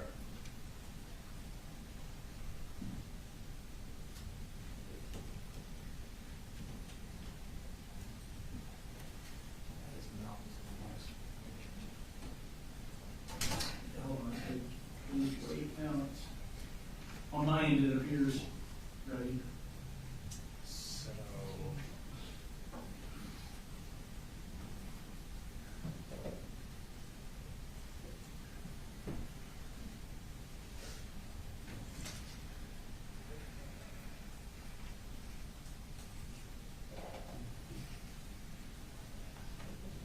You plugged into a computer over there, is that right? Yes, sir.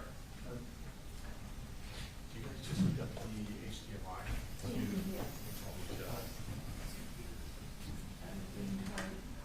Let me get all break in and go ahead and take a restroom break.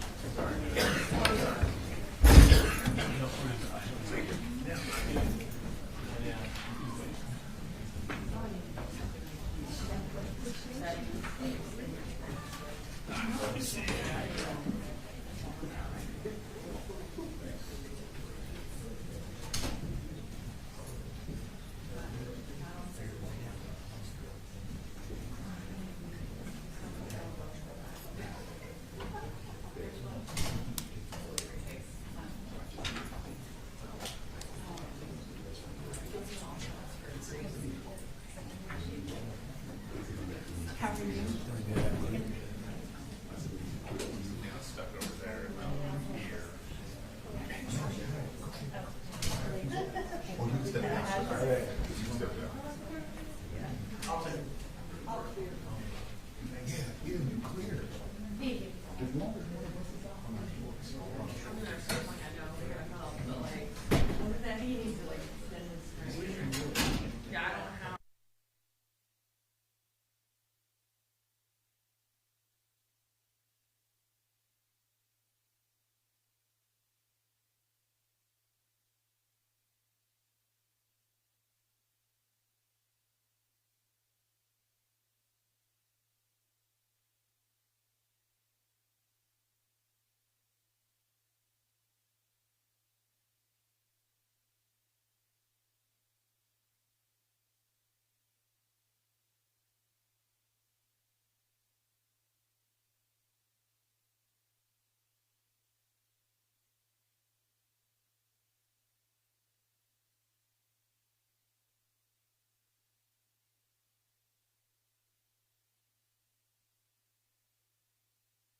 The audio's volume's acceptable. Let's double check. But Did you just get it figured out by giving it to the state to do? Yes. that's not entirely accurate, but mostly accurate. It's not, it's like, wait, you're not on I can play the audio. We have it all the way up on our computer. Okay, it's all the way up on Right here on my phone. Okay. Okay, that's acceptable. All right, y'all ready for them? Yes, Judge. I'll have to say for the record, I did nothing to help. All right, Raymond.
All right, y'all can be seated. Thank you, Judge. Mr. Hobbs, D1 was admitted. Yes, sir. Publishing it now. Yes, Judge, please.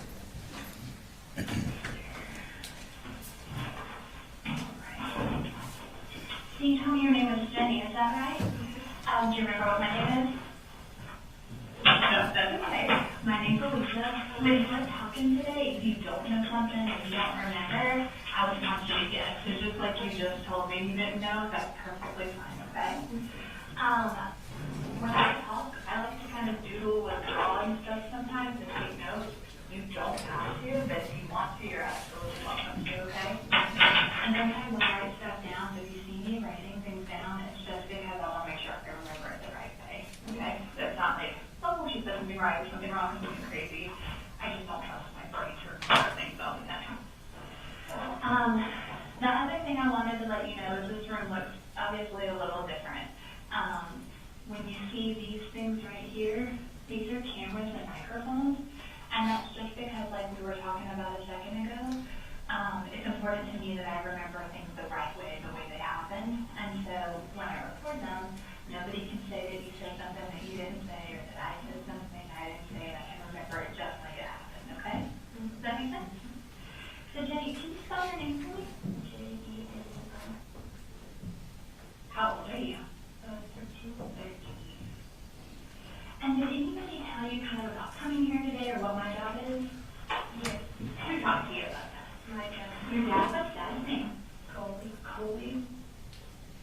And what did Dad explain to you about coming here or about my job? He basically just said that it was an interview with like children and stuff. So interview can sound kind of like a scary word. I want you to know my job is really just to listen, okay? So I might ask you some questions today, but you can ask me any questions that you have, and I promise to be honest with you. Can you promise to be honest with me when we're talking today? And if I ask you a question, Jenny, and you don't think you can be honest with me, I understand that. All I ask is that you tell me that that's not a question you can be honest with me about, okay? And that's okay with me, okay? And so Dad said that my job is to interview kids. So that can be, like I said, kind of true, but I will ask some questions, but my biggest job is just to listen, okay? So, and because we talked about how the room looks different, but also sometimes how we talk in here is different than just a normal conversation too. And so that's because I like to understand lots of details. And so I might ask you to tell me all about something from like the very beginning to the very end. You know what I mean? So tell me, like, what's one of your favorite things to do? What's something that you really enjoy? I like listening to music. You like listening to music. So if I were to say, like, Jenny, when you listen to music, what's the very first thing you do? And tell me all about how you listen to music. Well, first thing I do is just pull a song that I like, and then And when you said that you pulled off a song, how do you do that? I just go on like YouTube or Spotify or something. And what do you use to pull up the song? Just search. Okay. And what do you search on? Like YouTube and Spotify. Okay. See, and so that was a silly question. I can do a better job. Do you look up Spotify and stuff? Do you look up on a phone, on a tablet, on a computer, or something? On a phone. And tell me about the phone that you use to look it up on. I'm using an iPhone 11. Okay. And whose phone is that? It's Your phone. And so I might ask questions like that. So like it might sound like I'm asking all sorts of stuff that maybe I should know or things like that. But it's important to me that you know that I only get little bits of information before I meet with people because it's important to me that I get the information from the actual person, okay? So sometimes I'll ask questions and people will think I'm really dumb and I should probably already know the answer to that. But I'm not asking because I'm trying to get like in your business or because I'm going to think anything bad or different. I just like to get the information from the person who has seen or heard or experienced something. Does that make sense? Okay. Well, Jenny, tell me a little bit about like who you live with. my dad and my 2 brothers. Okay. So you told me your dad's name is Coley. Today, is that right? And like I said, if I did something wrong today, please tell me that I got it wrong, okay? You know, it's not a problem. You can correct me for anything that I get wrong, okay? And so dad is Coley, and you said your 2 brothers. What are their names? My older brother's name is Colt, and my younger brother's name is Colt. Okay. And so you said your older brother is Colt. How old is Colt? 14. And then your younger brother is Coley. How old is he? Okay. And so, and where do you guys live at? We live we don't like live in a neighborhood. We just live like on a road. Okay. Do you know like what the name of that road is? Yeah, Harrison Mill Road. And so you guys live there. Tell me some stuff about Dad. Like, tell me about that. What's he like? What are things you like about Dad? Things like that. He's really like happy and energetic and like confident and stuff. Okay. And are there things about Dad that like you don't like or you wish were a little bit different? No, not really. Not really? And then tell me about Colt. What's he like? He's like kind of like squishy sometimes. Okay. Like sometimes he can be annoying and then he can be chill. And then sometimes he can just be like really closed off. Okay. And so when he's happy and chill, what does that look like? He usually just playing games with me and like me and not being bored and stuff. When you guys play games, what kind of games do you play?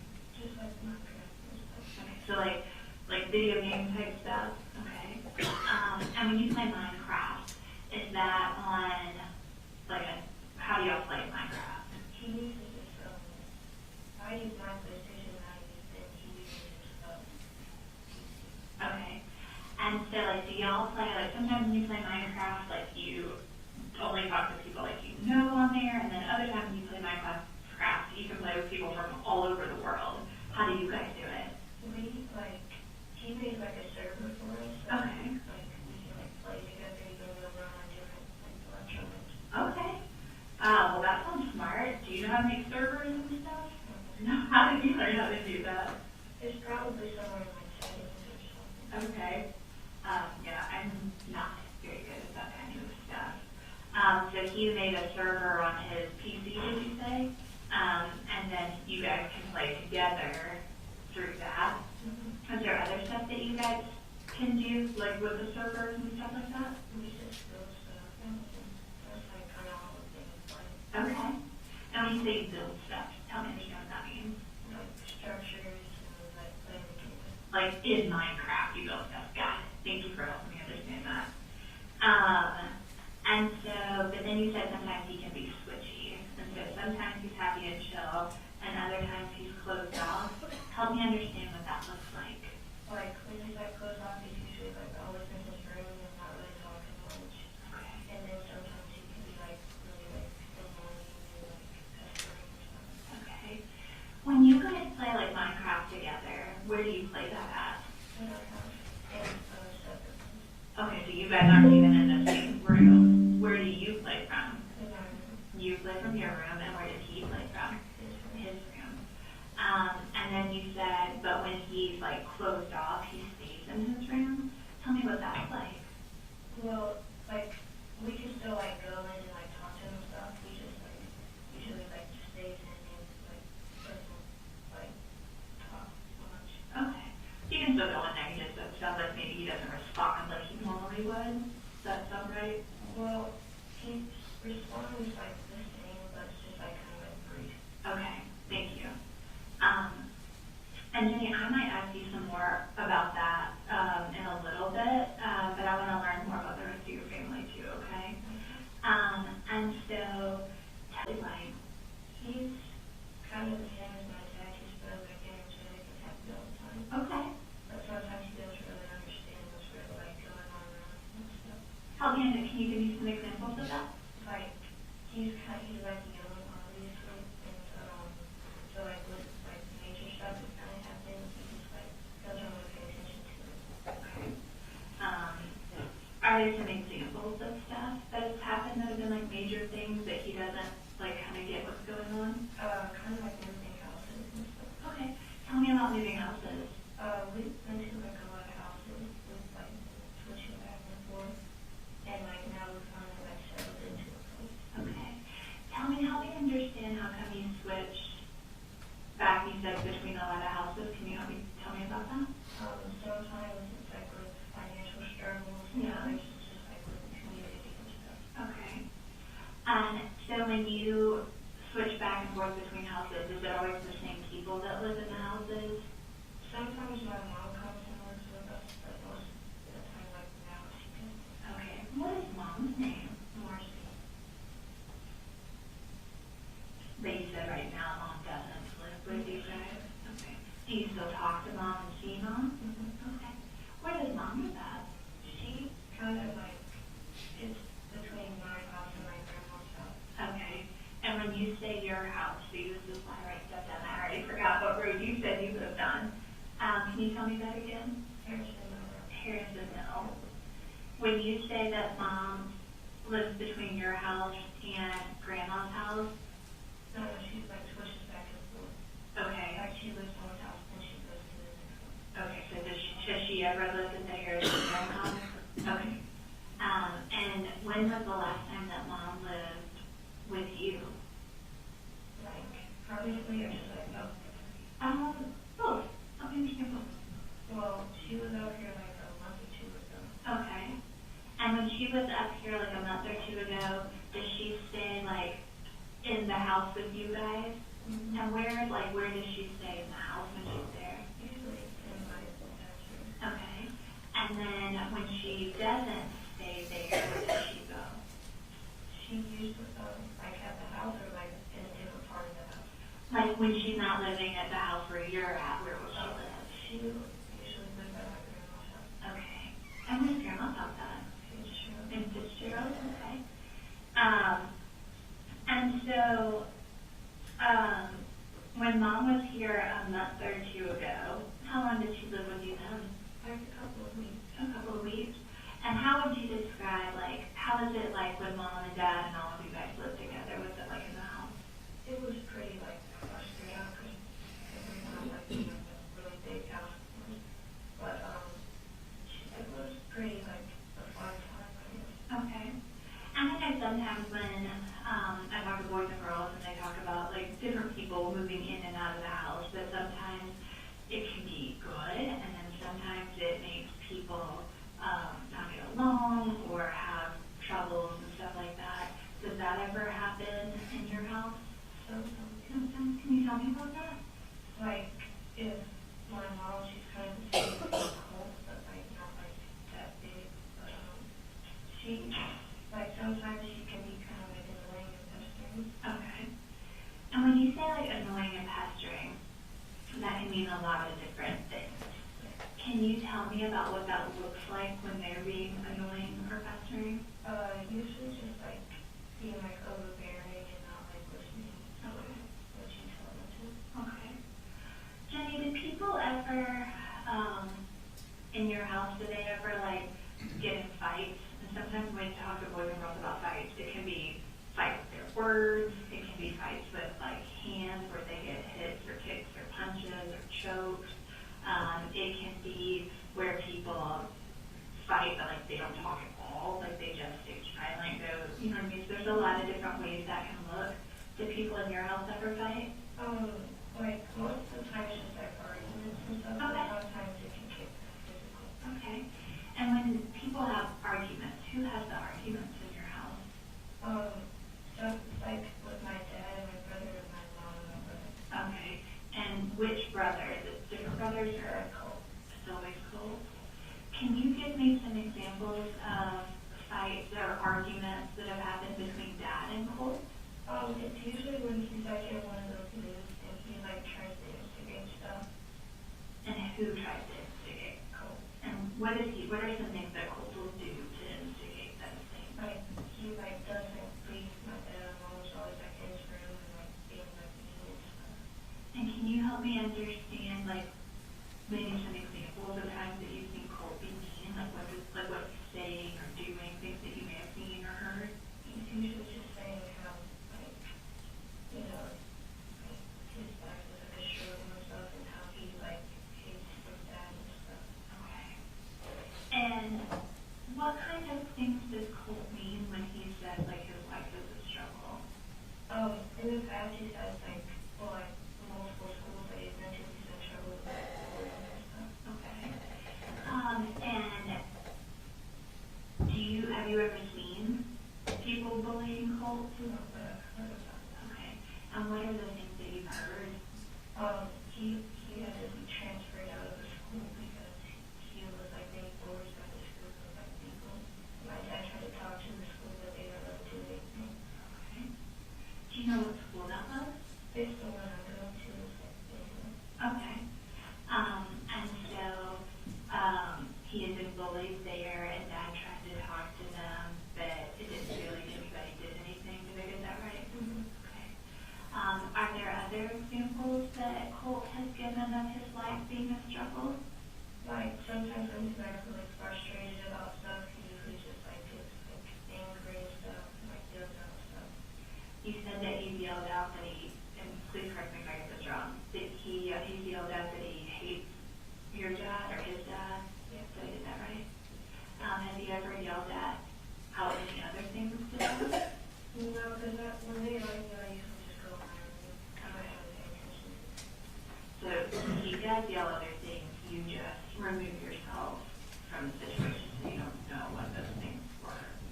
Has Colt, when he's upset, has he ever threatened to like hurt Dad or do anything like that? Sometimes. Can you tell me about that? Like I don't really know what I would say. And I'm not trying to, it's important to me, Jenny, that you understand, I know I'm asking a lot of really hard questions, okay?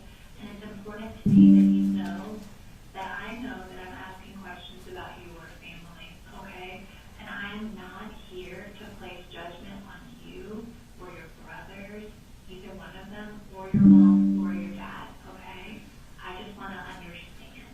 And so I have to ask a lot of questions so that it helps me understand. And because you live there, I can understand it better when I talk to you, okay? But I want you to know it's not because I'm trying to judge them or make me think different about you or your family or anything like that, okay? But I do know that I'm asking some really hard questions, okay? And I do have Kleenex, okay? And it is absolutely okay in this room if you can say any words that you want to say. There's no words that are not allowed or anything in here. If you get frustrated or sad or anything like that, that's okay.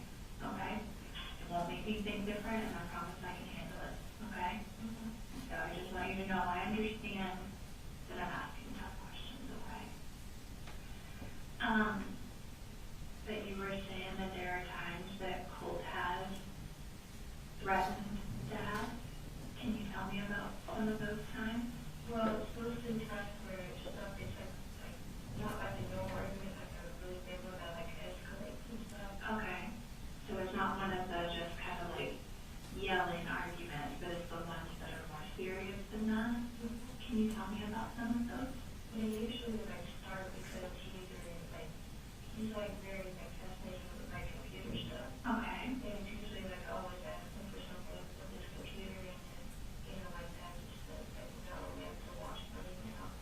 Usually gets like frustrated with it. Okay. And then when he gets frustrated, what happens next? He usually either just says that, and then he like goes to his room. Okay. And the times that it's been where he's threatened Dad, what are some of the things that he's threatened Dad, like that he's threatened to do to Dad?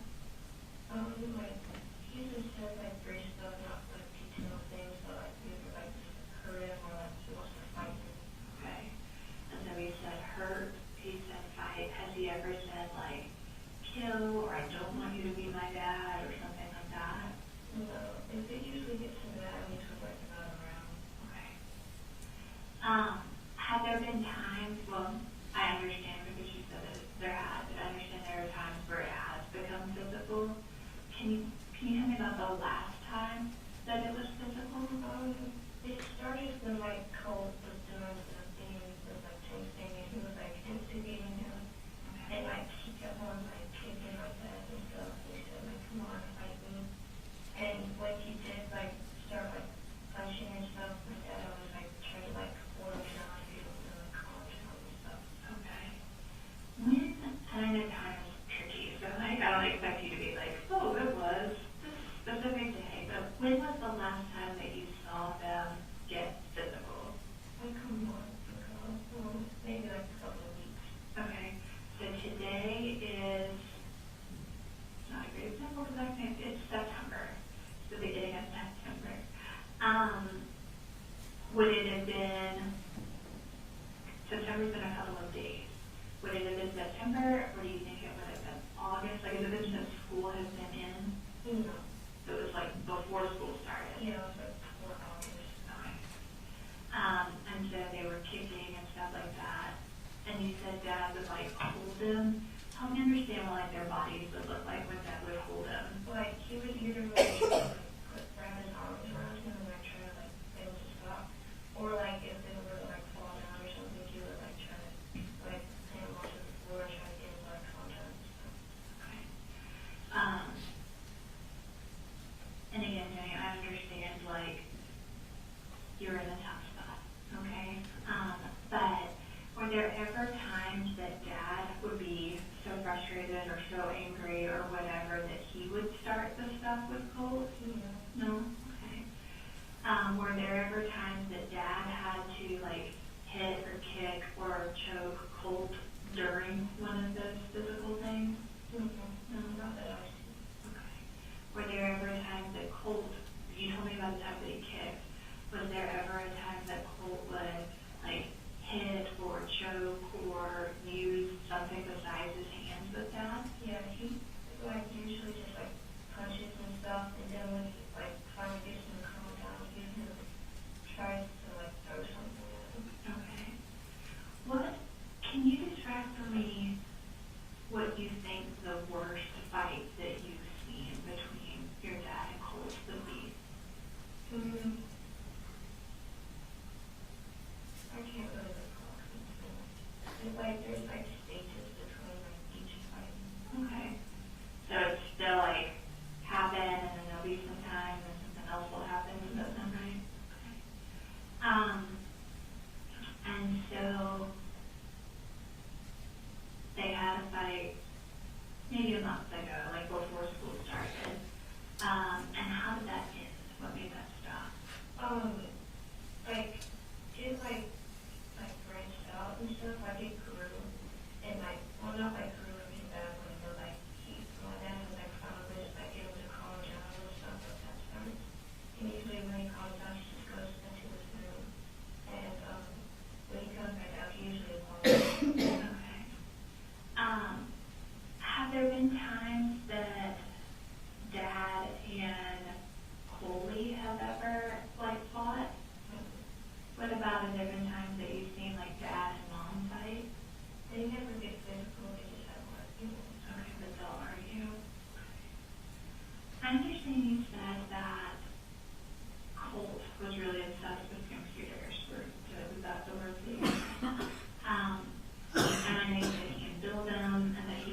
things that Colt would do with his computer or on his computer that Dad was okay with?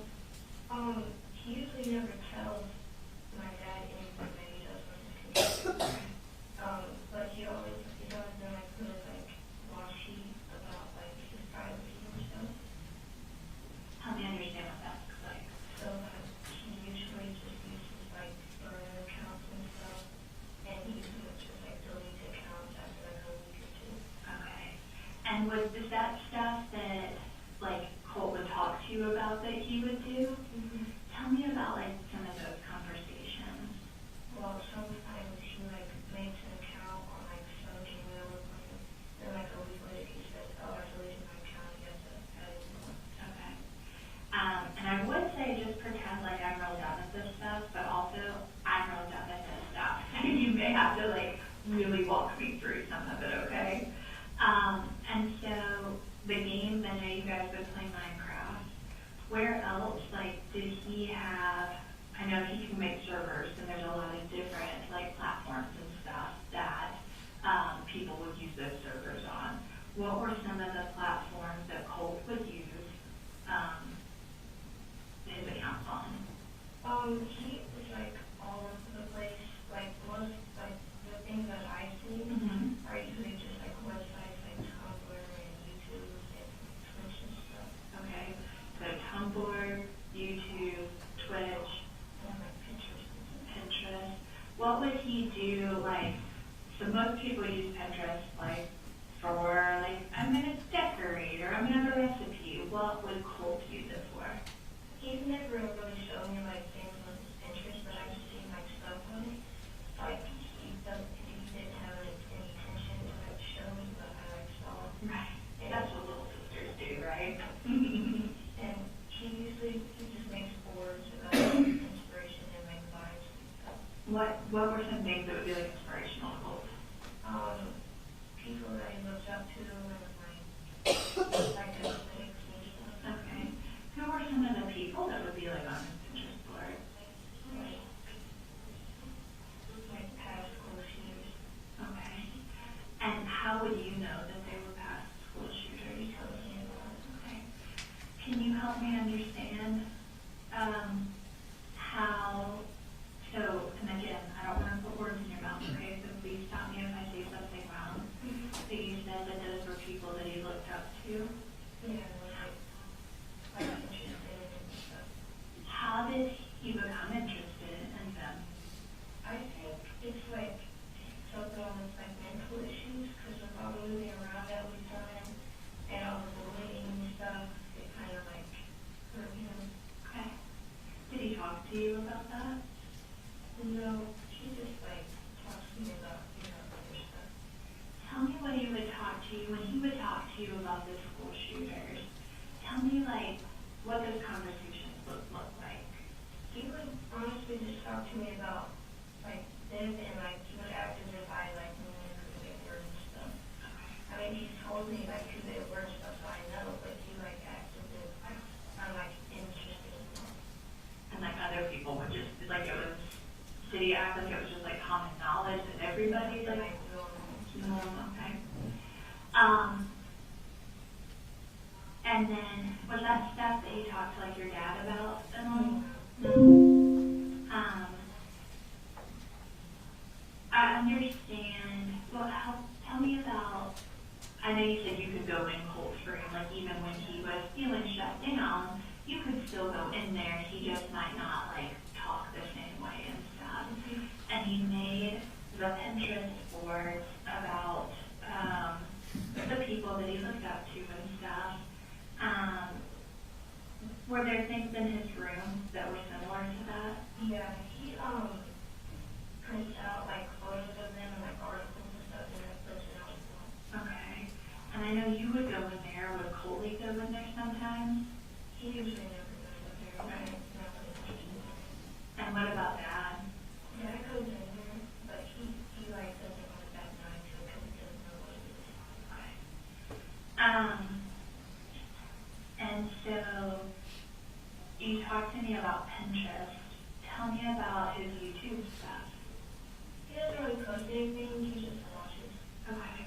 Do you know what, and when you say that he would change accounts, would he change his account names on those things regularly too, or just like in Minecraft and stuff like that? I assume like regularly. Okay. I think I know why he would change his stuff a lot, but why do you think it is? Because I don't know how to assume. Because he like very like scared. I wouldn't say like scared, but like kind of like nervous with like police and the FBI and stuff. He's really like kind of like eerie about it. And when you say that, help me understand what that's meant to him when he would be like eerie about it.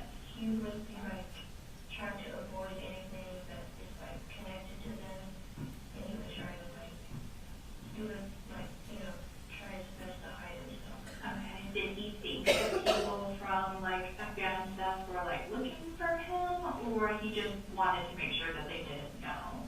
I don't really know, but I would assume that he just didn't want to know. Okay. Do you know what some of the account names that like he would use were? It's just usually a bunch of clusters and numbers and letters and stuff. Okay, so nothing like any particular words or versions of I mean, words. sometimes he does, but like most of the time it's just like When he would use words, what kind of words would he use?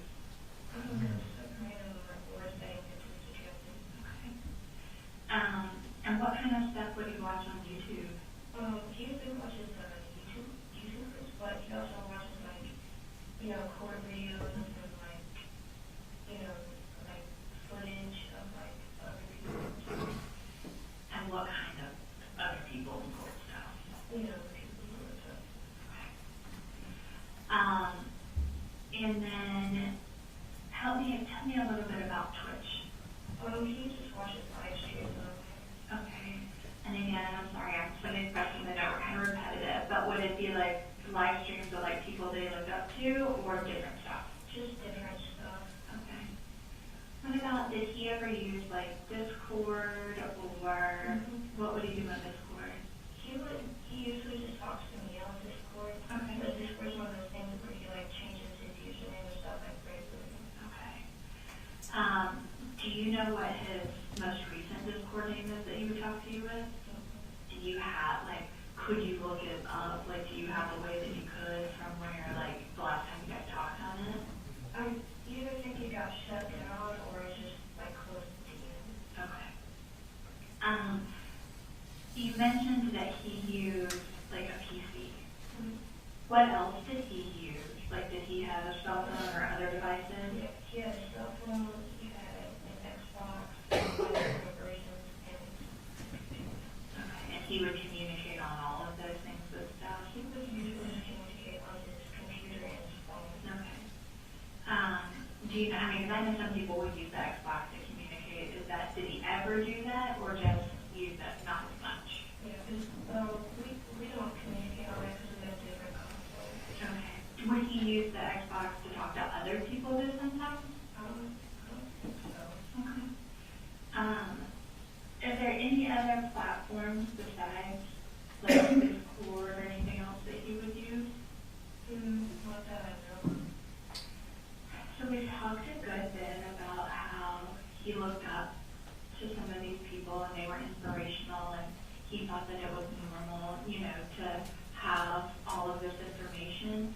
Did he ever talk to other people in person besides you about those things? No, he just talked to me about it. What about like online? Were there other people that were like friends with him online that he would? I think so. Tell me about that. He usually does he looks at stuff about, people on Reddit and stuff. Okay. And sometimes he finds people and he friends them on Discord and stuff. And then they would talk about that same stuff. And so we've talked a good bit about knowing that those were some people that he looked up to. Did he ever talk to you? Let me back up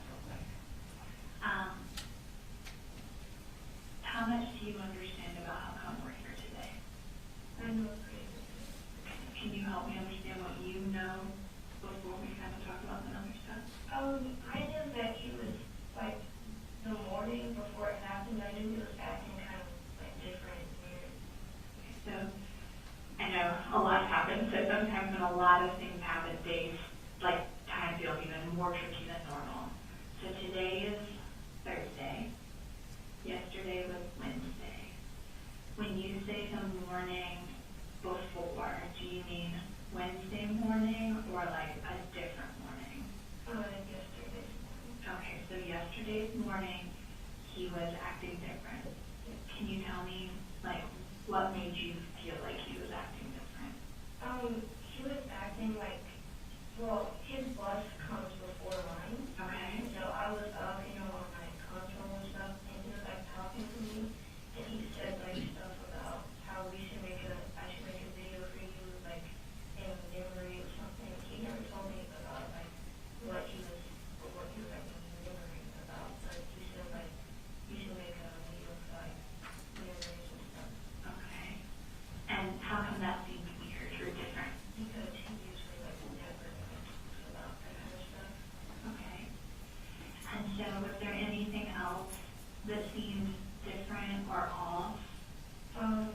When he was like walking out the door and like going to the bus, his book bag was like open and he had this like piece of paper, like this big one. He said he had a project that he was turning in and it was like wrapped in a circle. Okay. And so tell me about, like, what kind of book bag does he have? He has a change book. Okay.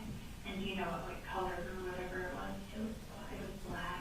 And so you said that the top of the gym sport was open? Yeah, it was like And that there was, what was sticking out of it? a big piece of paper like used for projects and stuff. Okay. Do you know what color the paper was? It was white. And you tell me guys that it was in a circle? Yeah, it was like wrapped in a circle. Okay. And was it like, so sometimes, when we see like paper that's wrapped in a circle, it can be wrapped like this, and it's still open at the top. Was it like that, or was it like closed up, or something different? So, was it like this? Mm-hmm. Was there anything sticking out of the top? Not that I could see. Okay. Like the lights were in. Okay. And that was normal or not normal for him? That wasn't normal. Okay. But he said that it was a project. Did he tell you anything else about the project? No, but I went out of my room and when I saw him, I walked out the door and tried to like ask him about it, so like, cause I wanted to see it, but he was already out the door. Okay. And then did you talk to him or see him or text him or anything else after he walked out the door? No. Have you heard anything from him since he walked out that door yesterday? Mm-hmm. And then I know you said that he would talk to you sometimes about stuff. And I know sometimes when we talk to people and we don't know things that may happen later. But then when we look back on stuff, we can be like, well, now I can see maybe what they were talking about or what. Does that make sense? Now that it's today, and we know kind of everything that happened, can you look back?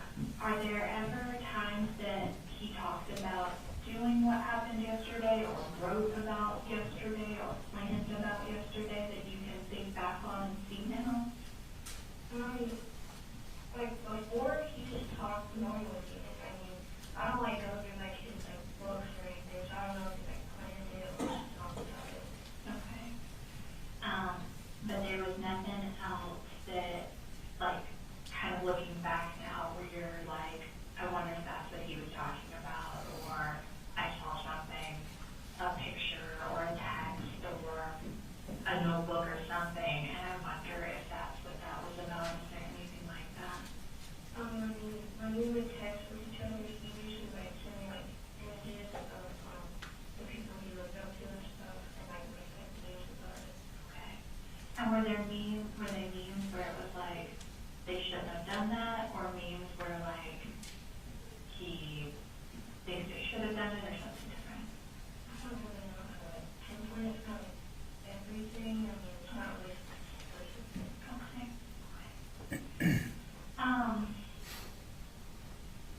And I understand that you say like Dad would go in the room and Dad would see all of the same pictures that you saw, but you don't know, like, if Colt and Dad, like, talked about those things? No, I know they did. Okay. But is there any time that Dad has ever been worried about Colt's behaviors or about him liking those people? He doesn't know who the people were until the police officer told him. Okay. Because, like, my brother, he wouldn't have known that I talked about that stuff around him. Were there ever times that, like, Colt was around guns or was not allowed to be around guns or something like that? He was allowed to be around guns because my dad and him, they usually went to like the shooting range sometimes. Okay. But like recently, my dad's been trying to like get like a gun safe in the house. Okay, so is there a gun safe in the house? No. When was the last, like, how often was shooting something that Dad and Colt like to do together? Well, like it's like it wasn't like every weekend or anything. It was like every now and then. Okay, but was that like, you know, like sometimes with our parents, like we have certain things that are like our thing, you know what I mean? Like this is kind of like their thing, something like that. that was their thing they liked to do together. And when they would go shoot, like I heard you say the range, like where would they go shoot at? I don't really know the location, but I'm sure my dad does. Okay. Did you ever go when they would do that? I went once. You went once. And then they went more than, like they went sometimes that you didn't go, is that right? Yeah. Okay. Do you know when the last time they went was? It definitely wasn't this month or in August or anything. Okay, so it was, I don't want you to guess, so if you don't know, it's okay to say I don't know. But to your knowledge, did they go like during the summer then, some? Yeah, I think so. And like, if it were like during like the school month or something, they would just go on the weekend. Okay, okay. What kind of guns did Colt like and your dad like to shoot together? I don't really know like the specific names of the guns. Okay. I know they're like big. Like they're the long guns or like the handguns? The long ones. Okay. And did Colt like have guns that like, so sometimes, and like I said, you said he's 14, so it's not like he's a little kid, you know. Would he be allowed to keep guns in his room and stuff like that? Yeah, he usually keeps them in his closet or like cleans up the corner. Okay. And that was okay with that, like Dad knew that he had them there and that was okay? Yeah. Okay. And was there ever a time that Dad was like, no, Colt, you can't have the guns? Most of the time when he gets like mad and stuff, he never usually like grabs the guns or anything. Okay. Like he always like keeps them like up, like even if he's like really mad and wants to start a fight. Okay. And has there ever been a time that Dad, like, would have conversations with, like, you or Coley about Colt? Like privately, like yeah. Okay, tell me about some of those conversations. We like talked about how we were concerned with his like behavior and stuff. Okay. When was the last time that you and Dad had, like, a private conversation about being worried about him? Like probably like before. Okay. And where were you at when you had that conversation? We usually just go phone somewhere, like either in my room or outside. Okay. And help me understand what you guys talked about the last time before this happened. We talked about how he has probably anger issues and how we were going to help him get a therapist or counseling. Did anybody ever get him a therapist or counseling? They were close, but it didn't really come in time. Okay. You told me about how Colt would be like, sometimes would fight with Dad. Did Colt ever, like fight with you or Coley? No? Were there ever times where like he would be rougher with you guys better than like you wish he would have been? Yeah, like sometimes, well, he's not really rough with my little brother, he's just like, you know, stuff. But with me, when he gets like mad and stuff, I usually just walk on to work. Okay. And he usually just like makes fun of me and stuff. Okay. And so sometimes like people are talking about like it started off okay, but then like it got taken too far. Yeah. Were there times where like that would happen with how he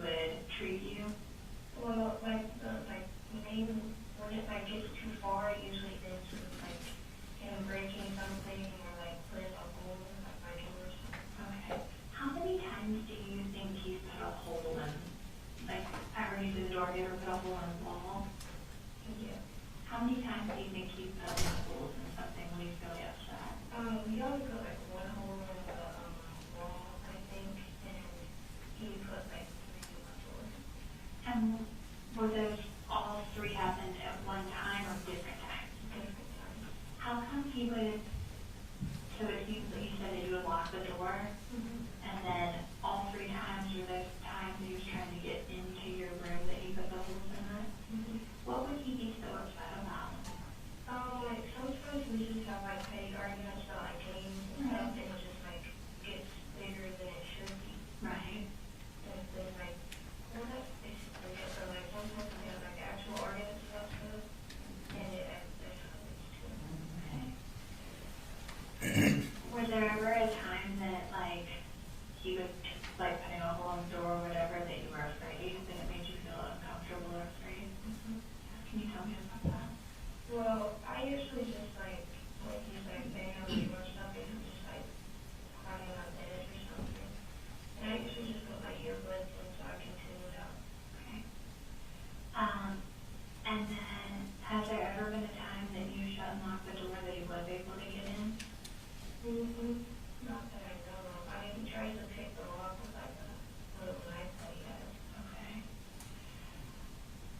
Has there ever been a time, because I mean, we talked about, I know we have the guns, the guns that you still have to have those. Did anyone know he had like the knife? Yeah. Everyone usually knows he has a pocket knife. Okay. And we talked about like him and Dad would get into a fight, and sometimes he would try to pick fights with you. Did he ever try to fight Mom? Usually when stuff like that happens, and both of them like instigating. And you said that, and again, please correct me if I'm wrong, but Dad had talked to you about being like nervous or whatever it was, and that maybe he needed a counselor. Yeah. How many times do you think you guys had conversations where Dad said that he was either worried about Colt or that he, like, let me ask that in 2 parts. How many times do you think you and Dad talked about being nervous about Colt? It's usually like most of the time like after arguments and stuff. Okay. And so it sounds like when you say it's usually that it was multiple times that happened. How many times did Dad talk about that Colt needed a counselor? At first, like when they first started like arguments like that, he didn't really talk about it, but then he like started talking about it. And I know you, okay, I don't want to assume. You said the last time you and Dad talked about him being worried was right before this happened. Did I get it right? What had happened then that made you guys talk about it? It wasn't like the day like right before it. It was like a couple like weeks back. Okay. Was there something that happened that made you and Dad talk about it? It was just like a word argument. Okay. Who has a word argument? Like that. Okay. And has Dad talked about like trying to get a counselor for him one time or more than one time? More than one time. I know you said that Colt used to go to the school you're at now. When he was going to that school, did Dad ever talk about him needing a counselor? No, because I like came up to live with him like the day after he like left the school. Okay. But like when he's at school, he's usually just like not quiet. Okay.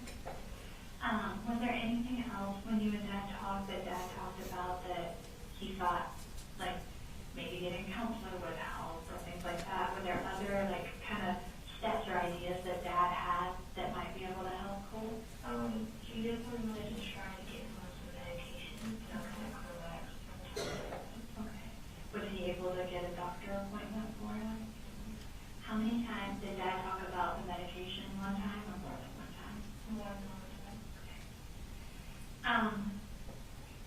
When Colt would talk to you about looking up to the people that he looked up to, was there ever a time where like you or anyone else would tell him, like, not to look up to them or something like that?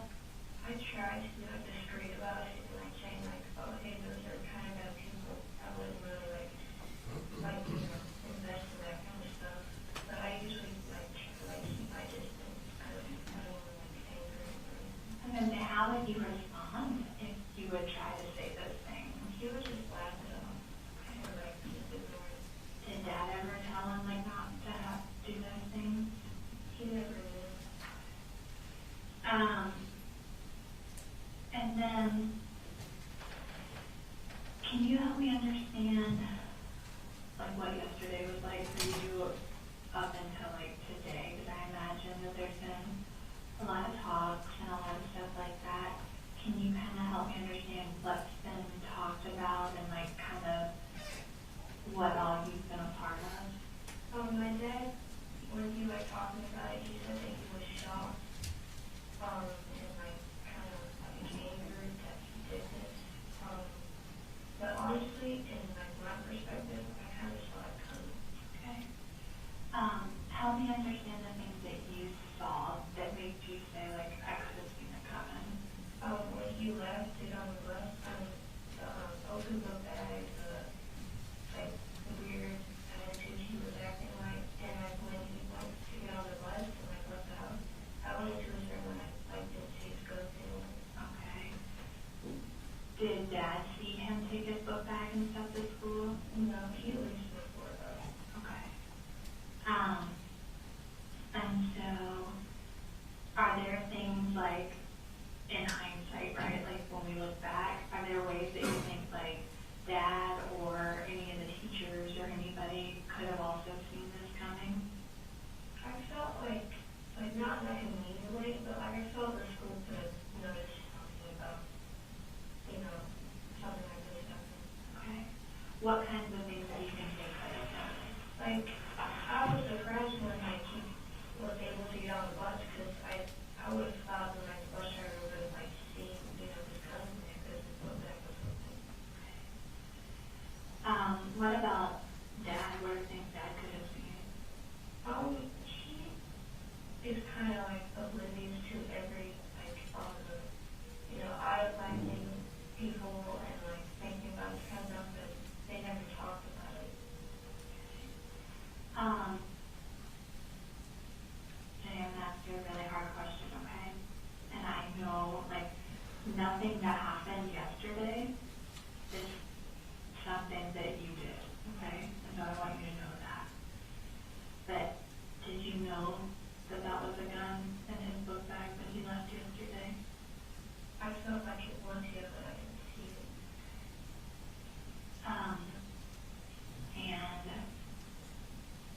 how did he get that? Was that a gun that, like, how did he get the gun that he had yesterday? My dad bought it for him. Okay. When did Dad buy that gun for him? I don't know.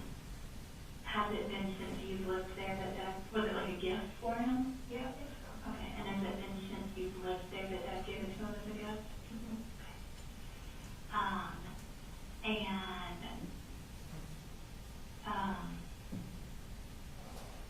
How has Dad and Lee been since this all happened?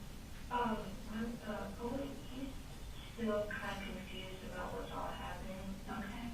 My dad, he's been kind of struggling and he's been really strong about it, but he said that he couldn't believe he did this kind of thing. Okay. And that he really sees ever happen. Okay. And what about, have you talked to Mom any since all this happened? Yeah, my grandma too. Okay. Tell me about what are they saying or how are they feeling? They live in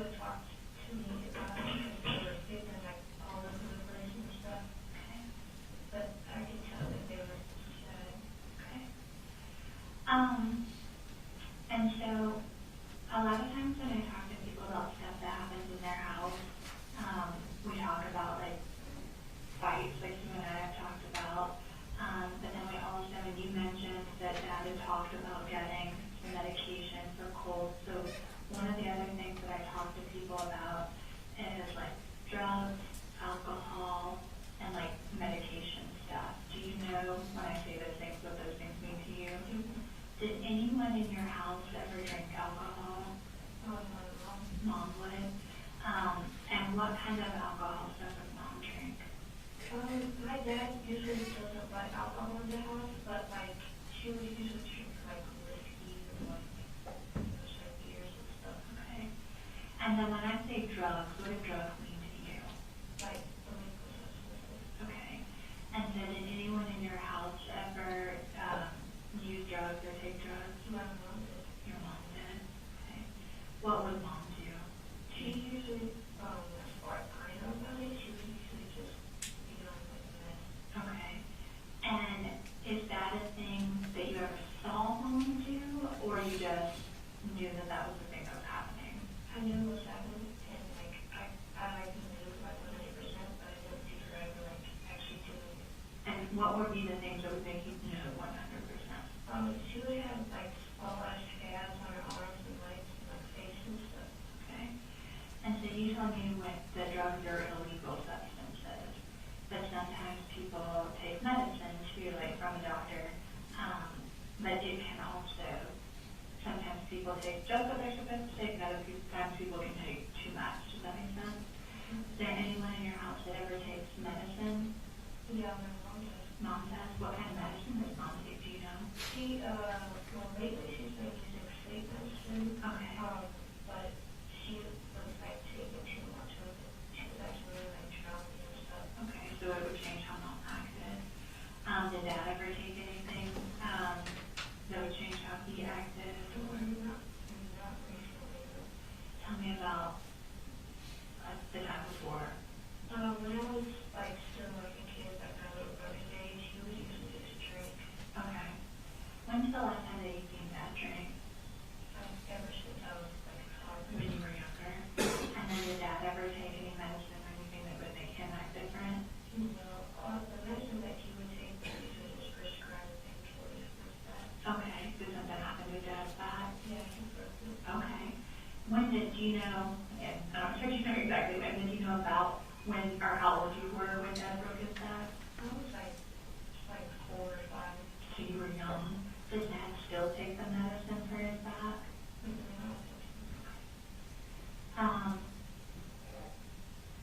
Jenny, I've asked a lot of questions. Is there anything that I haven't asked you yet that you think I need to know about to help understand what happened and understand your family and things like that? I don't think so. Okay. Do you have any questions for me? Okay. What I'm going to do is I'm going to step out of the room and kind of give you a minute to see if there's anything that you do want to ask me, or if there's any other questions or things that you think I should know. And I'm going to take a minute because we talked about a lot of stuff, and I'm going to see if I have any other questions for you. And so I'm just going to step out for just a couple minutes, okay? While I'm gone, could you draw, and I'm not an artist, so I don't expect, you could be a beautiful artist, so, but could you draw for me, like yesterday, the stuff that Colt left with? Like, I know you described for me his book bag and the paper. Did he have anything else with him when he left? I don't think so. Okay. Can you draw for me the book bag and what all of that looked like when you left the house yesterday?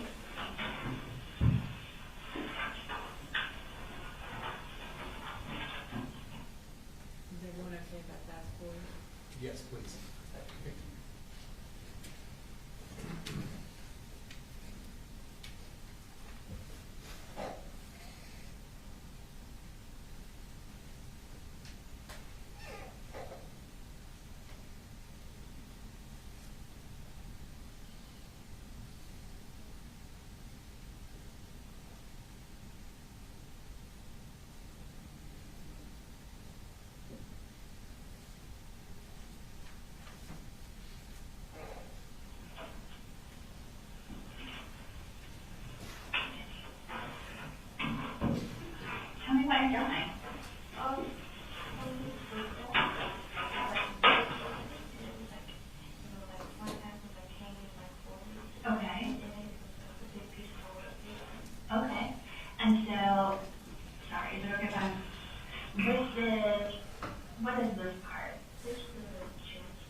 did you write, did you text her back, or? I told her, and I asked her if she had told my dad this, and I didn't get a text back.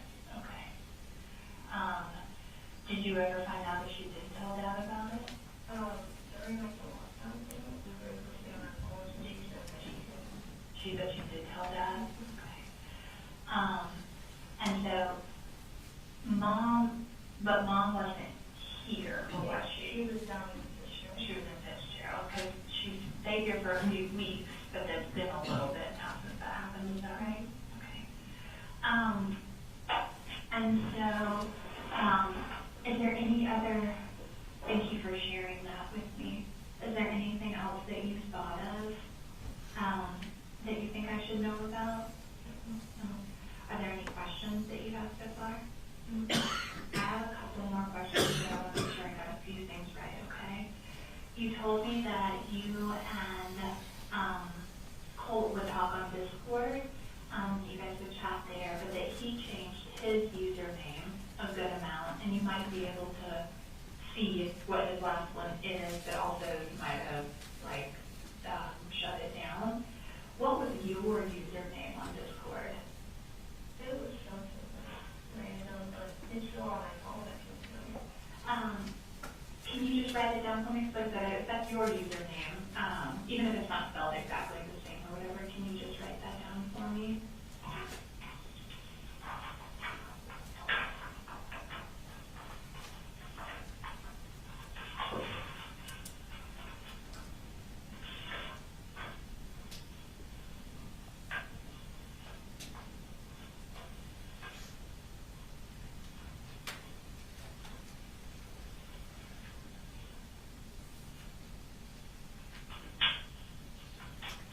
Thank you.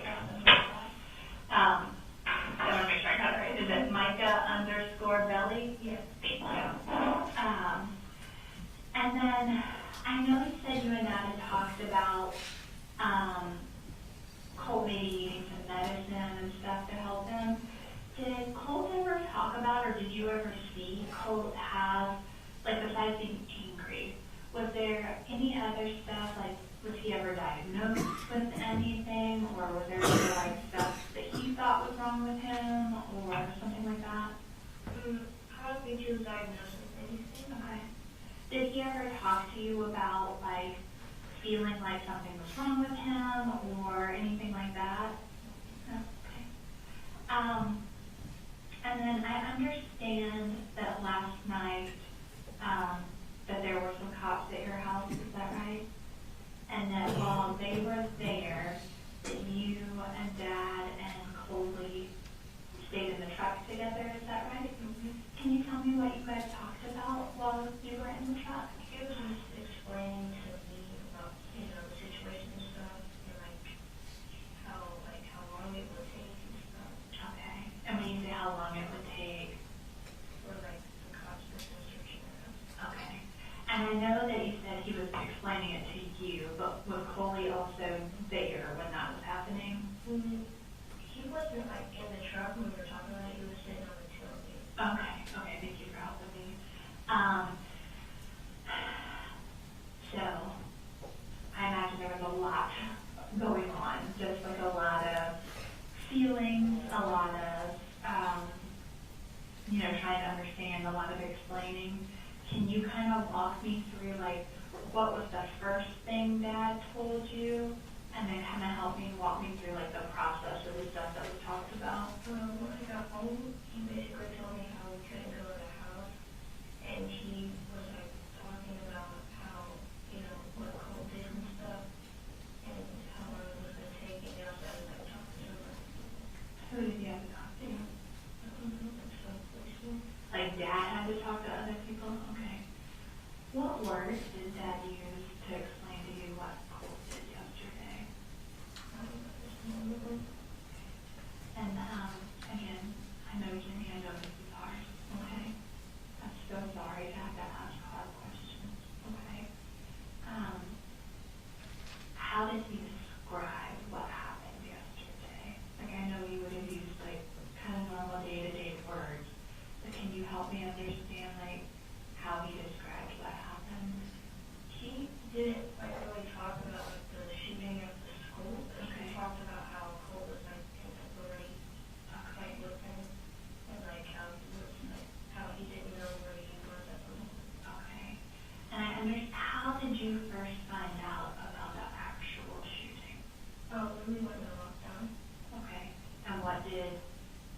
what did you find out? Because what school are you at now?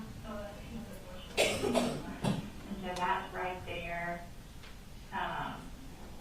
Is that right behind? It's like on a hill, the high school's like on like near the bottom. Right. And so when the school went on lockdown, what did the school say?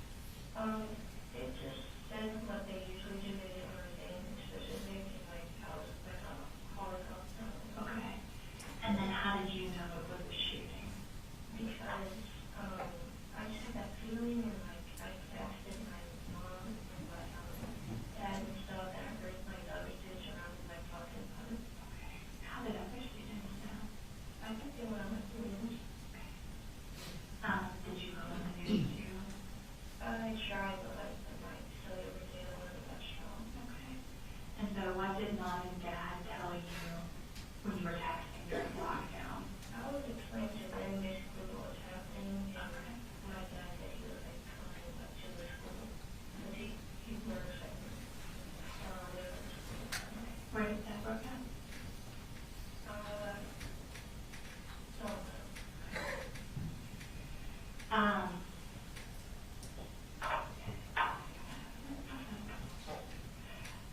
You told me that Dad got, or that Colt got that gun as a gift, right?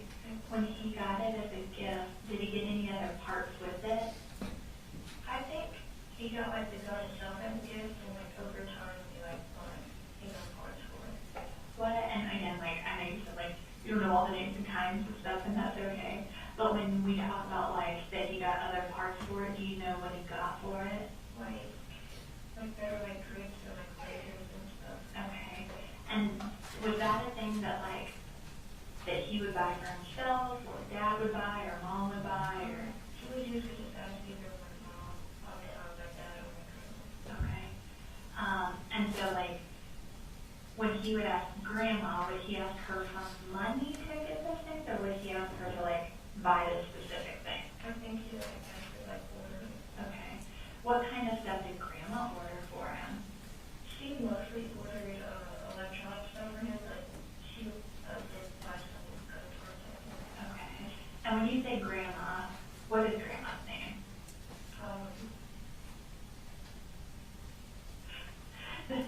Is it Mom?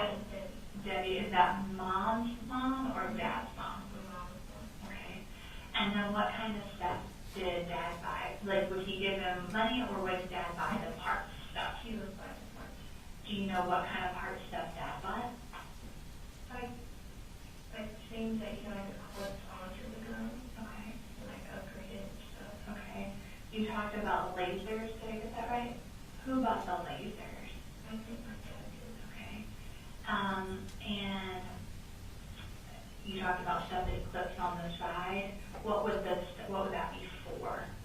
I don't know, I'm not a gun expert, but I would think for like better like grip and like aiming. Okay. If I talked about like a magazine, do you know what that is for a gun?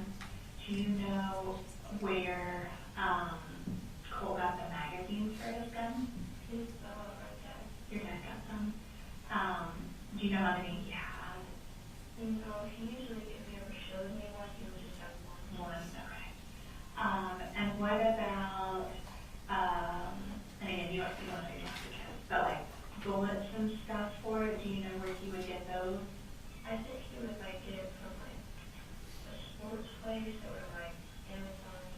But, normally adults have to buy those, so would that be Dad would buy the bullets, or Grandma, or someone else? My grandma like always only thing that she doesn't like really gets for different ammunition. Okay. But my dad also likes ammunition. Okay.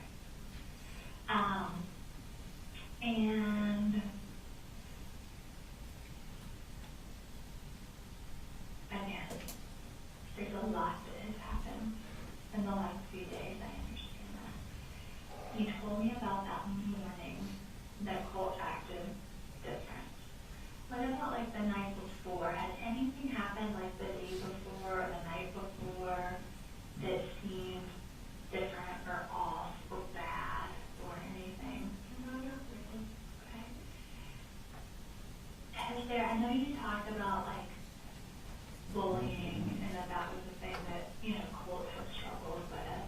Has anything like that happened recently, like at his new school? Not that he told me, I asked him about it, but like from like past school about it, or like recently asked him about it. Okay. I asked him if he made any friends and stuff, but he usually just says no, and the lunch he does is with the library. Okay. And you said that he rides the bus to school. Which bus did he ride? And does he like talk to anybody on the bus or anything like that that you know?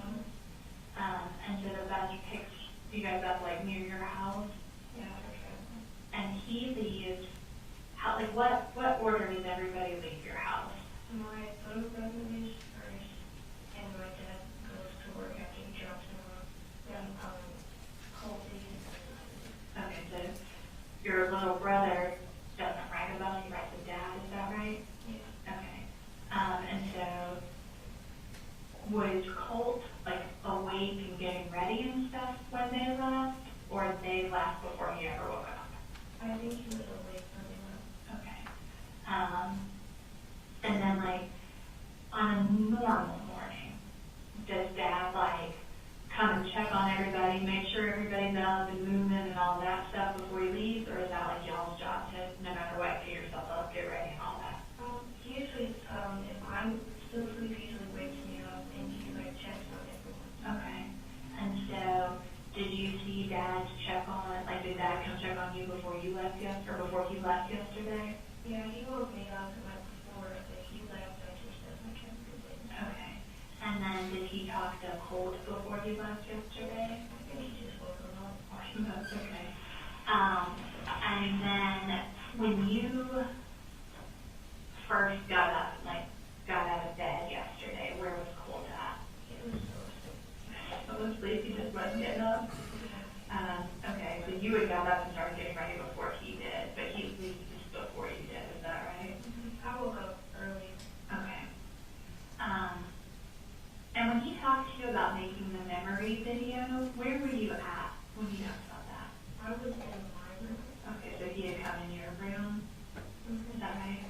And was he already like dressed and ready to go, or not yet? Yeah, I think he was ready to dress. Okay. And was that like right before he left to go get on the bus, or that was like he still did some other stuff before he left? It was right before he got on the bus. Did he already have like his book bag and everything when he came in and told you about the video? No, I think it was in his room. Okay. Is there anything else from yesterday morning that seemed different or whatever that we haven't talked about? Mm-hmm. And then the one last thing I want to ask you about is a lot of times when big things happen with people's families, sometimes there's rules about things that they want to like stay in the family and things that like we just talk about in the family, and then there's stuff that we can like talk about to anybody. With your family, are there any rules about what you can only talk about with the family? We just try our best to like express our like true feelings to each other, and we like support each other with things and stuff. And we try to like keep our private information with us and not express it around. Okay. And when it comes to the stuff with Colt, like the worries about Colt, and then what happened yesterday, is there anything that you guys are not supposed to talk about, like to other people? Like just like a normal like person or like a police? Either one. If I can just a random person, we probably would talk about. Okay. And are there any things that are like private that you're not supposed to talk to like police or anything about when it comes to this stuff? Okay. When you guys talked yesterday, like in the truck, were there any rules about like what you can talk about and you can't talk about? No, he was just explaining to me and like briefly to my brother about what was happening and how long it was going to take and stuff. Okay.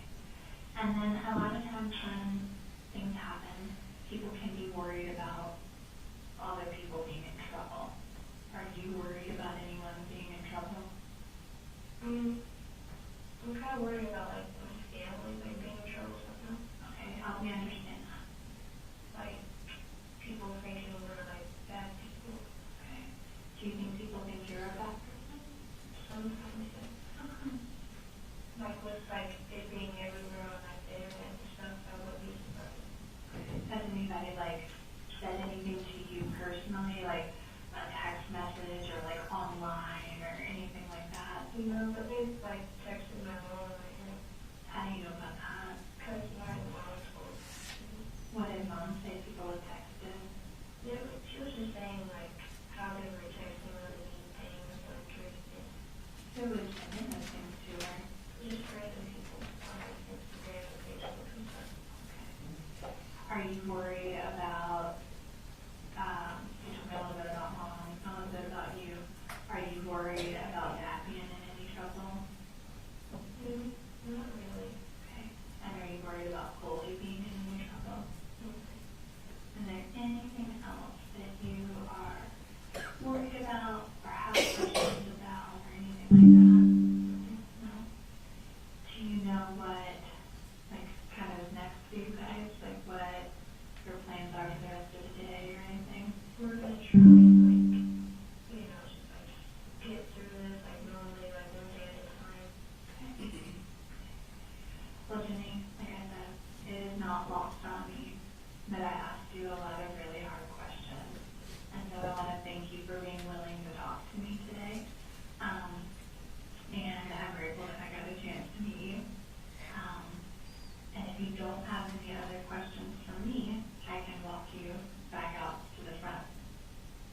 Does that sound okay? And then I'm going to keep these two things so I can remember. I'll show you where. And by show you where, I mean I might also open wrong doors, but we'll figure it out together. How's that sound?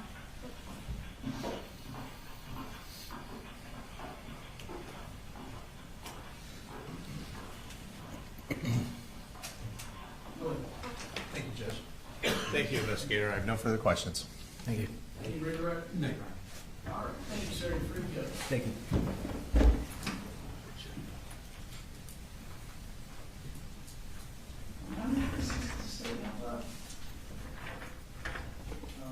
The next thing is Gilliland from your office? Yes, sir. Okay.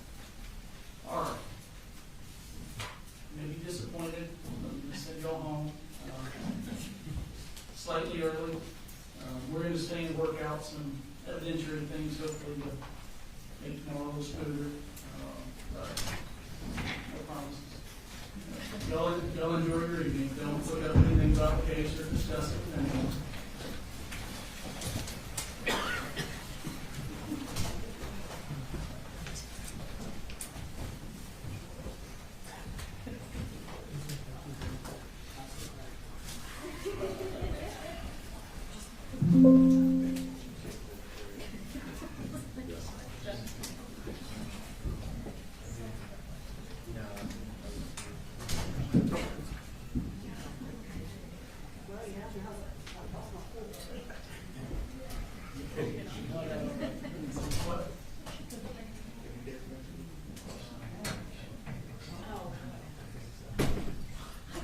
All right, do y'all need a little break before we go through?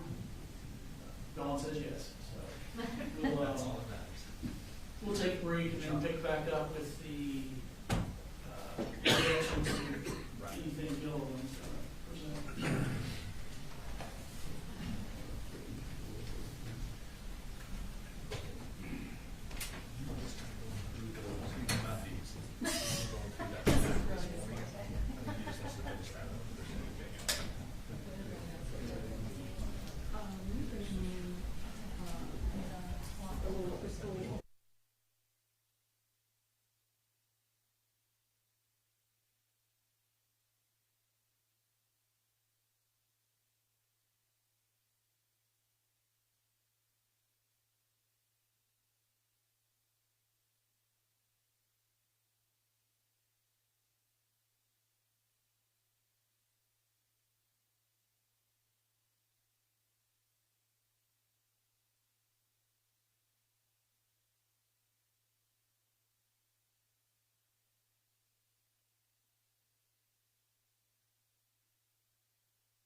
Shouldn't take too long, good. Do you want me to pull up that text message, the one you're talking about?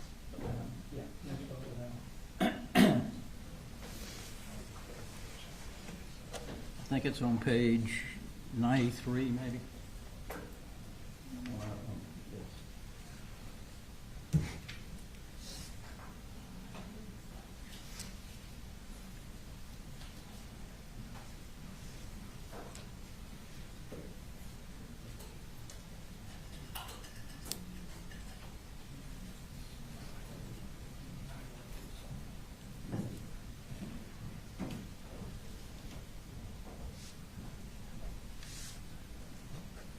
Mr. Berry has indicated he's objecting to this text message, Your Honor. Judge, this text message is to his sister concerning borrowing some money. I don't think it has any relevance to any of the issues of the case. I just feel it has no probative value.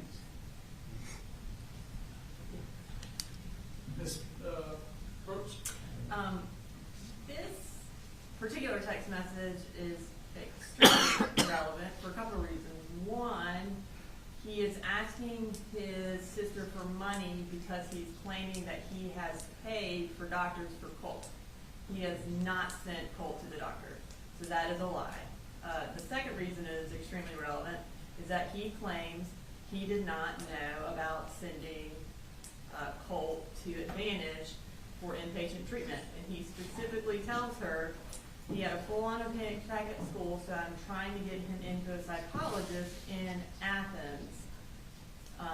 And he also says, I'm going to have to check him into a place so they can try to help him. So very relevant. Also, the fact that he's asking for money. She did send him, I think, $444, which goes into the fact that he got $9,000 that month. And then he claimed that he needed $78 more to buy a gun safe. So I believe that entire text message is not only relevant, very relevant, and certainly more, the prejudicial value of asking for money is not outweighed by probative thinking. Motion.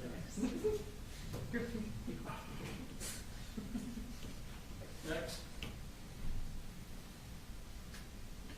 I think other than the pictures of guns, that was it, right, Jimmy? I'm sorry? Was that the only other one? Do you want me to go through all the gun pictures, or? We've just got the gun issues, Judge. That's the only